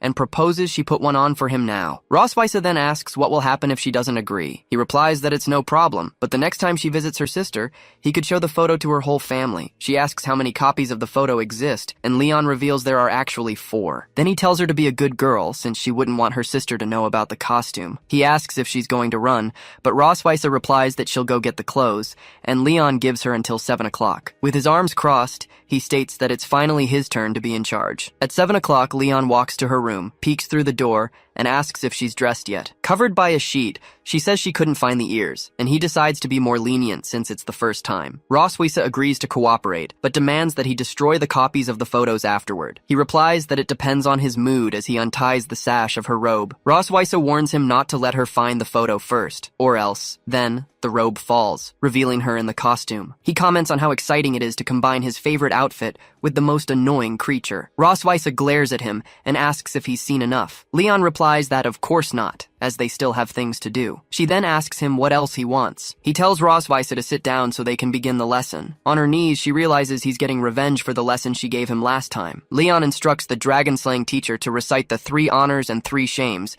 until she has memorized them. She raises her hand and reminds him that she's actually a dragon, not a slayer. He moves closer and tells Rosweiss to watch her attitude and just do as the teacher says. She replies, "Yes, teacher." Leon then dictates the first rule about being loyal to the Empire, and Rosweiss repeats it in a low voice. Next, he strikes her with the whip. Rosweiss turns and asks why he's hitting her and if she didn't read it correctly. He states that she's speaking too softly and orders her to read it aloud again. So, she repeats the phrase aloud, vowing to herself that she'll make that dragon slayer pay for what he's done. Time passes and he comments that Rosweiss is very smart and can now recite everything fluently. She asks the teacher if it isn't time to end the class, and he agrees. He starts taking off his shirt, leaving her confused. Leon then announces that it's time for the cultural appreciation class. Leon holds her and says that today, they will learn about tolerance and the absorption of foreign cultures. She repeats his words questioningly. He gets closer and whispers that her dragon mark is glowing, asking if she understands what that means. Leon comments that Rosweiss has been naughty and asks how she dares to flirt with the teacher. The two then kiss. The mark on her chest is shown. Through the window,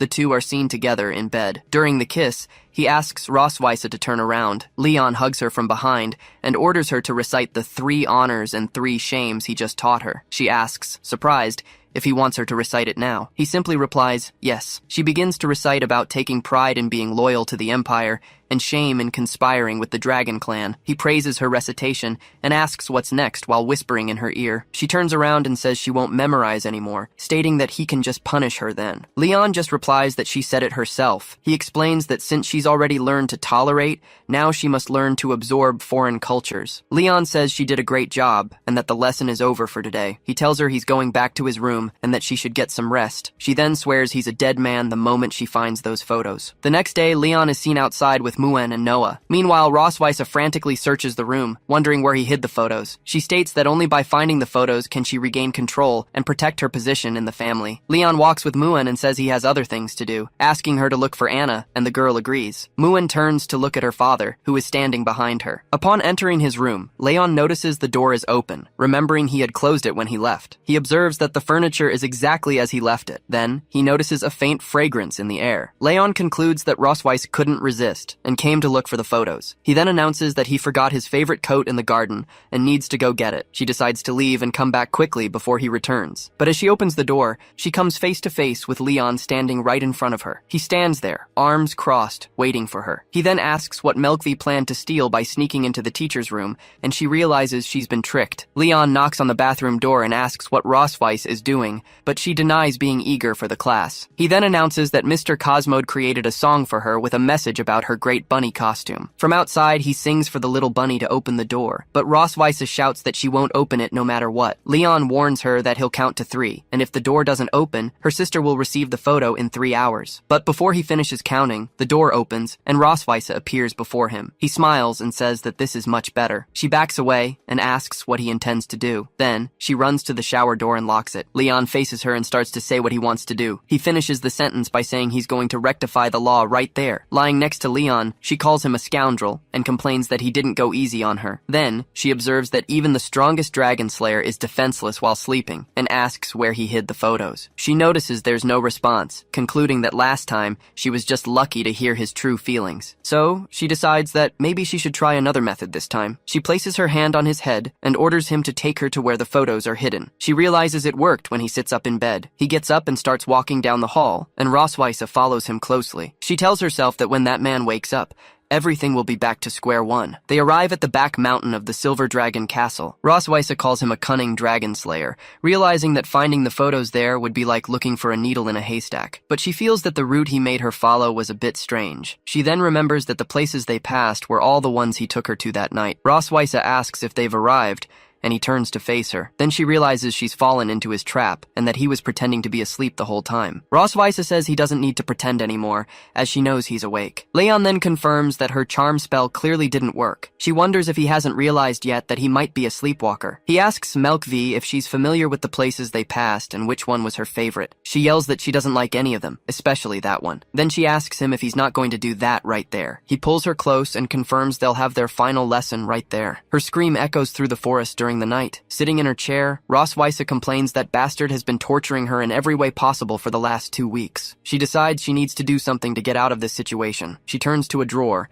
remembering she had planned to use that letter to manipulate Leon. Given the situation, she decides she'll have to use the letter early and pulls it from the drawer. After a knock on the door, she tells the person to come in. Leon asks what Her Majesty wants from him. Roswitha holds the letter and says he must be anxious to know how his master is doing after more than 2 years. She then reveals that it's the letter he wrote and asks if Leon would like to see it. Then, she proposes they make a deal using the backup photos. Leon questions how he can be sure it's not a blank piece of paper, and she replies that this is his only chance. She threatens to burn the letter if he doesn't want it. Leon knows that even if he hands over the 2 copies she knows about, he'll still have 2 more stashed away. He figures that either way, he'll still have the upper hand. Leon tells Roswitha to wait, as he'll go get the photos now. A short time later, he returns and places the backup photos on the table. Roswitha then hands over the letter and takes the photos in exchange. She knows that if her sister saw those photos, her Silver Dragon Castle would know no peace. But she notices there's a group photo among them. She decides that keeping one isn't necessarily a bad thing and burns the others. Seeing his reaction, she asks what his master wrote that moved him so much. He shows her the note, which says, "Kid, don't worry about the donkey," and complains that he shouldn't have traded the photos for this. He then wonders if his master is worried about something dangerous that's preventing him from returning. Roswitha recalls that Tiger told Leon not to return to the Empire for a year, and she doesn't want him to leave either. She suggests that perhaps his master finds him lacking and wants him to gain more experience here, leaving Leon shocked. He boasts about being #1 in the Dragon Hunter rankings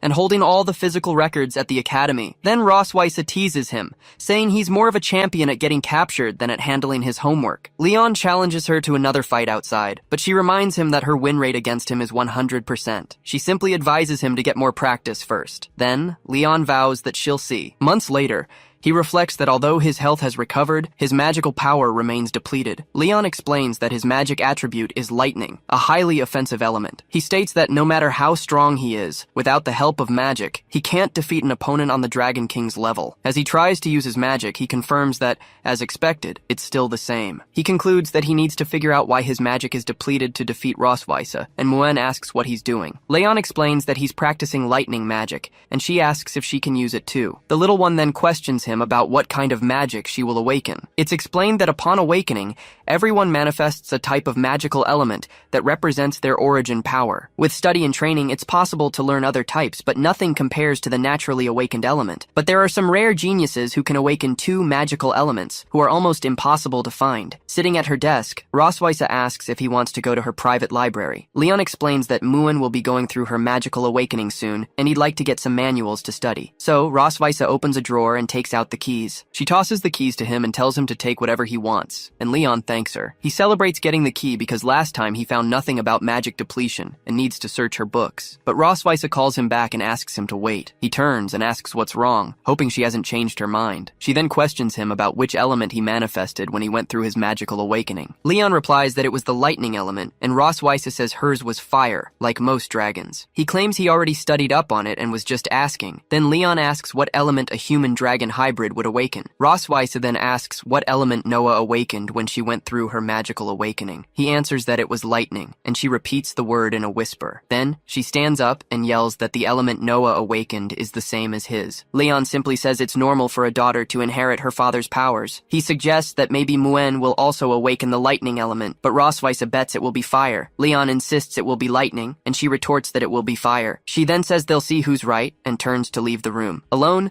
Leon goes to Roswitha Weiss's private library on the 4th floor. Muen runs through the library, excited by the number of books, and shows him a book her sister has already read. Leon encourages her to follow in her sister's footsteps and study hard. In front of a blackboard, he explains that magic is a combined force of the user's physical energy and mental strength. Guided by the body's magic circuits, the magic is finally released to produce the desired effect. Muen asks her father what mental strength is, and he explains it's like a very intense thought directed toward a goal. He picks up a book as an example and asks if he isn't using a bit of strength, and she agrees. He continues the explanation, saying that the combination of physical strength with the intention to pick up the book allows the action. Muen then questions if he couldn't just pick up the book anyway, if his will wasn't strong enough. Leon confirms she's not wrong, but that in more complex things like controlling magic, mental strength has a huge impact. He proposes a scenario with 2 dragons, and Muen replies that the one who likes magic would release the more powerful flame. When asked why, she explains that with physical energy being equal, mental strength determines the final effect of the magic. He praises how quickly Muen learns, but reminds her that physical energy is also a very important part. He comments that it's great she has been training her body a lot lately. The little one states she doesn't want to fall too far behind her sister, and Leon praises her for trying so hard, saying she'll surpass all the other dragon kings for him. Then, he asks her to do her homework while he looks for some materials, and Muen agrees. While flipping through a book, he reflects that he can rule out physical energy and mental strength as causes for his depletion. He picks up a book on magical circuits and cycles, questioning if the problem could be in his own circuits. Leon concludes that it's going to be a very long investigation. After dinner, Muen leans back and says she can't eat another bite because her stomach is completely full. Noah scolds her for eating so much and lying down right away, but the younger sister replies that Mommy's steak was just too good. The older twin suggests they go for a walk to help with digestion, and Muen gets excited about the stroll. They say goodbye to their mother, and Weisse tells her daughters to be careful. In the kitchen, she brings the last plate to Leon, who tells her she can just leave it there. Leon asks if next Tuesday is her birthday. Weisse confirms that October 25th is indeed the day she was born. She explains that dragons celebrate birthdays every 10 years, but decides not to tell him that there are still 2 years left until the next one. She then asks why he remembered, and if he's going to give her a gift, but Leon immediately denies it. He retorts by asking since when does a prisoner give a birthday present to the person who defeated him. Weisse steps closer and says that since he isn't giving her a gift, he could at least show another form of affection. He asks what she means by that. Weisse suggests he could organize a birthday party for her, and Leon asks if she's really talking about him. He argues that as the queen of the Silver Dragon Sanctuary, she wouldn't need him to organize it. Weisse reminds him that last year he was in a coma, and the children begged for a celebration, questioning if he won't make it up to them. Leon reflects that he doesn't want to disappoint his daughter, but that doesn't mean he wants to plan a party for a dragon mother. She approaches and says an exemplary husband would organize his wife's birthday, so others don't think they have relationship problems. She then asks what would happen if she spoke less politely. With an intimidating look, Weisse reminds him that he is just a prisoner who must obey her. Leon then agrees, promising to give her a human birthday she'll never forget. She blinks and says that's fine,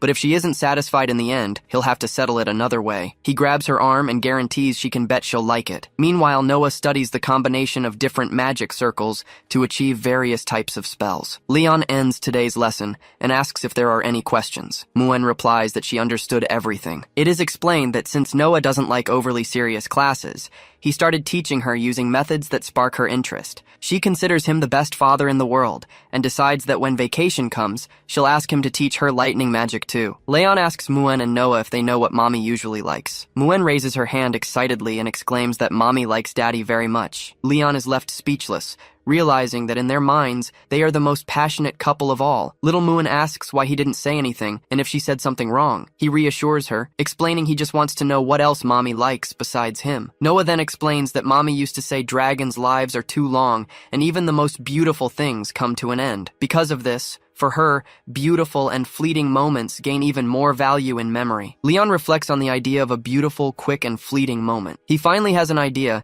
and exclaims that he knows exactly what to prepare for her. He ends the lesson and says he needs to get some things ready, asking them to read a bit more. The girls watch him leave, and Noah comments that Daddy looks excited, betting he went to find something Mommy likes. Weisse walks through the Silver Dragon Sanctuary carrying a pile of gifts, wondering where he went since he didn't show up all day to help with the party. Opening the door, she calls for Leon and asks what he's doing there. Leon appears holding a cake and wishes a happy birthday to his dragoness. She comments that the gift would be better if he used her name instead, and he promises to do so next time. Weisse praises him for the work and asks if humans always light candles and eat cake on birthdays. She tastes a bit of the frosting tasting and says the flavor isn't bad. But he interrupts her, reminding her that the birthday person needs to blow out the candles and make a wish first. She accuses him of putting so many candles just to tease her. Leon denies it, explaining it's a human custom to put the number of candles corresponding to one's age. She decides that if he wants to provoke her, he won't get away scot-free either. Rosweiss grabs him and declares he will blow out the candles with her,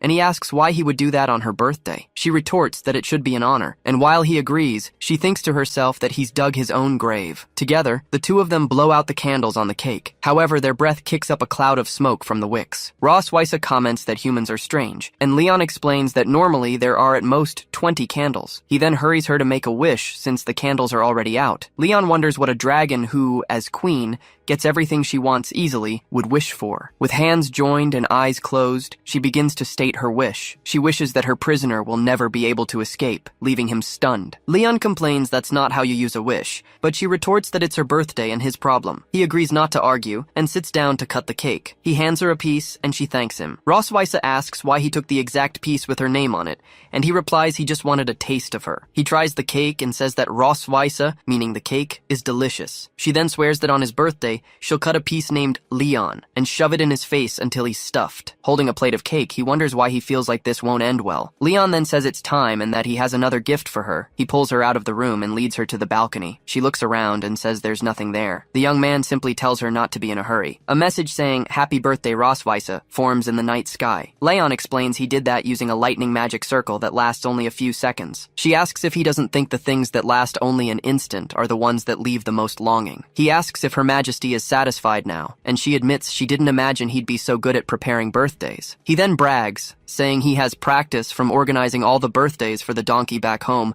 leaving her irritated. Leon approaches with the leftover cake from yesterday and asks why she can't stop yawning. She replies that it's nothing. She's just been a bit sleepy lately. Then she notices her belly has gotten a little bigger, even though she's been watching her diet and exercising. The only thing that's changed is how often she fulfills her duties with him. He teases her, saying that even the queen knows how to be lazy, and here he thought she was a workaholic. She retorts that she works all year and asks what's the problem with wanting a little more sleep. He backs off, telling her to rest. Suddenly, Rosweiss feels dizzy, and Leon rushes to catch her, asking if she's really feeling sick. He then checks her forehead and says she doesn't have a fever. She insists she's fine. She just stood up too fast and felt a little dizzy. Then he suggests she drink more hot water, but she gets annoyed. Leon then grabs the cake box and runs out the door. Days later, Noah asks her father if he's looking for something. Leon replies that it's nothing. He's just looking around to pass the time. He decides it's better not to tell them about his magic depletion to avoid worrying them for no reason. Besides, if Rosweiss found out, she would mock his weakness. Leon asks if Noah has finished her homework,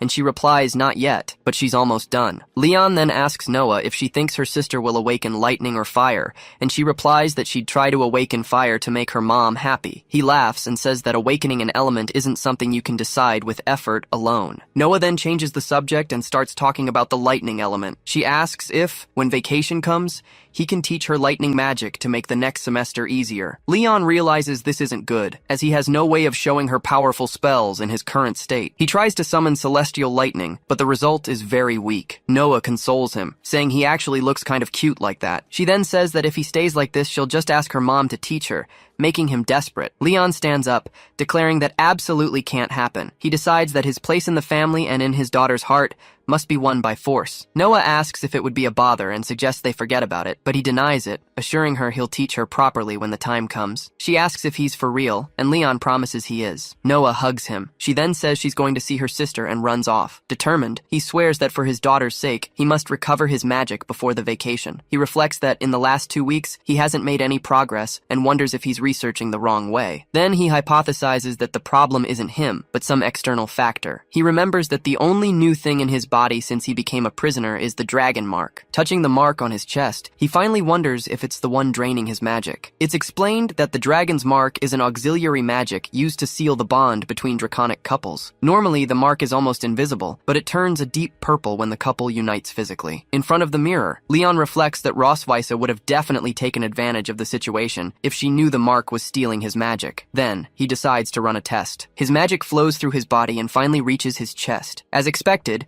The magic vanishes upon reaching his chest, but he notices the mark only absorbed a minimal amount. It's explained that any magic user can concentrate and store energy in their magic circuit. Leon realizes that something inside him is stealing the magic that passes through his circuit, preventing him from storing energy. He wonders when this magic thief appeared and why it's sucking his magic like that. Looking at his reflection, he notes he hasn't shown any strange symptoms, so it should be fine. He then theorizes that since the mark's magic isn't absorbed, he could store a portion of his own magic in it. The storage would be slower, but still better than when nothing was left over. Determined, he decides he will start concentrating his magic little by little from that day on. Then, the day of Muen's awakening arrives. Upon seeing Rosweise, he greets her with a "good morning." She notices his good mood, and Leon explains it's because Muen will awaken the same magic element as her father. Rosweise claims Muen will definitely awaken the fire element, but he reminds her that Noah has the lightning element. He says he wants to see her reaction when the lightning symbol glows, and she just replies, "We'll see." In the castle's chapel, a large magic circle is prepared for the awakening. As Leon and Rosweise approach, Noah thinks that Muen will surely follow in her footsteps. Muen runs to meet them, calling for her mommy and daddy. The little one then asks if they're going to be watching the whole time. Rosweise assures her that she and her daddy will be with her the entire time. Leon advises her not to be nervous and to do exactly as he taught her, and she agrees. A maid informs them that Princess Muen's awakening circle is ready. Muen closes her eyes and begins to concentrate her magic. Rosweise comments that the process went very smoothly, and Leon boasts that he was the one who taught her. Then flames erupt around her,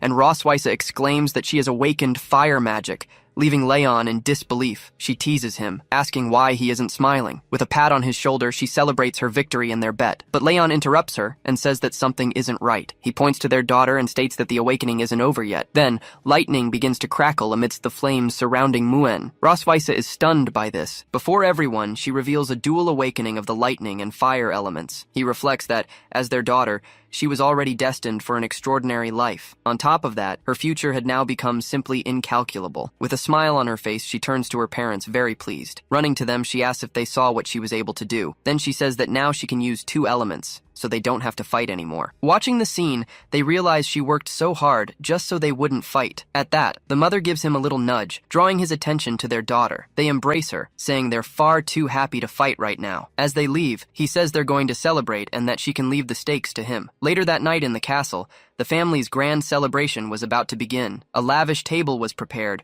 with all sorts of food for their dinner. During dinner, the father praises his daughter and tells her to eat plenty of steak. Holding 2 drumsticks, she says she'll give one to each of them as a reward. Handing over the food, she says that daddy gets one of the drumsticks. Handing over the food, she says that mommy gets a drumstick too. After receiving it, she stares at the food on her plate without any reaction. He then notices that she has eaten very little and has barely touched her meat. Confused, he asks why she isn't eating, but she blames her stomach. Surprised by her answer, he asks if she's on a diet by any chance. Annoyed, she yells that she's not on a diet, she just gained a little weight. He then teases her, saying that if she loses weight, her chest will get a lot smaller. Furious, she quickly grabs the plate of oysters from the table. He asks what she's doing, while their daughter continues to eat peacefully. With a smile, she says she heard these are good for men. Pulling him by his clothes, she warns him that he won't be sleeping tonight. Meanwhile, the little girl keeps eating her dessert, unfazed by her parents. The next day, a new morning began once again in that same castle. Inside a room, she yawned and stretched, feeling sleepy. Then she asks Anna what the tasks for the day are. Tired, she says she'll handle things tomorrow,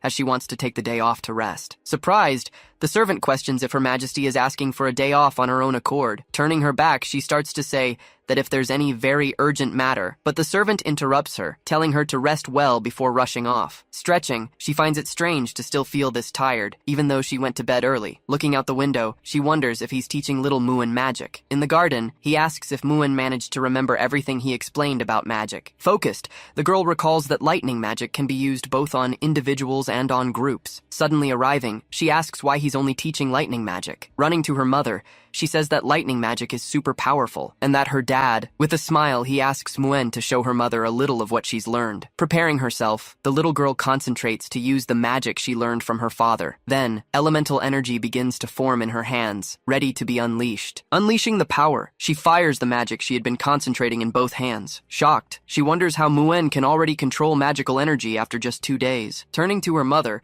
The little girl asks if she wasn't incredible during training. Looking thoughtful, her mother notes that Muen's learning speed is already on par with Noah's. Praising her daughter, she asks if Muen will show off a bit of her fire magic. Clutching a chicken leg, Muen says her father told her that fire magic is useless. Irritated by the answer, the mother turns and demands that he explain himself right this instant. Trying to justify it, he claims both types of magic are equally strong and it doesn't really matter. But his daughter quickly calls him out, saying that's not what he told her yesterday. Grabbing his face, she tells Muen to hush and demands to know what happened. The girl reveals her father said fire magic has limited use. He claimed only an idiot dragon would focus on magic like that, making her mother furious. The little girl then asks why her mom looks like she's about to devour her daddy. With her face transformed, she prepares to settle things with her husband. Dragging him away, she says class is over and tells Muen to go play with Anna. In the next scene, the dinner table is served with several different dishes just for him. Looking at the food, he wonders if this is his legendary last meal. She orders him to eat up, but he questions if he really needs to be treated this way. Trying to escape, he says he doesn't have much of an appetite today, but she insists, saying that if he doesn't eat, his body won't hold up. Their daughter then chimes in, reminding him that he was the one who taught her the importance of meals. With a smile, she offers to feed him directly. Even though he refuses, she tells him not to be shy and to open up. Having no choice, he is forced to eat the food she offers. Immediately, he begins to choke, unable to breathe properly. Unable to take it, he eventually faints, falling face first onto the table. Seeing this, their daughter asks why Daddy suddenly passed out. Dragging him away, she tells Muen to eat properly while she looks after her father. Later in the bedroom, he is lying on the bed, still unconscious after everything. Gradually waking up, he hears a voice asking if he's finally awake. Sitting up, he says that using eggplant was a real low blow. Looking at her, he's told that in a fight between the two of them, anything goes. He argues that she didn't even say she was going to do anything. Appearing suddenly, she says she just wanted to help treat his illness. At that moment, his nose simply starts bleeding uncontrollably. Wiping his face, he asks if she wants to play nurse with him now. She offers to clean up the blood, and he thinks to himself that she certainly knows how to play along. Telling her to stop, he orders her to go change out of that uniform immediately. With a smile on her face, she just keeps staring at him in total silence. Startled by her reaction, he ends up falling backward onto the bed. Climbing on top of him, she asks Mr. Leon to please cooperate with the treatment. Holding a clipboard, she says he usually suffers from symptoms of chest tightness. He yells back that with her sitting on top of him, of course his chest feels tight. Pushing his head back, she again commands him to cooperate with her treatment. Left with no choice, he admits his chest is tight, finally playing along with the act. She announces that they will finally begin the treatment. With a smirk, she asks him to open his clothes so she can take a look. Questioning her choice of words, he asks if that's really appropriate for her to say. He calls her a hungry wolf, but she just tells him to take it off already. Suddenly, the dragon mark on his chest begins to glow. Teasing her back, he tells her to check her own chest to see if she can find one. She warns him that she'll report him if he continues with the insults. Shouting at her, he calls her a perverted nurse for pulling at his clothes. Telling him to stay still, she says she's going to examine his body carefully. However, upon seeing the mark, her eyes immediately widen in shock. Without a word, she stands up and quickly backs away from him. Running off, she says she's been feeling very nauseous lately. Covering her mouth, she begins to wonder what could be happening. Sitting on the bed, he asks what happened to the nurse all of a sudden. Turning around slowly, she just glares at him with an awful expression. Shirtless on the bed, he asks if she might be pregnant. Screaming loudly, she says that's impossible because they always use magic protection. It's explained that they use a nearly perfect purification spell. During a lecture, it's mentioned that in millions of years, there has never been a case like this. Even as she yells that there's no mistake, he suggests taking a test first. Telling her to stay calm, he convinces her to go through with it. Solemnly, he states that he will face the result with her no matter what. In silence, she stands with her hand on her stomach, thinking about the situation. Agreeing, she tells him to wait a moment and turns to take the test. 10 minutes later, both of them appear looking anxious, waiting for the results. Then, the pregnancy test finally reveals a positive result for them. Completely in shock, they both scream, realizing the test actually caught it this time. Desperate, she asks why this happened, but he tells her to stay calm. When he asks about the hot spring, she reminds him she used the purification magic. He asks about the night with Long Dolly, and she confirms she used it then too. Recalling the night on the mountain, he asks if she forgot to use the magic. Suddenly, he remembers the night of the blood curse when she was unconscious for days. Blaming him for everything, the two begin to argue about their past in the dungeon. After the fight, she isolates herself in a corner, wondering how this could have happened. Trying to soothe her, he says the best thing now is to take care of the pregnancy peacefully. He adds that he understands her confusion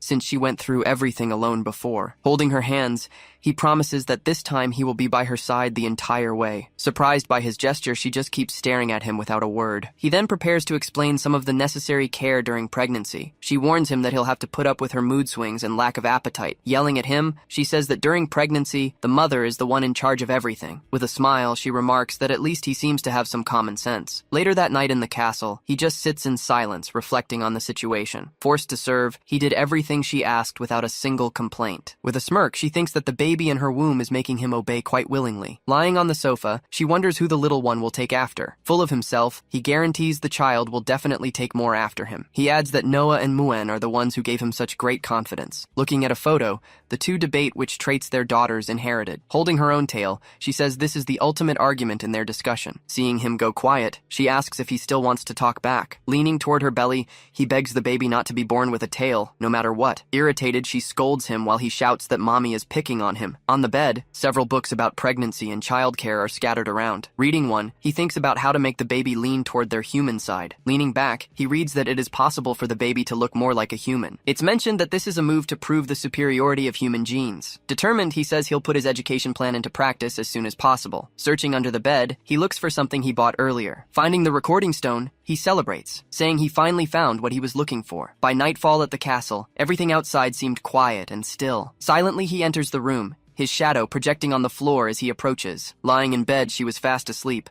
not noticing he had just arrived. With a smile, he just watches her sleep, planning his next move. Approaching her, he whispers for her to wake up because it's something urgent, but noticing how deep her sleep is, he comments on how well she's resting. Picking up the item, he says he won't even need to worry about waking her. With the recording stone in hand, he activates it to begin his plan. Placing the item on her belly, he starts telling the history of the human race. Talking to the baby, he says, humans are the #1 race in the world. Elsewhere, the recording continues, speaking about how humans are a grand race. Seeing her stir, he praises the quality of the recording for her to hear later. Preparing himself, he announces he will now recite a poem about the greatness of humanity. Reciting a poem, the greatness of humanity is exalted against the evil dragons. During breakfast, she tries to remember what happened last night. He asks what's wrong, thinking he wasn't caught coming back through the balcony. Telling him about her nightmare, she says she dreamed she turned into a terrifying human. Asking the dragon god for protection, he realizes the prenatal education actually worked on her. With a smile, he decides he'll work hard to convert her soon. She then asks what he plans to teach Muen, and he replies it will be magic. Telling him to start with shape control, she says she'll teach the rest later. Saying goodbye, he tells her he's going to find their daughter and leaves the breakfast table. With no appetite, she asks the servant to clear the food. Touching her belly, she says, Mommy is going to have to go through a lot. In the garden, he says they'll transfer some of that suffering to Daddy. Night falls over the castle, and the moon appears in the sky, lighting up the darkness. Sitting on the bed, he concentrates on his meditation, gathering magical energy. Opening his eyes, he finally finishes his nightly training in the room. Feeling the energy, he says he'll soon be able to use some lightning magic. Looking at the clock, he notices it's already past 2 in the morning. Getting out of bed, he prepares to put his grand plan into action. Switching scenes a few minutes earlier, she was tossing and turning, unable to sleep. Lying there, she said her head was so full of thoughts she couldn't rest. Thinking of him, she wondered what was going on in her husband's head. Seeing the time on the clock, she realizes it's already very late. Determined, she leaves her room to ask him what he's really thinking. Arriving at her room, he opens the door slowly to avoid making any noise. But upon entering, he wonders where she is, as the room is empty. Meanwhile, in his room, she notices the open window and that he's missing. Surprised, she wonders if he's done something crazy. Hearing footsteps approaching, he realizes someone is coming into the room. With his heart in his mouth, he wonders why she came back right now. Worried, he thinks that if he's caught, his reputation will go down the drain. With no time to flee, he runs desperately and hides inside the wardrobe. From inside his hiding spot, he peeks at the room through the small crack in the door. To his surprise, she simply walks into the room and sits at the piano. Closing the balcony, she realizes he didn't have time to come back that way. Searching the room, she notices no one is in the bathroom or the bed. Thus, she concludes the only place left to hide is right here. Hidden away, he panics, unable to believe he was discovered so quickly. Grabbing the handles, she prepares to pull open the large wardrobe doors. At that moment, he covers his own mouth to avoid making any sound. Then, a face appears smiling in the dark, watching the whole situation closely. Opening the wardrobe, she grabs her eye mask, saying it was stored there. Holding the item, she says she simply can't sleep without it at night. Relieved, he thinks it's a good thing she didn't notice him in there. Now he just has to wait for her to fall asleep so he can regain his long-awaited freedom. After a long long while, he prepares to leave his hiding spot. Very carefully, he opens the wardrobe door to make his escape. Once outside, he tiptoes so he won't wake her. But looking back, he falls silent, just observing the situation. Suddenly, she asks what the prisoner is doing in her wardrobe. With that, she quickly rushes to the wardrobe and slams the door shut with him inside. Realizing the trap, he laments that this woman totally played him. Sitting on the floor, she says at a time like this, he ought to sing. Desperate, he screams for her to give up, because he's not opening the door for her. With a smile, she thinks to herself that this is what they call catching someone in a trap. Telling him to come out already, she says he can't stay hidden forever. He shouts back, saying she shouldn't take risks since she's pregnant now. With a smirk, she assures him she just wants to talk and won't touch him. She orders him out but warns him to keep the promise he made earlier. Very carefully, he pokes only his head out of the large wardrobe. Once he's out, she asks what he was doing in her room in the middle of the night. He makes up an excuse, saying he was just worried and came to see if she was sleeping well. Covering her mouth, she says she's going to gag from the pure disgust of hearing that. Startled, he asks if she's really going to believe a load of garbage like that. Grabbing his chin, she warns him it's his last chance to tell the truth. Confident, he says she can't do anything because of her pregnancy. She responds that any method will do, as long as he delivers the work she asked for. With that, she readies a magic spell with her fingers, poised to strike at any moment. With one move, his arms are pinned instantly, leaving him no chance to escape. Pressed against the wall, he screams desperately for her not to use her tail now. She then reminds him how much he liked her tail around his waist back at the hot springs. Blushing, he tries to justify it, saying that time was different. With a smile, she warns him she's going to satisfy his tastes without any mercy. Even in this spot,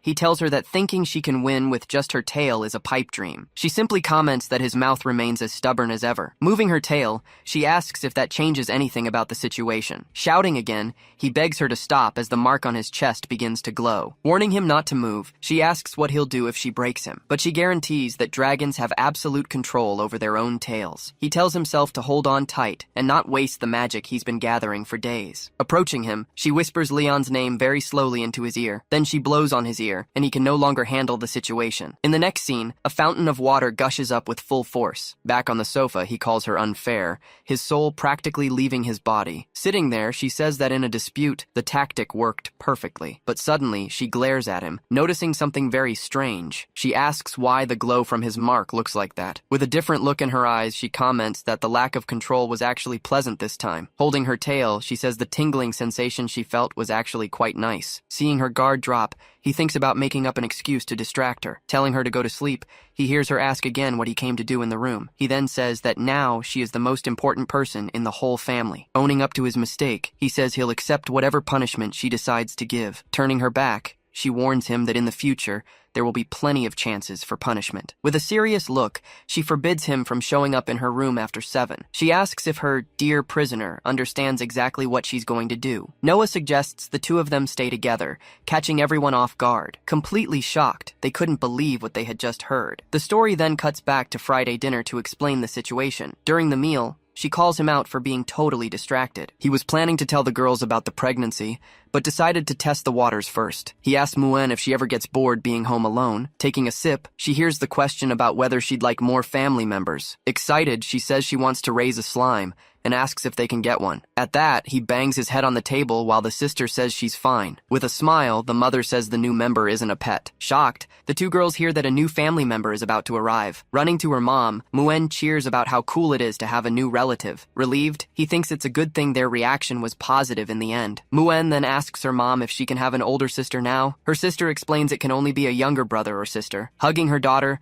the mother promises to do her best to give her a new little sister. Noah then asks if Anna and the others already know the big news. To avoid interference, she says she'll only announce it in a few months. Thinking it over, the girls seem to be planning something to settle everything. Pointing a finger, she suggests the two of them finally move in together for good. Not understanding at all, they ask what she meant by that suggestion. Asking what it means, Moon hears it's so they can live in the same house. Then they explain that Dad is the best fit to take care of Mom. Shocked by the idea, they look at each other, unable to believe they'd sleep in the same room. Trying to escape, he says his snoring might end up ruining the mother's rest, but the daughter insists, saying saying pregnancy is a very serious matter for everyone. She then proposes a vote to decide if the two will sleep together now. Excited, Muan also raises her hand, immediately agreeing with her dear sister. Thinking about the situation, he concludes he only needs to vote against it to force a tie. But the mother surprises him, saying she prefers not to vote and leaves the decision to them. Confused by her move, he wonders what she could be planning now. Realizing the victory, he hears his daughter cheer that the parents are going to be together. With a smile,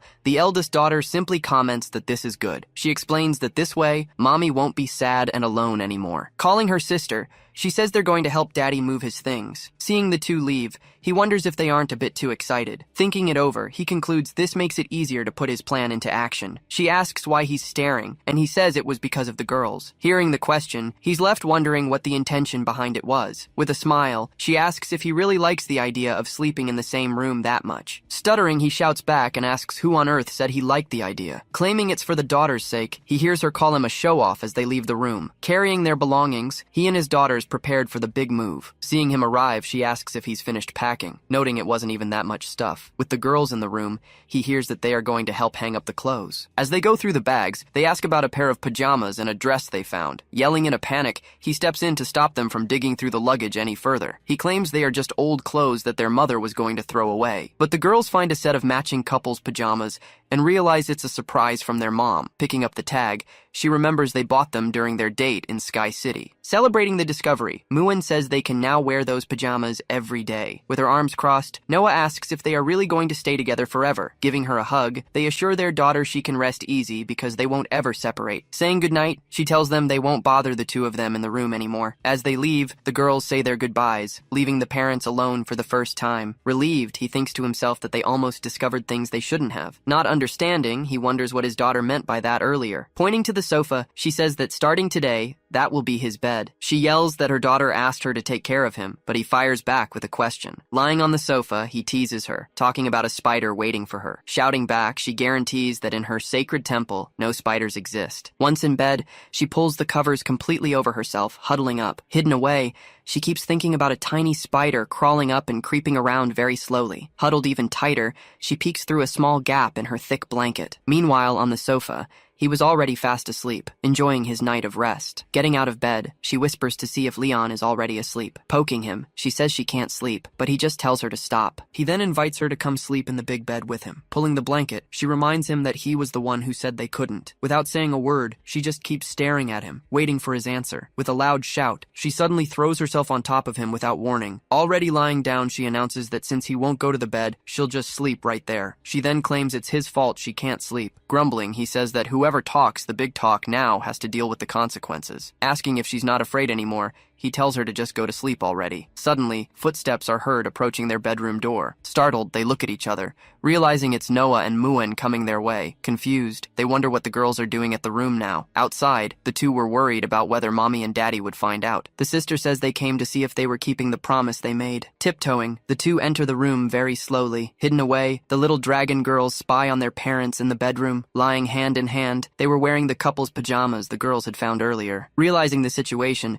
he thinks those two little brats came to do an inspection. Whispering, she says they are taking the married life quite seriously. She then mentions she once saw them sleeping in each other's arms the same way. The girl adds that they had red marks on them, like insect bites. With a smirk, she brags that she even put ointment on them that day. The two wonder if they'll have those same marks again tomorrow. With a mischievous grin, he simply winks without saying a single word. Suddenly, he feels a pinch on his waist that startles him instantly. He asks why she's pinching him, not understanding the situation. With a finger to her lips, she tells him not to make a sound under any circumstances. Sensing her intention, he says if she wants to play, he's in. Striking back, he surprises her with a move she didn't expect. Startled, she calls him an idiot and begs him not to make any noise there. He continues his move, leaving her unable to utter a single word. Feeling sleepy, the younger sister says she wants to leave, and the other agrees, giving the order to retreat. The two dragon soldiers finally exit the room. Saying goodnight, she says goodbye and closes their bedroom door. The couple's bed rocked back and forth without stopping for a second. Out of breath, the two seemed quite exhausted after all the night's excitement. Sitting up in bed, he says they can't keep going with the marks glowing like that. Getting up, he says he's going back to sleep on the sofa like before, but she grabs his arm, stopping him from leaving the bed at that moment. Asking him to stay, she says he doesn't need to go back and can sleep right there. With a flushed face, He simply nods and lies back down. Lying back to back, the two prepare to finally get some sleep. Turning toward him, she asks him to stretch an arm out. Confused, he asks if that's how she wants him to sleep. With a smile, she says goodnight and snuggles into his arm. Hugging her, he thinks to himself that he won't be able to get comfortable in bed today. With a smile on his face, he also wishes her a good night before falling asleep. The scene shifts to Sky City, showing dragons flying through the sky. Walking through the city, she says the only thing left is the Jade Dew dragon fruit. Carrying the shopping bags, he complains that they've visited over 10 stores in vain. She warns him that he better hope they can buy it soon in this city. Shouting at him, she says if he doesn't find it, he'll become her fruit instead. Running through the street, he promises he'll find that fruit no matter what. Then, he hears that the winner of a competition will receive the fruit as a prize. Pushing through the crowd, he screams desperately that he wants to sign up for the event. The announcer cheers that the event is a huge success with everyone. With so many participants,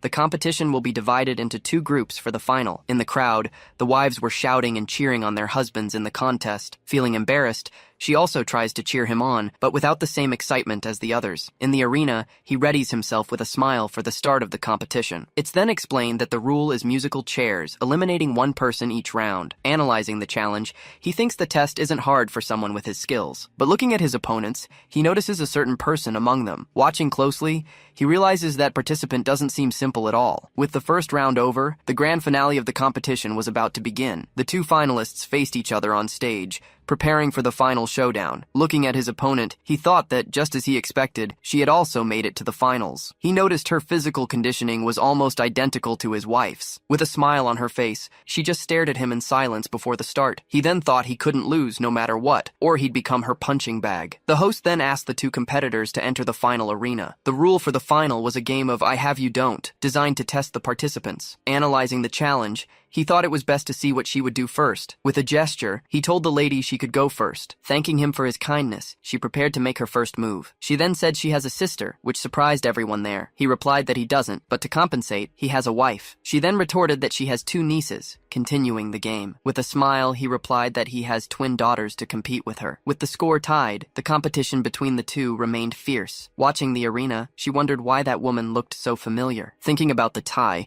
he thought he needed something more specific to win. With a smile on her face, she prepared to play her final decisive card. Then she revealed she still had her first kiss, shocking everyone. Shouting indignantly, he asked what a dragon who hadn't even been kissed was doing here. But the host announced that time was up and the mysterious lady had won. With his hands on his face, he lamented that he was so close to winning. Looking at his wife, he thought he couldn't disappoint her now no matter what. He ran after the winner, asking if she could sell the fruit to him. She replied that she only participated for fun and had no use for the fruit. He then begged her, explaining that his pregnant wife needed to strengthen her body. With a gleam in her eye, she stared at him in silence after hearing his words. Asking if he loves his wife, she left him confused about her intentions. Shouting loudly in the street, he declared that he loves his wife more than anything. Handing him the fruit, she said he could have the special prize. With a wave, she told his wife that he loves her very much, making her blush. Congratulating them, she turned and started to walk away. Taking off her hat, she revealed herself, surprising everyone with her identity. Shouting with joy, the wife celebrated, saying she had finally found her sister. Handing her tea, he served his sister-in-law in a private room at the venue. Once seated, the 3 of them talked about the pregnancy and the competition. She then asked how many months her younger sister was pregnant. He explained they had confirmed it just a few days ago and had come to the city for a checkup. The 2 said they were going to write when they got back, trying to justify themselves. Taking a sip, she said she was deciding whether to send a letter or come in person. Their hearts in their throats, they worried she would get too excited. The sister then asked why she came to the celestial arena in disguise today. She then revealed it was about the recent movements of the Dragon King Constantine. They listened intently to the news about Constantine's movements. The sister explained that his ambition had only grown, and he had been testing the border. She questioned if he wasn't being too ambitious by wanting to dominate the dragons. Then she revealed she had come to ask for their help to face Constantine together. Thoughtfully, the sister said that if a war starts, it won't be easy to get out of it. In the reflection of her teacup, she concluded that if the clan falls, they will be next. She then refused the help of the soldiers, saying she would join the clan herself. With a sip of tea, he thought that the war was going to start again. He also reflected that infinite desires and limited resources lead to war. Recalling the past, he said that as a dragon slayer, he never thought about such things. His master used to say the world was a machine scene, and he was just a screw. His task was to obey and kill every dragon that appeared before him. But he remembered that until he was betrayed, he had always thought in such a simple way. Holding his cup, he wondered if it was because he was too efficient of a screw. Angrily, she promised that when she found out who set him up, she would beat them half to death. Asking what was wrong, she looked at him, not understanding his reaction. With a smile, he said it was nothing. He was just thinking out loud. Saying goodbye, the sister said that if the situation isn't tense, she'll come back. She also told him not to forget the promise he made earlier. Confused, his wife asked what promise that was, but he just shook his head. The sister then explained that he promised to protect them both at all costs. She also revealed he was in a hurry to prove he was capable. Advising her sister, she said he is a man who keeps his promises. Grabbing his arm, the wife asked if he was trying to get away from her. With a pout, the sister said, "That's enough. This is killing me." Saying goodbye to the couple, she announced she was leaving the city. Once they were alone, his wife asked if what her sister said earlier was true. Running down the street, he tried to change the subject, saying the girls were waiting. Later that night at the castle, the moon shone in the sky, illuminating the large structure. In front of the mirror, he was brushing his teeth, getting ready for bed. As he brushed his teeth, he thought about how he'd been living with her for several days now. He also noted that he was continuing to condense his magic and store it in the dragon marks. Leaving the bathroom, he prepared for another night in his new room. Heading to the bedroom,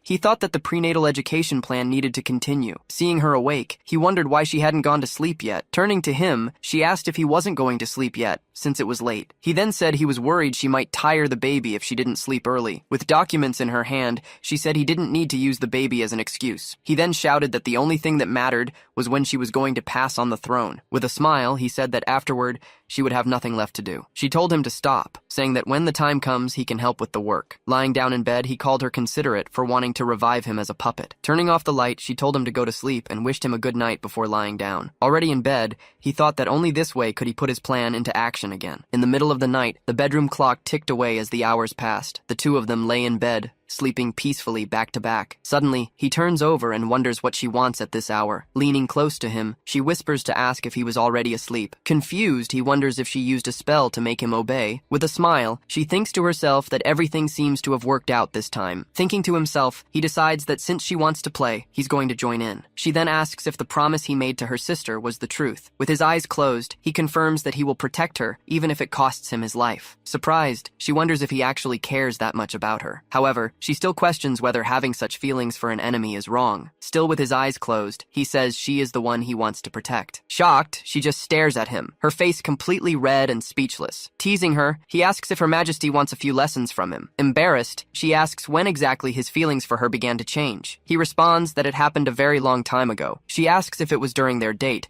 but he denies it immediately. Asking if it was at the hot springs, he again answers that it wasn't. She wonders what is going on, since the game ended a long time ago. Looking at the clock, she just keeps watching him, trying to make sense of the situation. Angrily, she realizes he's just stalling her with his answers. With a pouting face, she says that since he wants to play games, they'll see who wins. Her eyes glow as she prepares her next move against him. She then asks if it was when she put on the bunny outfit for him. She even mentions that she thought about wearing it again to surprise him. He wonders if something that good could actually happen, unable to believe his luck. Looking for the outfit, he wonders if she really went to put on the costume. Turning around, he thinks about maybe taking just a little peek to see what happens. With a smile, he prepares to see the surprise she promised him. But suddenly he wonders where she went, as she's nowhere to be seen. Behind him, she says he's finally awake, sending him into a panic. Pressing down on the bed, she says she was deeply moved by his words. Preparing a spell, she asks if he wasn't moved to death as well. Sitting up, he says he doesn't dare move with her on top of him. She then asks if there's anything he wouldn't have the courage to do right there. With a smile, she says she'll listen to everything her husband says. Threatening him, she says he can choose how tonight is going to go. She also asks if the things he told her sister were lies. He then reveals that what he said was half truth and half lie. Furious, she questions him, asking if he wanted to turn the scene into something real. Shocked by the question, she just stares at him, not knowing what to say. With that, she grabs a large teddy bear that was next to the bed. Yelling, he calls it murder, but she doesn't stop the attack. With a smile, she says the teddy bear has nothing to do with her. Suffocating, he tries to call out to her, but his voice barely comes out. Out of breath, he can only make a few noises, unable to speak properly. While being smothered, he realizes there seems to be something strange inside the bear. Seeing his discovery, she is completely shocked, not knowing what to do. Screaming for him to give it back, She tries to reclaim the bear in a fit of rage. He takes the bear while she desperately yells for him to return it. Running with the bear, he says he wants to see the embarrassing secret hidden inside. Finding something, he realizes that just as he expected, there was something tucked away in there. Upon grabbing it, he's taken aback, unable to believe what he just found. Holding a photo, he says he didn't know she still kept it. Angry, she yells that she just forgot to throw it away, trying to hide her tracks. But he teases her, asking why it was hidden inside the teddy bear. Suddenly, her tail wraps around his arm, catching him by surprise. Taking the photo back, she looks at the image of the two of them together in a portrait. With a swift move, she tosses the photo far off the balcony. He asks if she really just took the photo from him, unable to believe the scene. Acting indifferent, she says things are getting boring and she's going to sleep now. Watching her go, he stands still, just looking at his wife from a distance. Then, he remembers that there seemed to be something written on the back of the photo. On the ground, the fallen photo revealed a written message he hadn't read. The scene shifts to the Silver Dragon Sanctuary training grounds. In the field, the youngest daughter asks if he and Mommy fought again. Confused, he asks why Muen would think such a thing. She explains that in the morning, neither of them spoke to each other, but she notes that even when they barely see each other, they usually talk non-stop. Confused, he wonders if Muen might be mistaken about the situation. She then says she thinks the two of them are like a pair of hedgehogs. The girl explains that on the outside they have spikes, but on the inside they are sweet. She adds that if they both tuck away their spikes, they'll be able to truly hug each other. Thanking his daughter,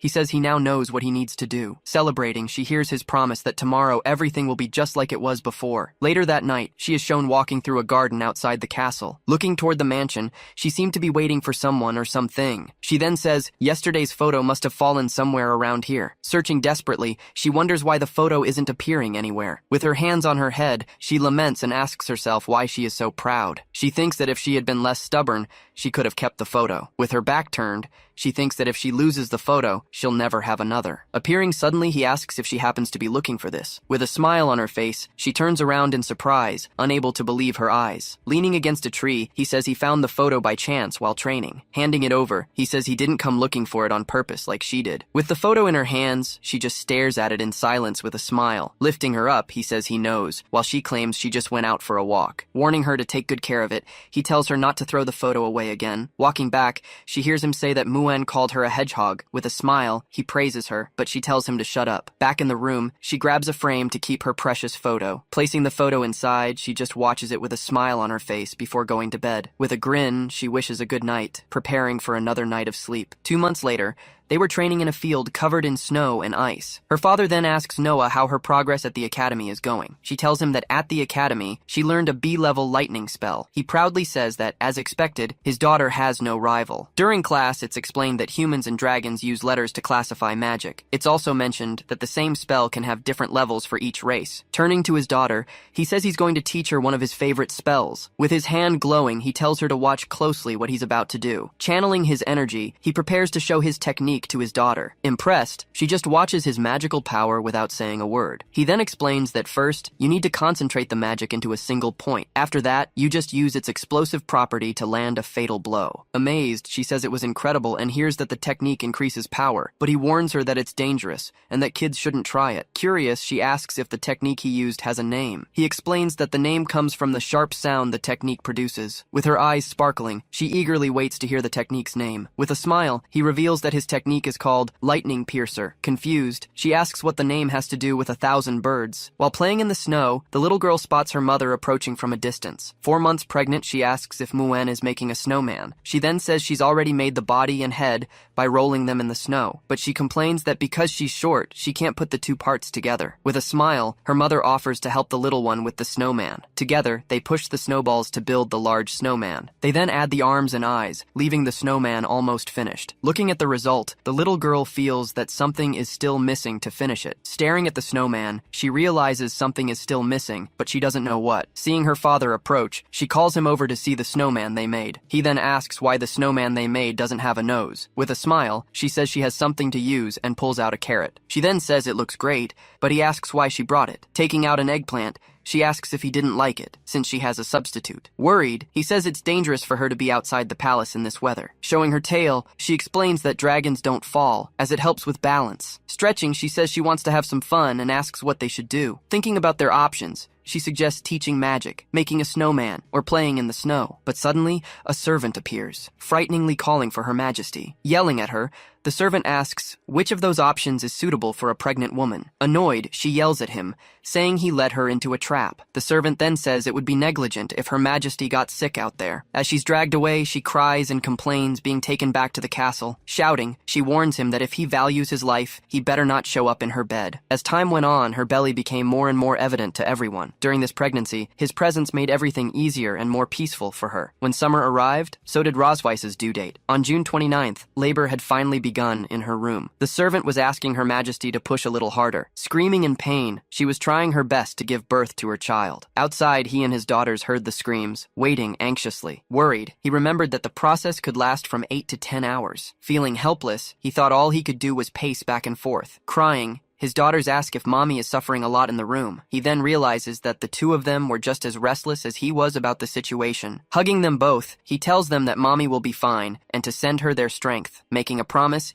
he assures them that when their mother recovers, they'll go to the beach. Suddenly, a great elemental energy explodes forcefully from inside the room. Protecting his daughters, he throws himself in front of them to prevent them from getting hurt. Surprised, he just watches the debris fly down the entire hallway. The released energy destroyed everything in its path, leaving a trail of destruction. Shielding his daughters, he wonders what's happening and sees the soldiers. Looking at the sky, he realizes it's an enemy attack on the castle. Covering his daughters' eyes, he tells them not to look at the scene. Suddenly, the guards arrive and ask if their highnesses and the princesses are all right. Confused, he asks why there's so much noise outside. Running up, a servant warns that it's a surprise attack from the Crimson Dragon clan. The headmaid wonders why they are suddenly attacking. With a worried look, she realizes the attack came at their most vulnerable moment. Asking for Shirley, she hears that she has joined the elite squad. At the main gate, Shirley was preparing to stop the enemy clan's vanguard. Giving orders, the headmaid says they need to evacuate Her Majesty before they arrive. Lying in bed, the queen just watched everything in silence, visibly exhausted. Next to the bed, she asks Anna what is happening outside. The servant informs her that they are under a surprise attack from Constantine. With wide eyes, she couldn't believe what she had just heard. Trying to get up, she is stopped by the servant, who says it's too dangerous. Then the headmaid informs them that they must evacuate as soon as the siege is broken. Screaming desperately, she asks where her daughters are in this moment of chaos. Rushing into the room, he and his daughters appear, saying they are fine. Approaching her, he holds her hand and says he's there with her. In a weak voice, she asks Leon to do her a favor. Crying, she asks him to protect their dear daughters well. With determination, he assures her he will do it, even if it costs him his life. He also promises that he won't let a single enemy dragon enter the room. With tears in her eyes, she just nods, trusting him. She also says she knows where he kept his things and that the key is in the drawer. Opening the drawer, he grabs the set of keys she had mentioned. With the keys in his hand,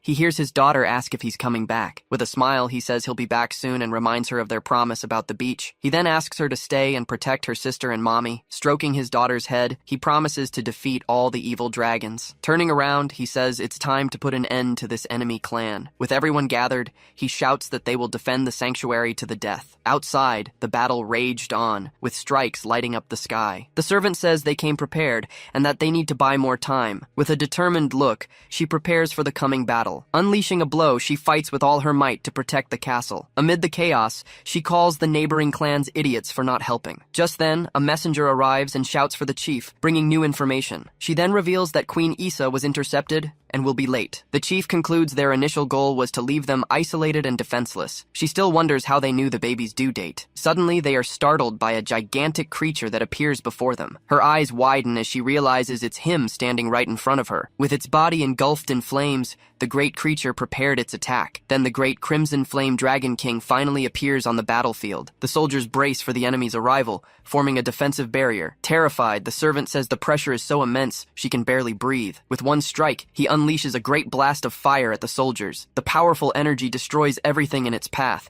sweeping across the battlefield. The soldiers screamed in pain as they were hit by the great dragon's blow. Her face bruised, she just watches the scene, shocked by what she sees. Hugging her friend, she saves her from the blow, but is gravely injured in the process. Slapping her, she tells the other to snap out of it and move on. She then orders them to report Constantine's appearance and break the siege. Seeing the chaos, she says it looks like this will be a very difficult battle. Looking at the sky, she thinks that a dragon's life is too long. Channeling her energy, she says she now prefers the ephemeral beauty of the moment. Unleashing her power, she vows to defend Her Majesty until the end of her life. Back in the room, the sound of battle could be heard from outside. By the bed, a servant reports that the Dragon King has appeared on the field. Hopelessly, she says they've already lost, and that no one can kill a king. Lying down, she repeats the king's name and orders him to be killed no matter what. A servant announces that the troops have secured a safe escape route, but she says she wants to stay here to give birth to her child. With a confident look, she says she believes in him and his strength. Grabbing his gear, he says that killing a dragon king is his specialty. Putting on his armor, he says it's time to go wild together again. In the midst of battle, a powerful blow strikes the ground with full force. Before him, the great dragon king carefully observed the battlefield. On the ground, the servant says he can get no closer to the castle. Unleashing a blow,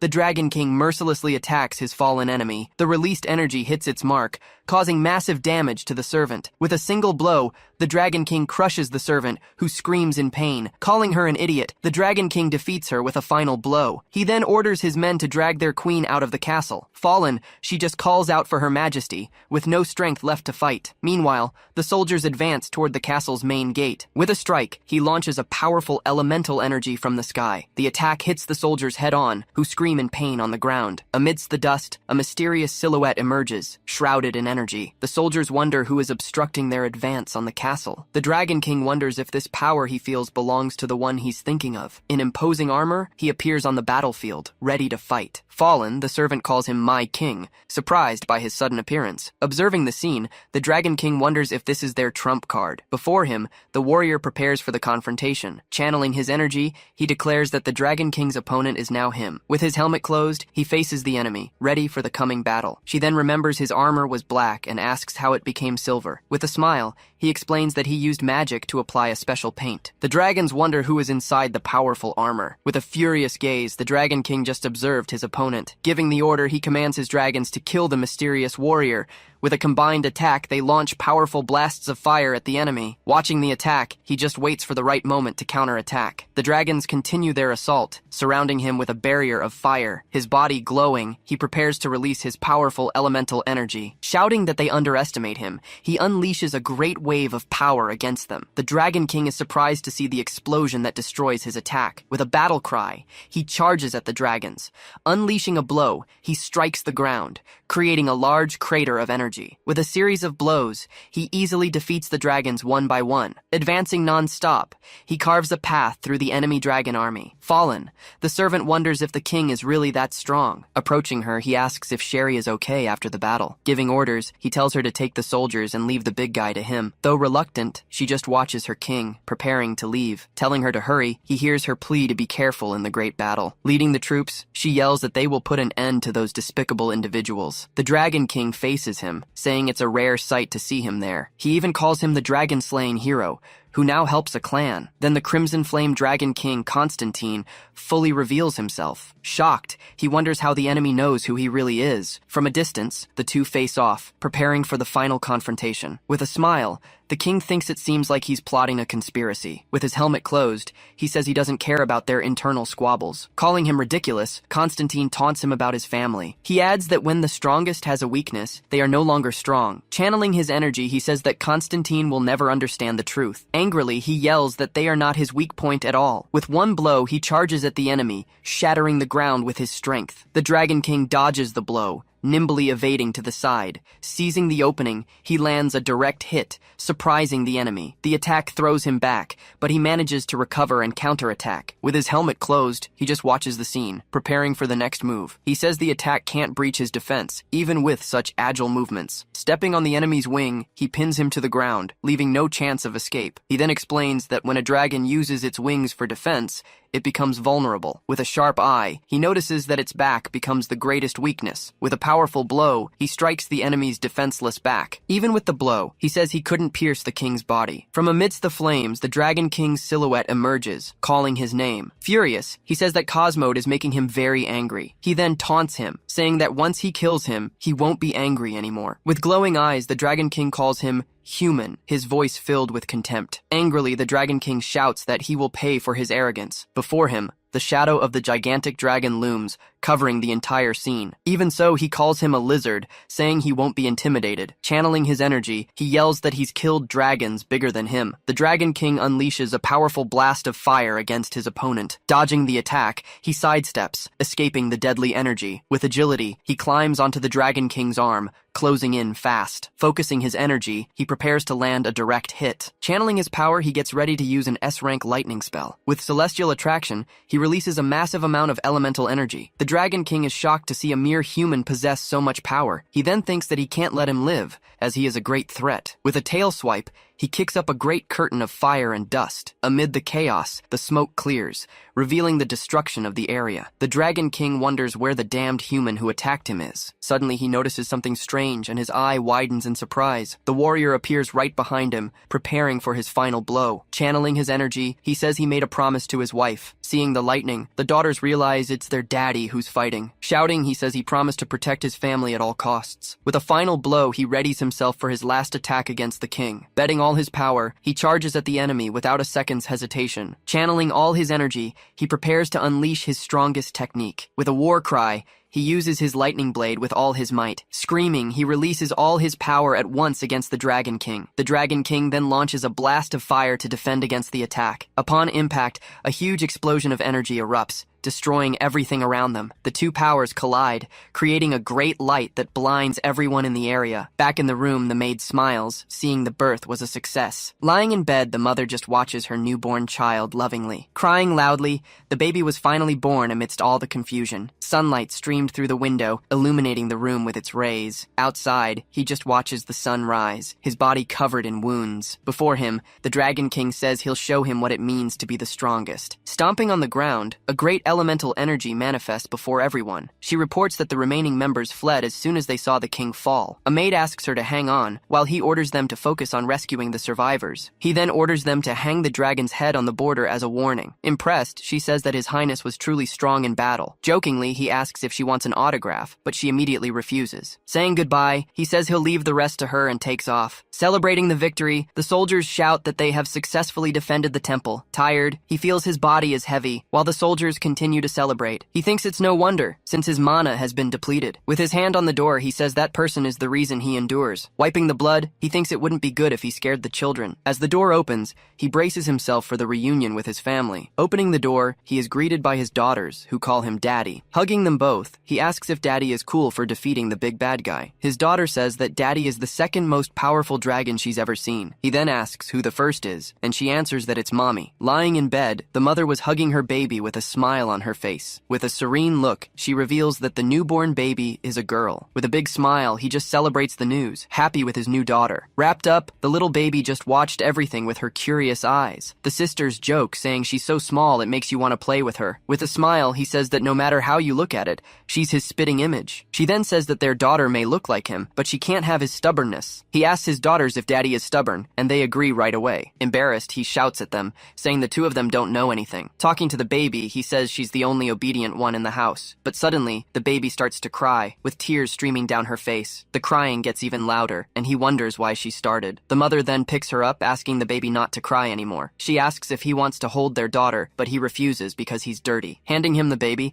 she says their daughter wouldn't think less of her father. Holding his daughter, he asks if this is how you do it, a bit awkwardly. In her father's arms, the little baby stops crying and stares at him curiously. The daughters then celebrate, saying it's amazing that she stopped crying. With a smile, she says the two of them were like that and would only stop crying. The sisters say they don't remember that, but that maybe it's because of the sense of security. Surprised, he says he'd heard that before, but didn't think it was true. Celebrating, Muen says their little sister doesn't have a name yet and that they should choose one. One sister suggests Blazer, but the other says the name sounds like a barbarian's. Muen then suggests Xingxing, since her name means moon, and it would match well. The two then start to argue, each defending the name she chose. He then explains that choosing a name is important, and they haven't decided yet. He also asks who they think the baby looks more like. Winking, the mother says they can look again, because there's a surprise. Looking at the baby, they notice she was moving in a strange way. With a scream, he realizes in shock that his newborn daughter has a tail. The sisters celebrate, saying it makes them really want to squeeze her scales. Angrily, he says it doesn't matter, as a fourth child will restore their glory. glory. Confused, he wonders what he himself just said. With the baby in his arms, he wonders how this could even be possible. Outside, Princess Issa had finally arrived for her visit. She explains that she was blocked and delayed by a band of enemy dragons. Then she saw Constantine's head hanging on the territory's border. She also says she later found out it was the work of little Roz's husband. Angrily, she wonders how the hell he managed to defeat the Dragon King. Getting ready,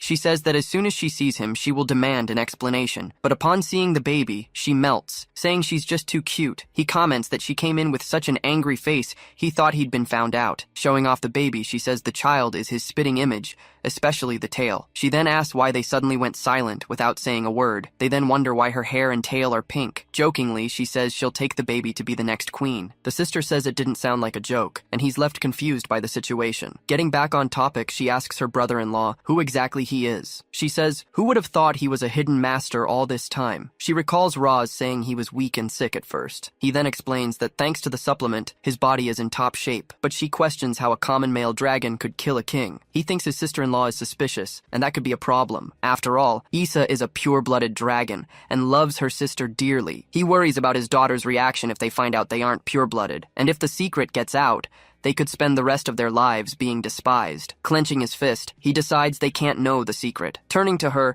he says this has been his dream since he was a child. Raising a finger, he begins to tell a long and detailed story. He finishes by saying she was the one who rescued him, and he swore to protect her. The daughters then ask if Daddy has liked Mommy since he was a kid. Clapping her hands, the sister-in-law says the story was touching and romantic. With a smile, he replies that the answer was already hidden in the story. He explains that he worked hard to get stronger and fulfill his promise, but the sister-in-law retorts, saying he talked and talked, but said nothing. His wife then says she guarantees his heart is entirely dedicated. With a headache, the sister says it would be rude to keep insisting. She adds that at least he's taking his promise seriously. In the room, the gathered family celebrated the birth of the new member. He says it's the small flaws that make him more real and comforting. Holding the baby, the mother thinks it's a morning worth remembering. The daughters ask for quiet, saying that Mommy and their little sister are sleeping. Their auntie then calls the two to get something to eat and not to disturb them. With a wink, she says goodbye and wishes them both a good rest. Relieved, he thinks he finally managed to cover up the situation, despite being exhausted. Lying down on the bed, he says he thinks he'll sleep a little too. Sunlight streamed through the window, illuminating the room with its rays. In bed, the family finally rested in peace, all together and happy. With one eye open, she watched her husband as he slept peacefully. Lying beside her, he slept soundly, unaware he was being watched. With a smile, she says she really wants to put a tail on him too. Opening his eyes, he replies that he really wants to cut hers off. Sitting up, she realizes he wasn't really sleeping in bed. He defends himself,